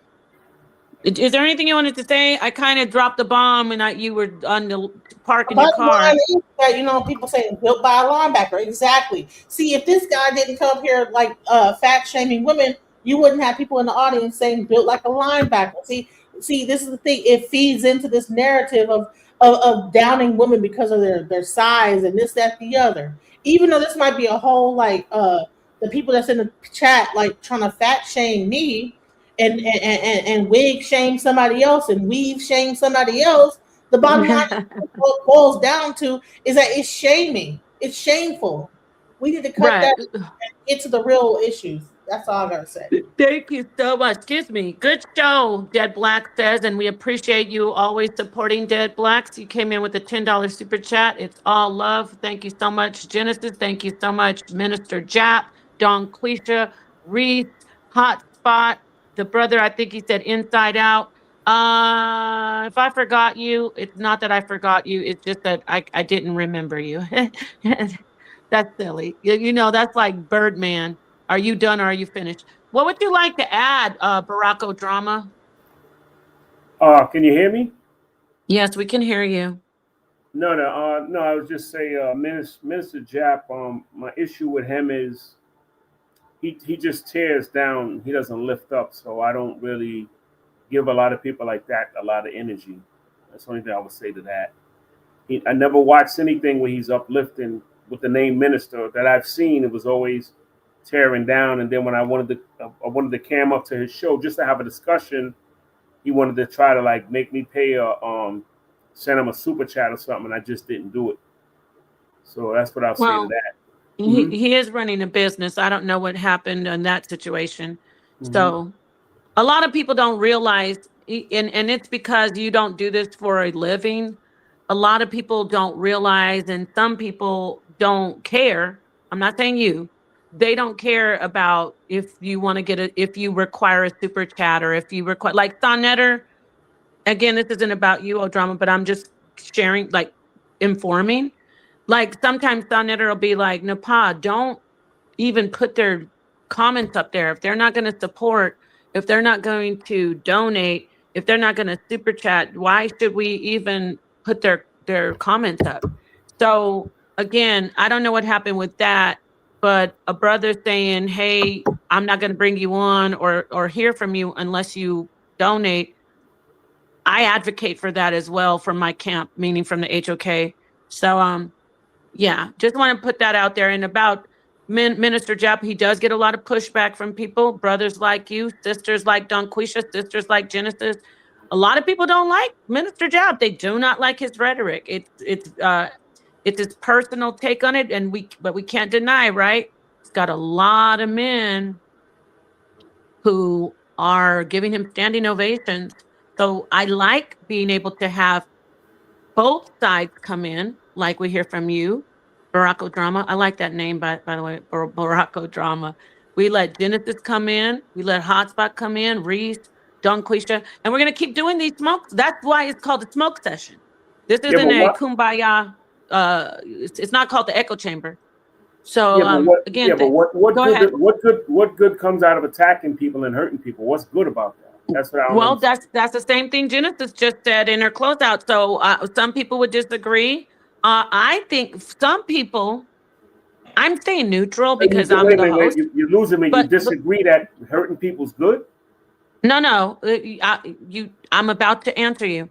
Some people respond very well to a person giving them a kick in a swift kick, a nice kick in the butt, and some people respond well to kit gloves and kindness. It just depends on the person. I agree that there's damage done when you are, how do you say, at the end of the day, you got to know he's not saying I am God. Everything I say is correct. He's putting his opinion out there, and then either people disagree with it very, very adamantly, like Genesis got in here and Donquisha and you. They say, nope, I don't like it. Or people agree with it. It's just how it's going. So you disagree with it and you vocalize why. That's how it's going over here. You understand what I'm saying? Yeah, but he's using the name minister, so the minister means you're linked to the church. The Bible says, treat your fellow man as you want to be treated yourself. So who wants to be attacked? Who wants to be put down? If that's in the Bible. Right. He's the minister he does have a church. He has a church of men who share his viewpoints and they appreciate him vocalizing it. There's a lot of he people. has an actual church you can go to, or he's an internet church? The Church of Minister Jap. It's on YouTube. Yeah. Can I say something? Yeah. It's an online church. It's his Yes, channel. sir. And by the way, he's Muslim, but he does go by minister. Go ahead, Hotspot, of course. But thank you for your Mr. input. I've noticed a lot of listeners like that who follow Kevin Samuels and maybe some like him or Minister Jap, whatever. A lot of those dudes don't have as much access to sex when it comes to getting women. And some of them are actually incels.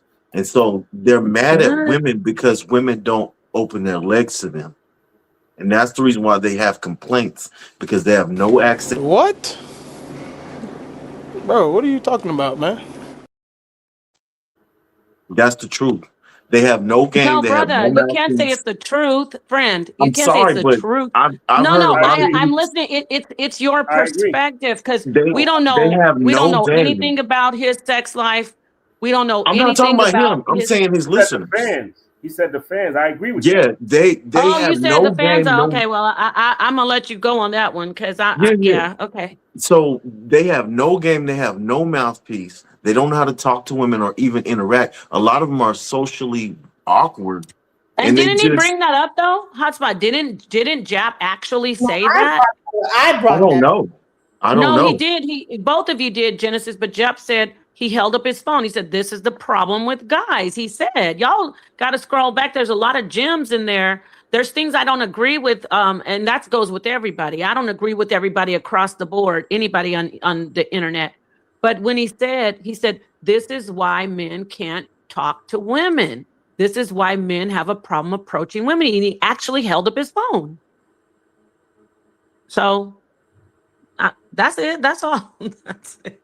But a lot of the dudes need to like seriously up their game as far as what they're doing and just quit blaming the women. I'm sorry, look in the mirror. Yeah, I hear you.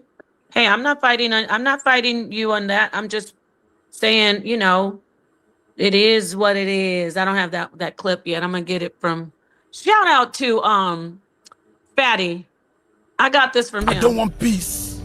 I want problems always. And there was a lot when Kevin Samuels died. There was a lot of women that was happy. I kind of that bothered me. That to me is off. That shows something's wrong with them too. Yeah, like how are you happy when somebody passes away? Because they Like he had nothing. He had nothing to do with their lives. It doesn't matter. I'm gonna say I gotta give you a little. I get it. I get in here just like everybody else, like Genesis, Donquisha. I jump in if I'm triggered by something someone says about slavery or women, I'm gonna get in there. I'm gonna go back and forth. I'm a debater. However, in my life, I don't care what someone says about my age, my hair, my body. I know what I'm doing. I'm here. I'm fabulous. My life is great as far as me and loving myself. And if there's anything wrong with me that I don't like, it's because I don't like it, not because I heard somebody on the internet say it's not right. Okay, so. Somebody in the comments said up there, be specific on upping your game. But what I'm saying is there's other ways that you can attract a woman. Like you can get into her, like you can get into her head mentally, get to know her first. You don't have to bed a woman immediately like that. Get to know her first, talk to a woman, and don't be weird. Women are very sensitive too. Hotspot. This is bizarre. I'm not. It sounds like I'm cheerleading for him, but I'm not. He actually said the same thing.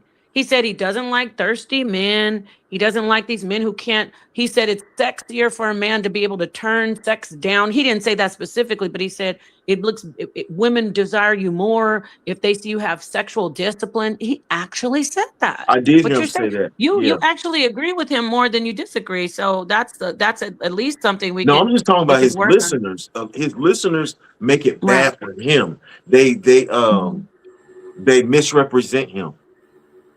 Right. Okay. I'm listening to you. I haven't, you know what? I know a lot of these men in these audiences that do listen to the brothers are really toxic. And I would even go out on a limb and say people like Kevin, who I'd say Obsidian, who I've spoken to personally, Kevin, O'Shea, even O'Shea Duke Jackson. Who else have I spoken to? A Black Ram 313. He's an OG. We're talking about Ibmore. A lot of these red pill brothers, they don't, they're not toxic incels. They actually love women. It's like the audience kind of that they attract. And isn't that all of us though? Don't we unfortunately attract some people that we really don't want to attract when we're putting this information out? I want to ask Genesis that question. Even though you have a certain platform, Genesis, and you have a stance and a voice, do you often see that people who may side with you and want to rock with you do not like some of the things that they believe in are against what you believe in, even though they latch onto you as a content creator and an influencer? Have you seen that?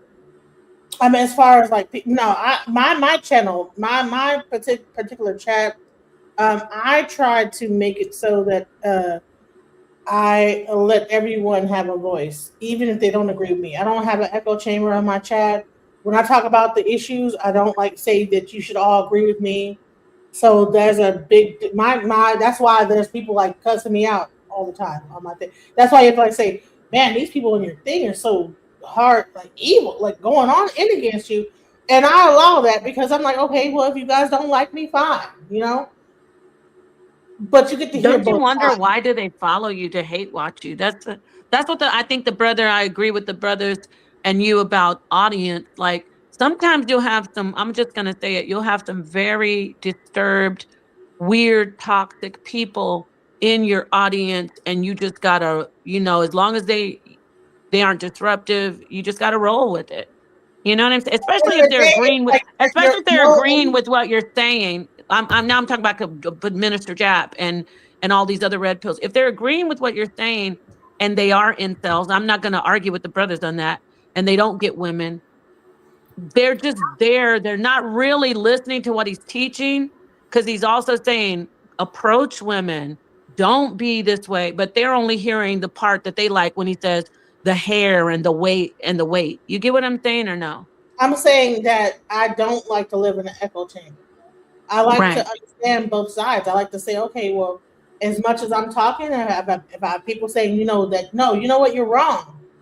Okay, well, where am I wrong at? And then I like, after that, I like do a self evaluation. Okay, where could I be wrong? And then I like look it up. Okay, well, no, either I keep my opinion or I change my opinion based on that. But I would say this: I don't want to be ever in a situation where everybody's agreeing with me. That's where you get cult-like behavior, and I don't want a cult following. I don't want people to be around me that are following me and listening to my conversations that I'm doing on my chat and just following me blindly. You know what I'm saying? If they don't agree, say you don't agree. Fine. Yeah, but I some, actually take it into account what you have to say. I yeah, but will when look it up. And not to I interrupt you, but when you disagree with people, sometimes they block you. That's why people don't like to disagree. I got blocked I got blocked. Just a simple thing. There was I'm just gonna say this, a LeBron James site.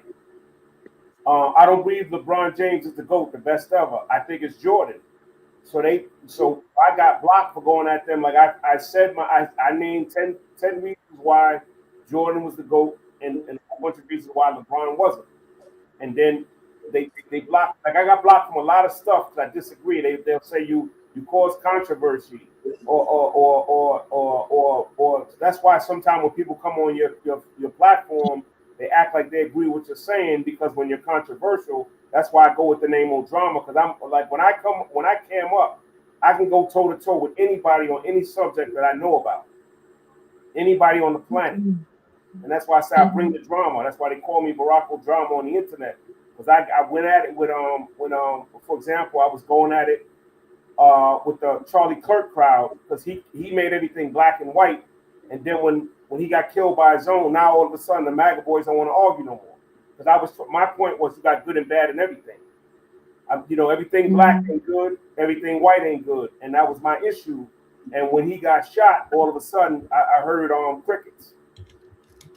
Right, and I appreciate you. You're in the right spot. Make sure you stay over here, O'Drama, because we need people to come in. It's the smoke session. This is the toughest environment. But with that said, there are some channels that if I'm promoting myself and what I want to do is promote myself as the best, some channels don't want Barack O'Drama over there. They want Barack Obama. They want the diplomatic one. So I get what you're saying. It's just, it depends on the platform.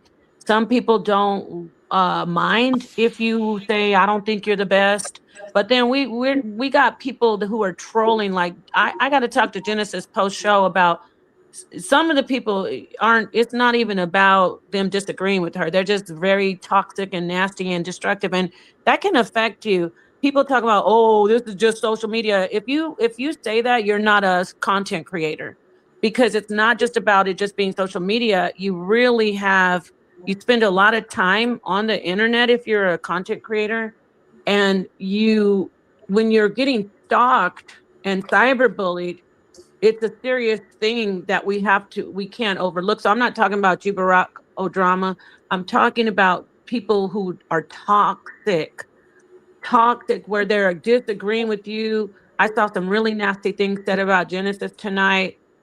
I personally, she's a better woman than me, sharing her personal information, because I personally have stopped doing that. I've made mistakes too, let people in. But again, just park in my car. Some of this stuff on this internet, people just don't want the smoke, but you're in the right place. We want all the drama. We don't want personal attacks, but we want all the pushback over here. So stay tuned, Barack O'Drama. Hit the panels, come in, push back all you like. We love it. But as far as Genesis, with you saying you let people rock out, I gotta talk to you, because some of these people, they need to be not just blocked from your channel. They probably need to be locked up. A lot of people in your chat, and I've seen it over the 6 years I've been doing this hard body. There's some very sick people out there, y'all, and we have seen these people. We've seen them surface and do they're behind bars right now. Nature Boy, all praises. Stole Your Mind, No Light. So there's some sick people out there who are hitting these chats and trying to spew. But for the most part, just to end it not on that negative note, I want to say thank you to Barack O'Drama coming in with the pushback. Thank you to Hotspot, Don Quisha, Reese, everybody who hit the panel, Moses, and of course, Genesis, and the Suntan. Thank you, Minister Jap, for stirring the pot and for giving us great conversations at the end of the day. Right? Wrong, everybody? Am I right? Am I wrong? This was a great conversation. So it's all love. Yeah, thank you so much. Peace. You could see your way out. Thank you so much. We'll see you on the next. We're going to see you on the next, I don't know if you can hear me, the next hot smoke session. We'll do it tomorrow. So come on in, Hotspot. We're going to bring Don Quisha on tomorrow. Yes, sir. All righty. I'm going to close out with the song. Genesis, I'm going to close out with the song. We're going to talk after this, because I don't like how these people treat you. This is how I want to give you this. I want to give you a big hug. Giving you a hug right now.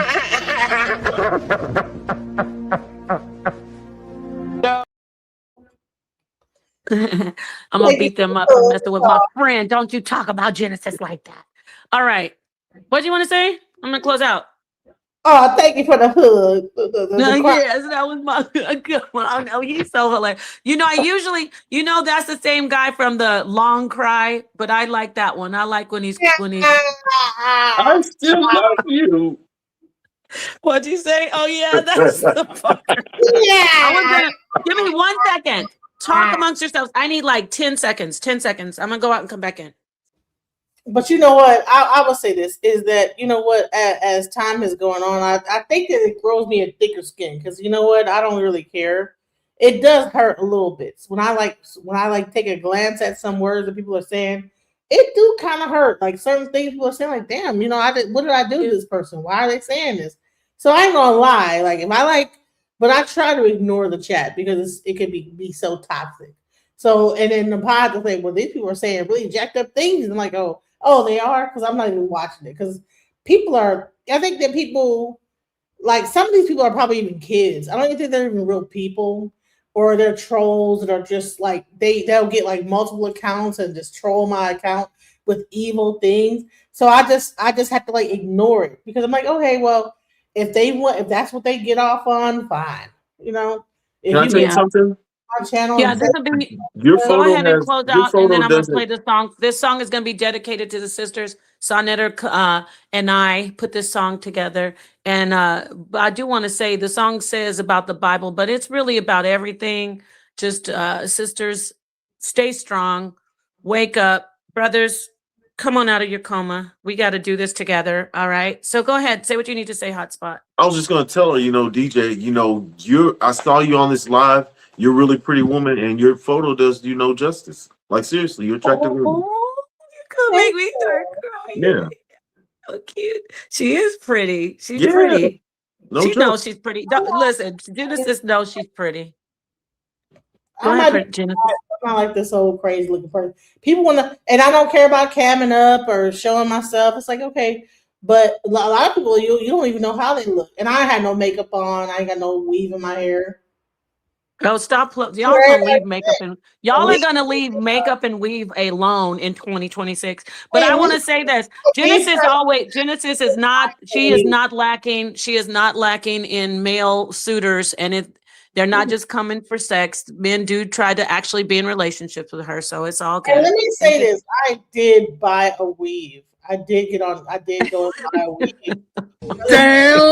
Damn!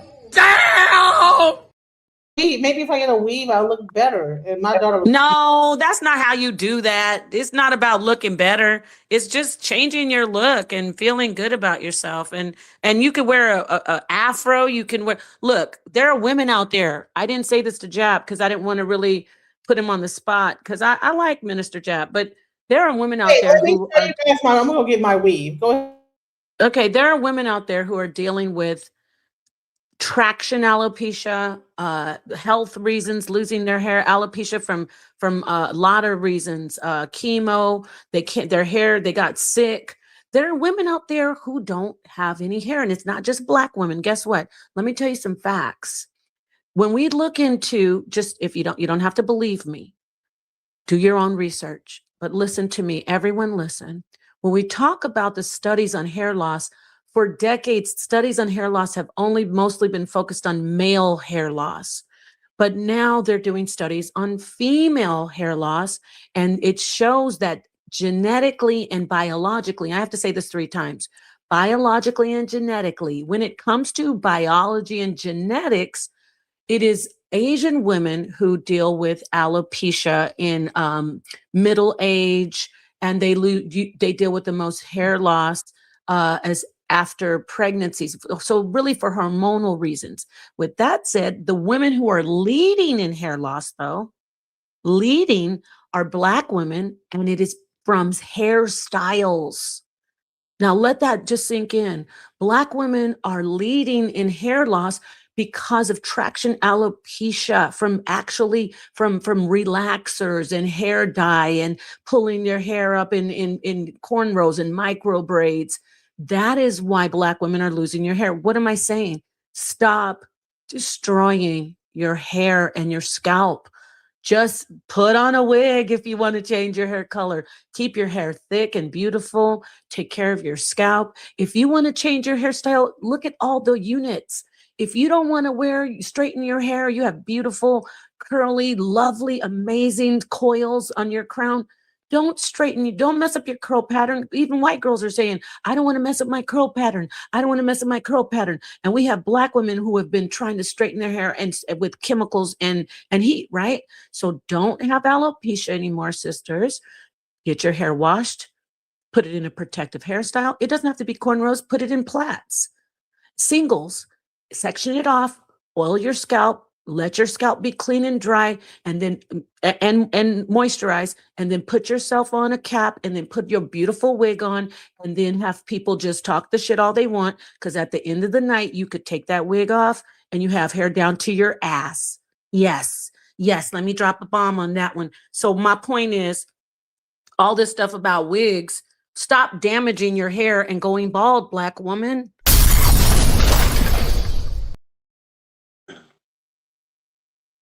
See, I'm gonna see my sister right here. Look at Genesis.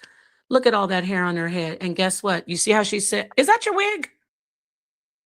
Oh, I said that's your hair. Is that your hair? Oh, that's your wig. Okay, great. But look at Genesis. See how she had all that hair and it looked beautiful? And then she has healthy hair on her head. Ladies, Cardi B's, Nicki Minaj's, Beyonce's, all of these women that you see with these wigs on, they have hair underneath those wigs. They do. You know why? Because I'm going to say it again. I don't think you're hearing me, the ones in the back. Brothers are complaining about women wearing wigs because when he goes to take the wig off, he's sitting in front of Kojak, or what is it called? Michael Jordan. He's like, oh, damn, you don't have hair. Because she damaged her hair. Hear me out. Black men are complaining about Black women wearing wigs. White women wear wigs. Latina women wear wigs. They get weaves, but they have hair. So the thing you're going to do is stop damaging your hair, wear your wig, let him see it. And when you take your hair off, he's going to go, oh my God, I love your hair. It's so beautiful. He's going to play in it. Oh, baby, you don't have to wear this wig, but I know you wear it for a style because that's your business. So that's the only real reason Black men are complaining about wigs, because they're saying that you're tricking them and being deceptive and that you don't have any hair. You get what I'm saying? This is for my sisters.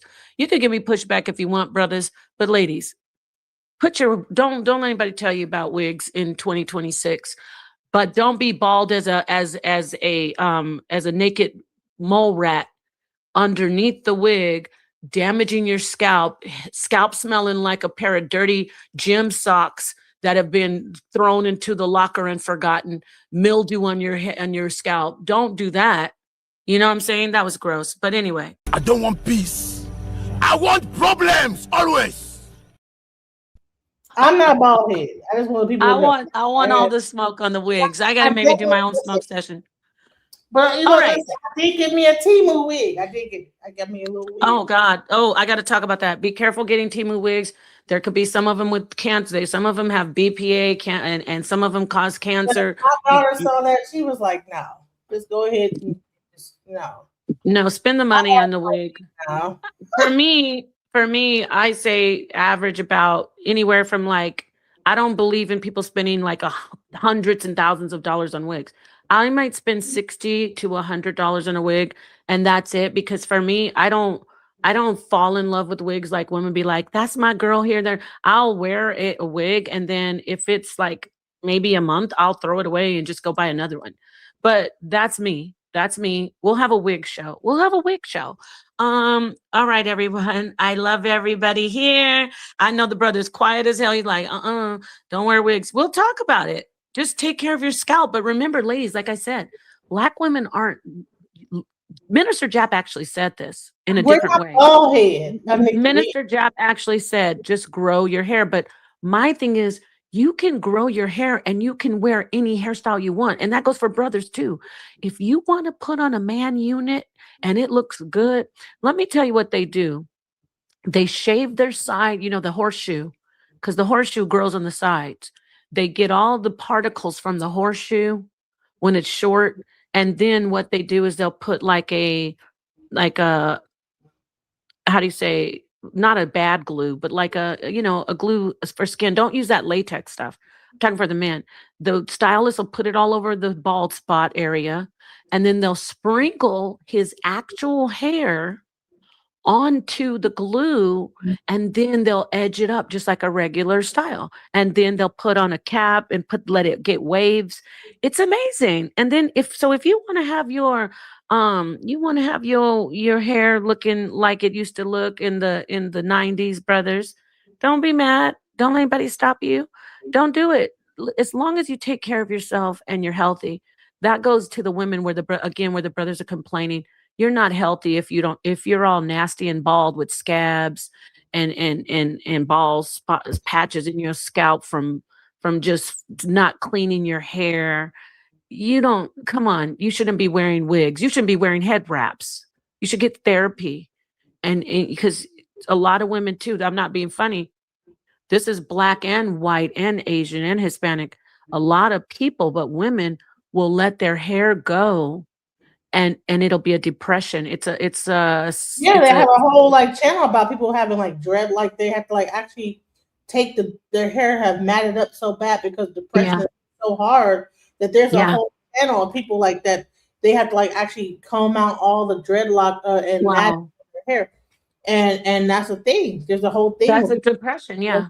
Like and a lot of women are doing that with wigs. They might be depressed and they have to go to work, and they're just letting their hair go. So it's more than just I want to look like the white woman. It's not about looking like the white woman. When people be telling me, Nepal, you wore that blonde wig because you want to be white. I don't have that issue with my hair, but some women are wearing wigs for other reasons. Just like you talked about the education about obesity. So anyway, let's just love each other. But at the end of the day, that doesn't mean she should keep on letting her hair look like the forest of doom.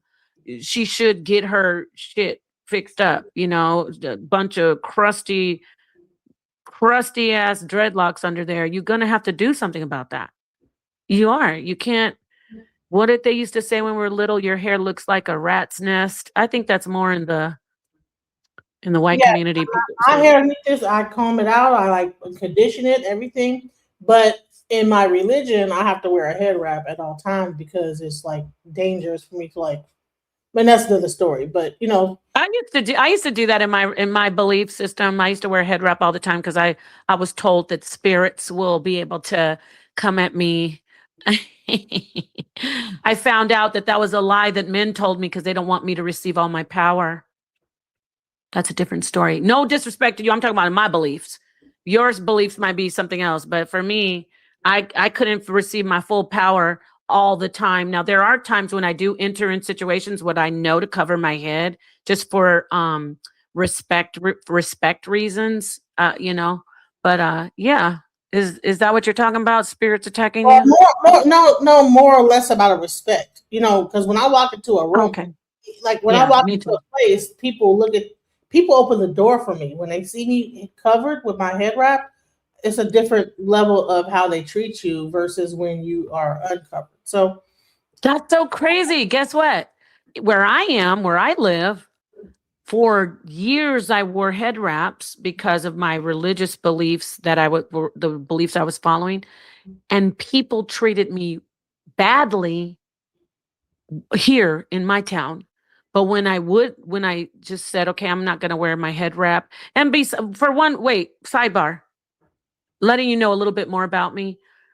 There is a part of me that knows. I was kind of being facetious when I said my full power. There are times when you should, as a woman, have your head covered for protective reasons, spiritual reasons, if you even entertain that.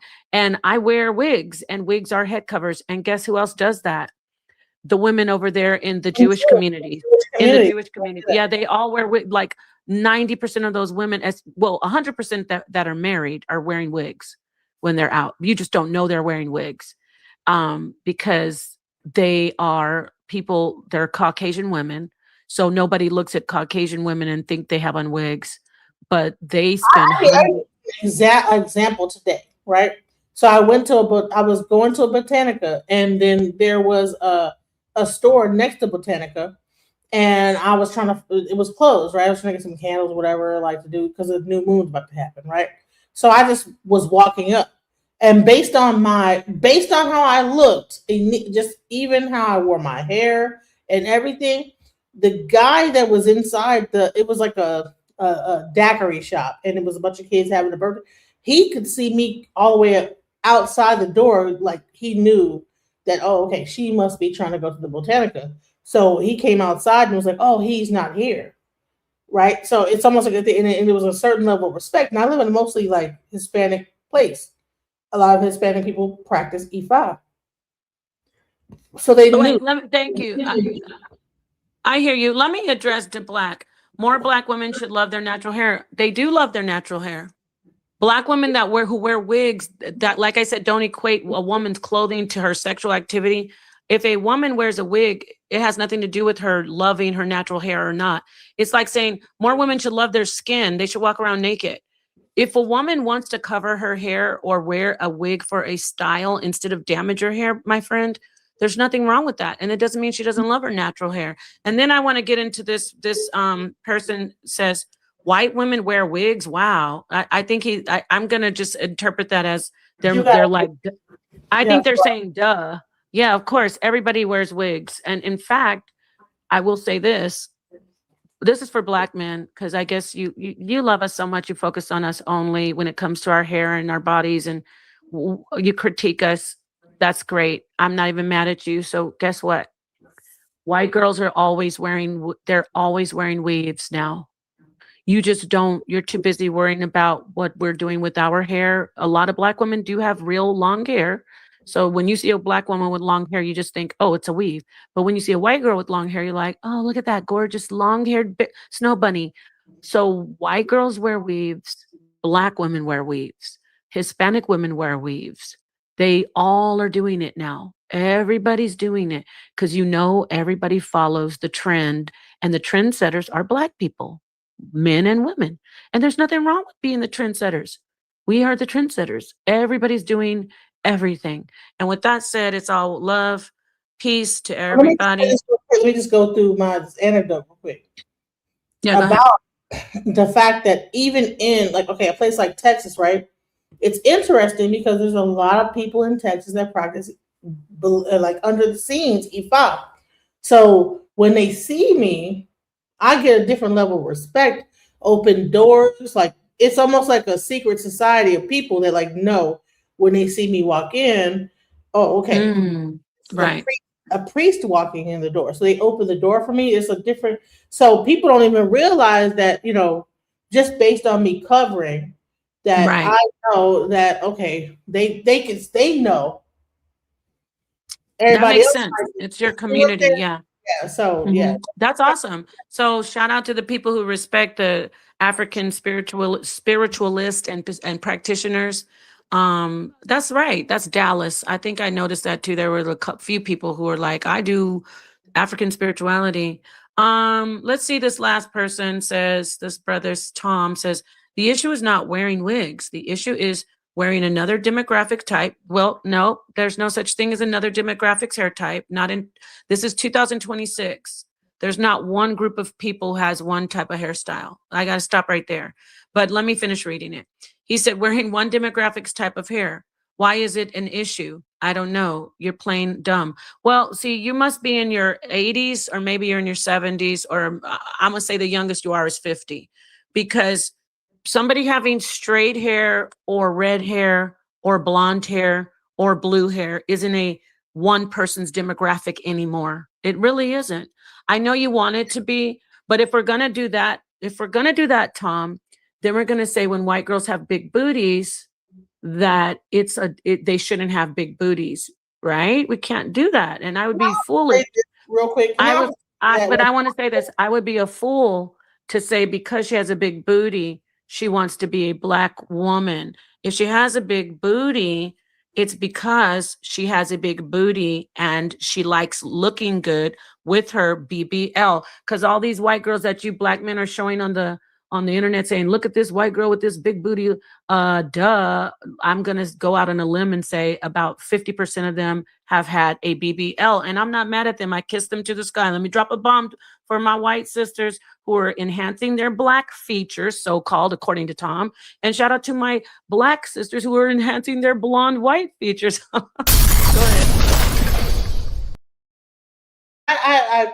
There's no such thing as a demographic. Go ahead. I hate to hear that every time a black woman is wearing her hair with a weave, we want to say that they're trying to look like a black woman, a white woman. There's no, the hairdos that black women do with the weave look nothing like the hairstyles of white women. Yeah, let him have it. Let's let him have it. We just schooled him on it, and you're right. I gotta drop a bomb for you on that. Black woman with Genesis, wait. Because this isn't a battle for me, but who's doing the baby hairs and the baby bangs now? White girls and Latina girls. But black girls, do you hear these black men coming in saying, you want to be a black woman wearing those baby bangs to white girls? No, you don't. You don't tell the Hispanic girls you want to be a black woman when they do baby bangs. So forget about that demographic thing. Let's just move forward and let people do what they want to do with their hair. Black women, no, they're not. Black women have their own sense of style, and even though they got the weave in their hair, this is not. Let me just show some images of black women and how they wear their hairstyle. What white woman is? Ew, I'm embarrassed. Can we? You know what I'm saying? And by the way, she had a wig on in that video. That she's wearing a wig. She's number one. Britney Spears is the number one. And shout out to our white Snow Bunny sisters, Britney Spears and the ones. She says, she wears weaves. She wears hair pieces. She wears wigs. Okay, so get over it, brother. Go ahead. What were you going to show? And then I really got to close out. Thank you so much. When black women style their hairs, this is not like a white woman's hairstyle. Every time that a black woman wears her hair with weave, it is not looking like a white woman. Black women, when they style their hair, they do a different look. Even if they don't do a different look, who cares? It's not you're not trying to be a white woman. They like the style. What white woman looks like has their hair with all this like hairdo. All these are weaved hairdos. That does not look. Ain't no white woman with their hair looking like this. Yeah. So thank you very much for showing that, and shout out to all. Weave versus how white women wear their weave. White women wear their weave a certain way. Black women do it a different way. I don't even think of it like that. No, at this point, everybody's wearing everything because black women put it out there on the table and people pick it up. That's what I will say. Black women are the black people, black male and black female. We're okay. People are okay. Can we all agree? The whole world can agree we're the trendsetters. Can we be the trendsetters? Right? We trendset with the clothes. We trendset with the hair. We trendset with the style of music. It's okay. Black women don't wear their lash the same way black women do. They don't wear. Yeah, it's okay. It's okay. What white women got their nails with all that? Now they do, but black women, when they get their nails done, they get all that extra put on it and everything like that. When we get our now everybody does it. You know, so can't pretend everybody does it, right, Genesis? So again, I'm gonna get, like she said, nobody is giving a damn about people saying we want to be white or even a white girl that gets cornrows. If black people go to her and say you want to be black, she's laughing. I'm laughing too. I'm laughing at people telling me I want to be a different person because of a hairstyle. Now, if I'm doing all that LaToya Jackson stuff, if I'm taking melanin stripping pills to be pale and I'm trying to hide who I am, then you could be like, oh, like Sammy Sosa, he was hating his color of his skin. Then you got to say, okay, that brother, something's wrong with him.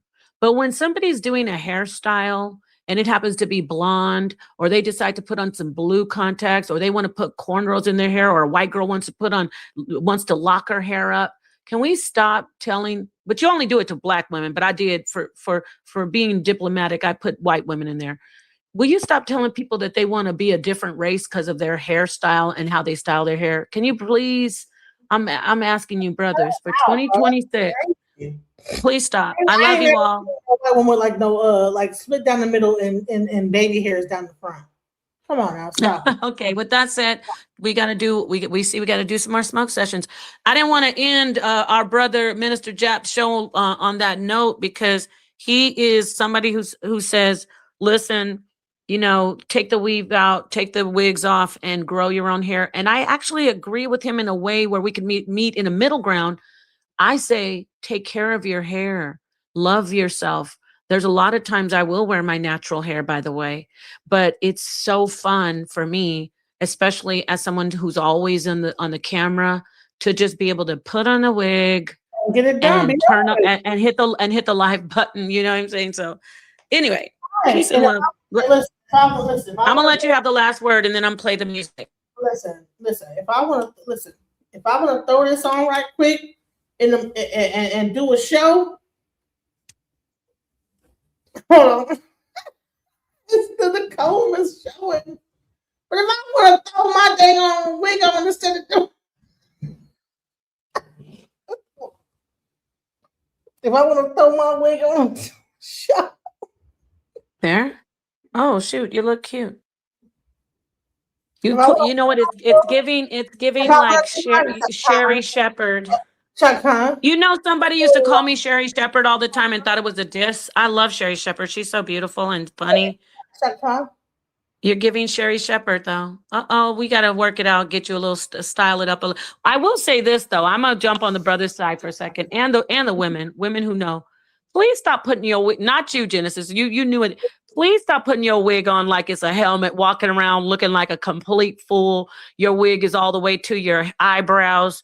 And it looks completely wrong, and you just have it on. And I'm wondering, you didn't try to do any baby hair. You didn't try to pull some regular your own hair out. And if you don't have your own hair, okay, fine.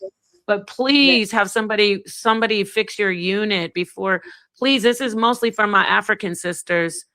Please stop walking around with your hair, with your wig on, looking like a helmet. And I love you. A lot of you don't, so don't come for me. But it is a smoke session. Please stop putting your wig on, and it looks like you just put on, something, I don't know, a helmet. It just basically, I always see a helmet, like a hair helmet. So I love you. Your hair looks beautiful, Genesis. I'm going to play the song. Peace to the brothers. It's all good. The smoke session. We'll do it again tomorrow. It's giving Sherry. We got to do our comedy too. Okay, peace, everybody. Listen to this song that's about the sisters, but I love this song. I love it. Peace, everybody.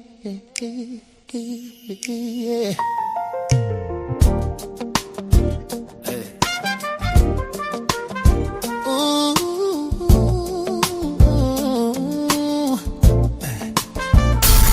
That is for my sisters trapped in religion. Wake up and free the babies. So let us speak the truth, he's on a mission. Yeah. The house of consciousness, the final call. Will you Bible thump us? Wake up, all just fall. The house of consciousness, the final call. Stop believing in fairy tales, especially Paul.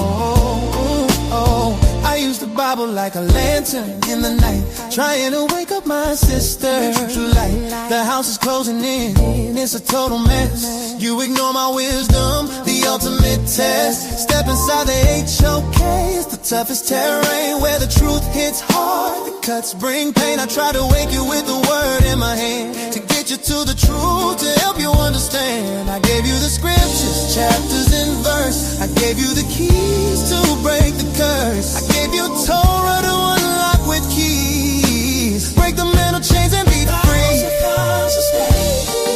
The final call. Yeah, will your Bible thump it? Wake up, all just fall. The house of consciousness. The final call. Stop believing in fairy tales, especially Paul. They call you a Telling lies and fooling people can't be that hard. You're preaching from your tube, looking for a handout. I'm standing on family, trying to bring the truth out. Welcome to the HOK, where the truth resides. No more hiding in the pews where the dies. We speak against the Bible just to wake the inner sight. Come inside the HOK doors, we bring the light.